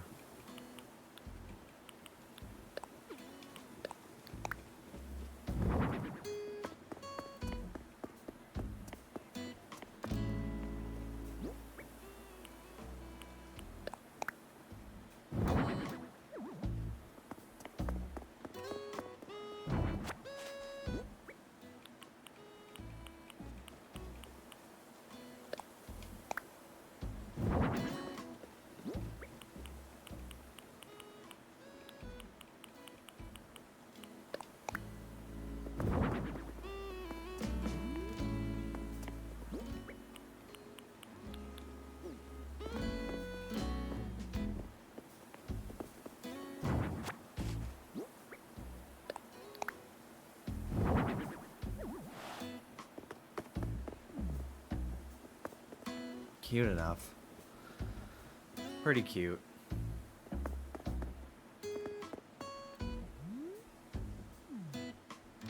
I think the furniture placement looks good. I don't know how I feel about the yard itself.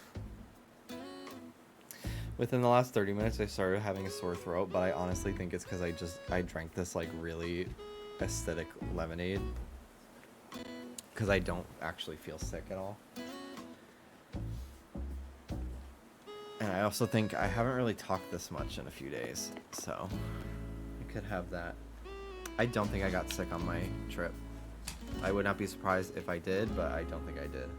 Dallas took a COVID test when we came home, and it was negative, so. Hi, Cookie. Hi, Pookie. Hi, Dookie. Hi, Rube. I love you. I love you, Scuba. She's like, can we go sit on the couch? What if we get up and sit on couch?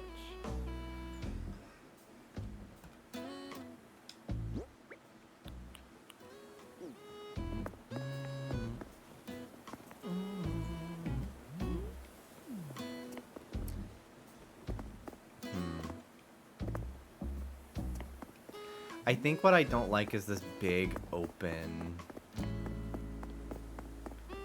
area. Like, I feel like it needs like a picket fence.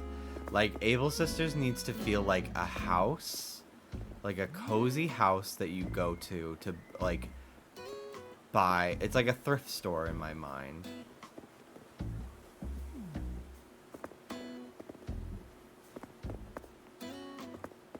And this doesn't really feel that way. I think that's what's not clicking for me.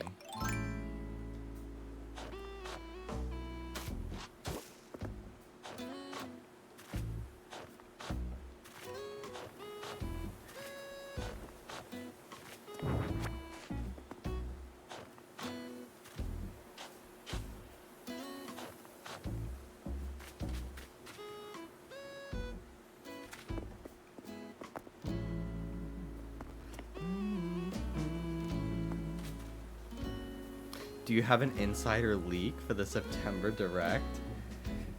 Do you think we're really gonna get one? I feel like they did, like, they announced anything that they would announce at a September Direct in, like, what, July? I feel like the next big Nintendo thing will be for the Switch 2.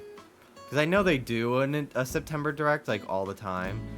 But I don't think we're gonna get one this time. Because, like, what is there to announce? Anything that they would announce at a September Direct has already been announced. It would be stuff for the rest of this year. And they're running out of games for this system, and they're not going to announce games for the next things, you know? Hello again, Ruby. Hi. My girl, I love you. I love you so much. I missed you. I missed you so much. We thought about you every day. We would say, where's Ruby? We miss Soda too, obviously, but we know that you have a special relationship with us, and we missed you very much too. Because I feel like Soda definitely missed us, but also doesn't fucking know what's going on ever. he's still a baby, so like he doesn't really get that we're gone. Whereas this one, I think, like, she waits for us to get back. You know what I mean?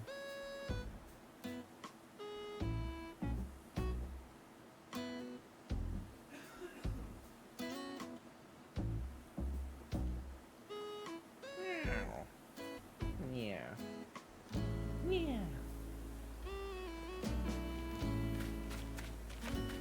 I don't think we'll hear anything about the Switch 2 until 2025. I feel like they want one last holiday season where people who don't know about game consoles, like parents and shit, like they want people who don't have a Switch yet to still buy the OG Switch. So I don't think that they will cannibalize the holiday shopping season by announcing a better product only a few months away.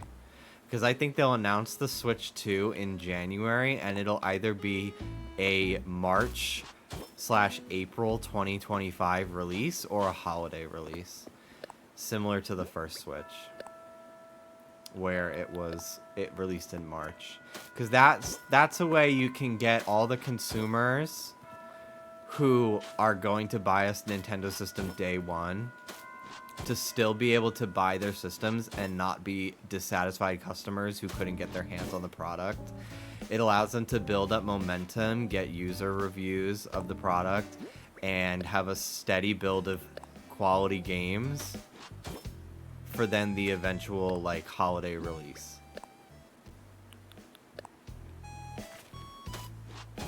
It worked so well with the first Switch rollout compared to like the Wii U and stuff. I really feel it's gonna be the same blueprint.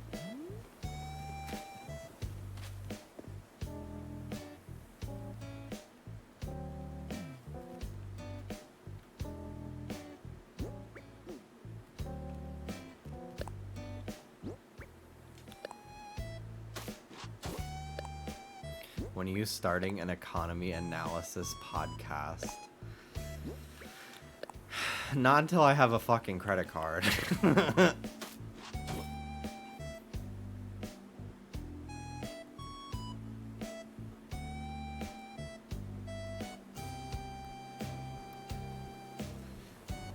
Yeah, I feel like Nintendo, a year into the Wii U, realized it was a lost cause. So they were like, no one's buying this anyway, so who cares if we cannibalize that last holiday shopping season of the Wii U by announcing the Switch.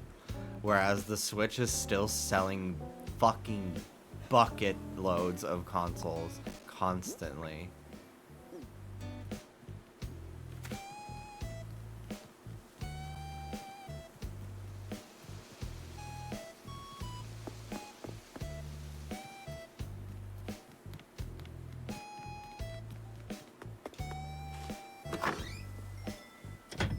You should change the time. Like, what if?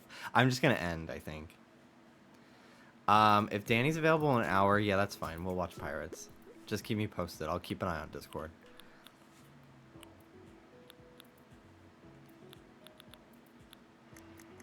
But yeah, I'm about to wrap it up. I want soup. I think I want soup. Or maybe macaroni. And cheese. I have a box of Annie's white cheddar mac and cheese that's been sitting on my shelf for like 2 months. And I might make it. I just don't have milk. Any official guesses on what the launch titles would be?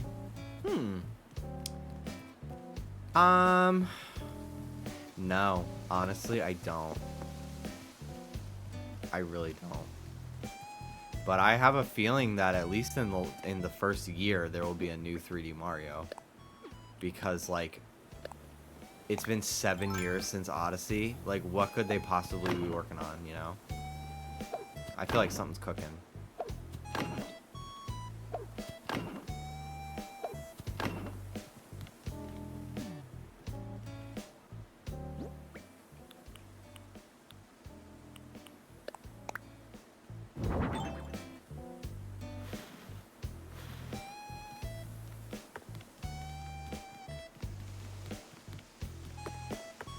I wish I had apple cider. That would be delicious right now. A nice hot apple cider. Oh. God.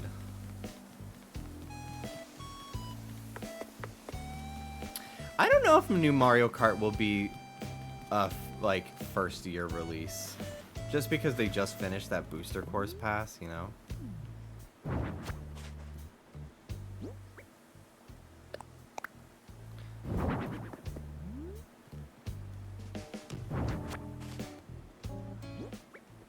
I think we'll do this one. Is it the same? Yeah.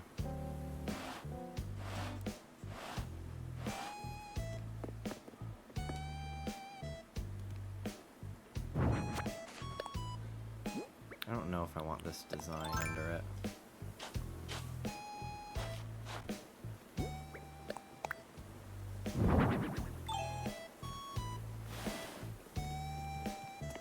That looks so much better.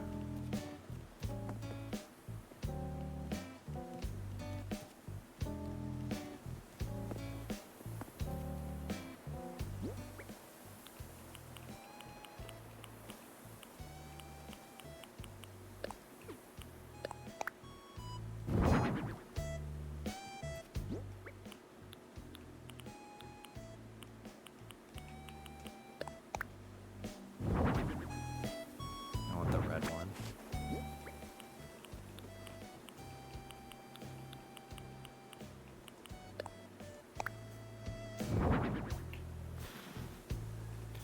Yay! It looks great.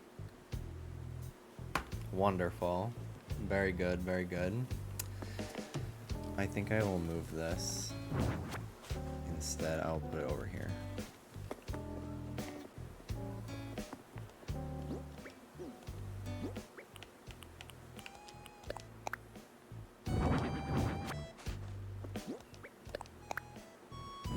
There we go.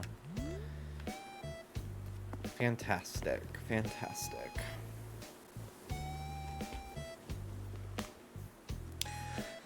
All right.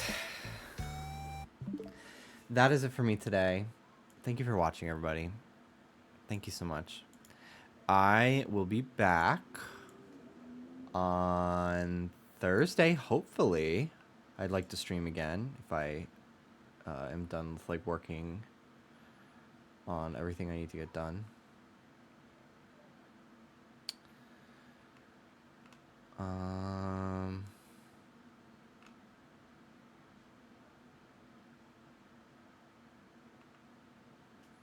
All right.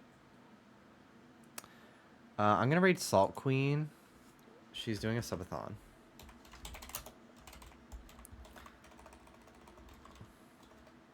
And she's also really fucking nice and cool. So I'm gonna send you guys over there. She's playing Lethal Company right now. And yeah, big Unite streamer raid. What does that mean?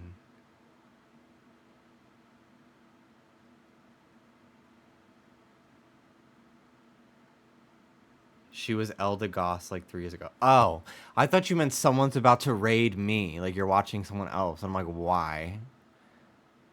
So I was like, should I not end? Okay. Well, yeah. Go hang out with Salt Queen. Very nice person. Take care of yourselves. Thanks for watching, guys. Bye.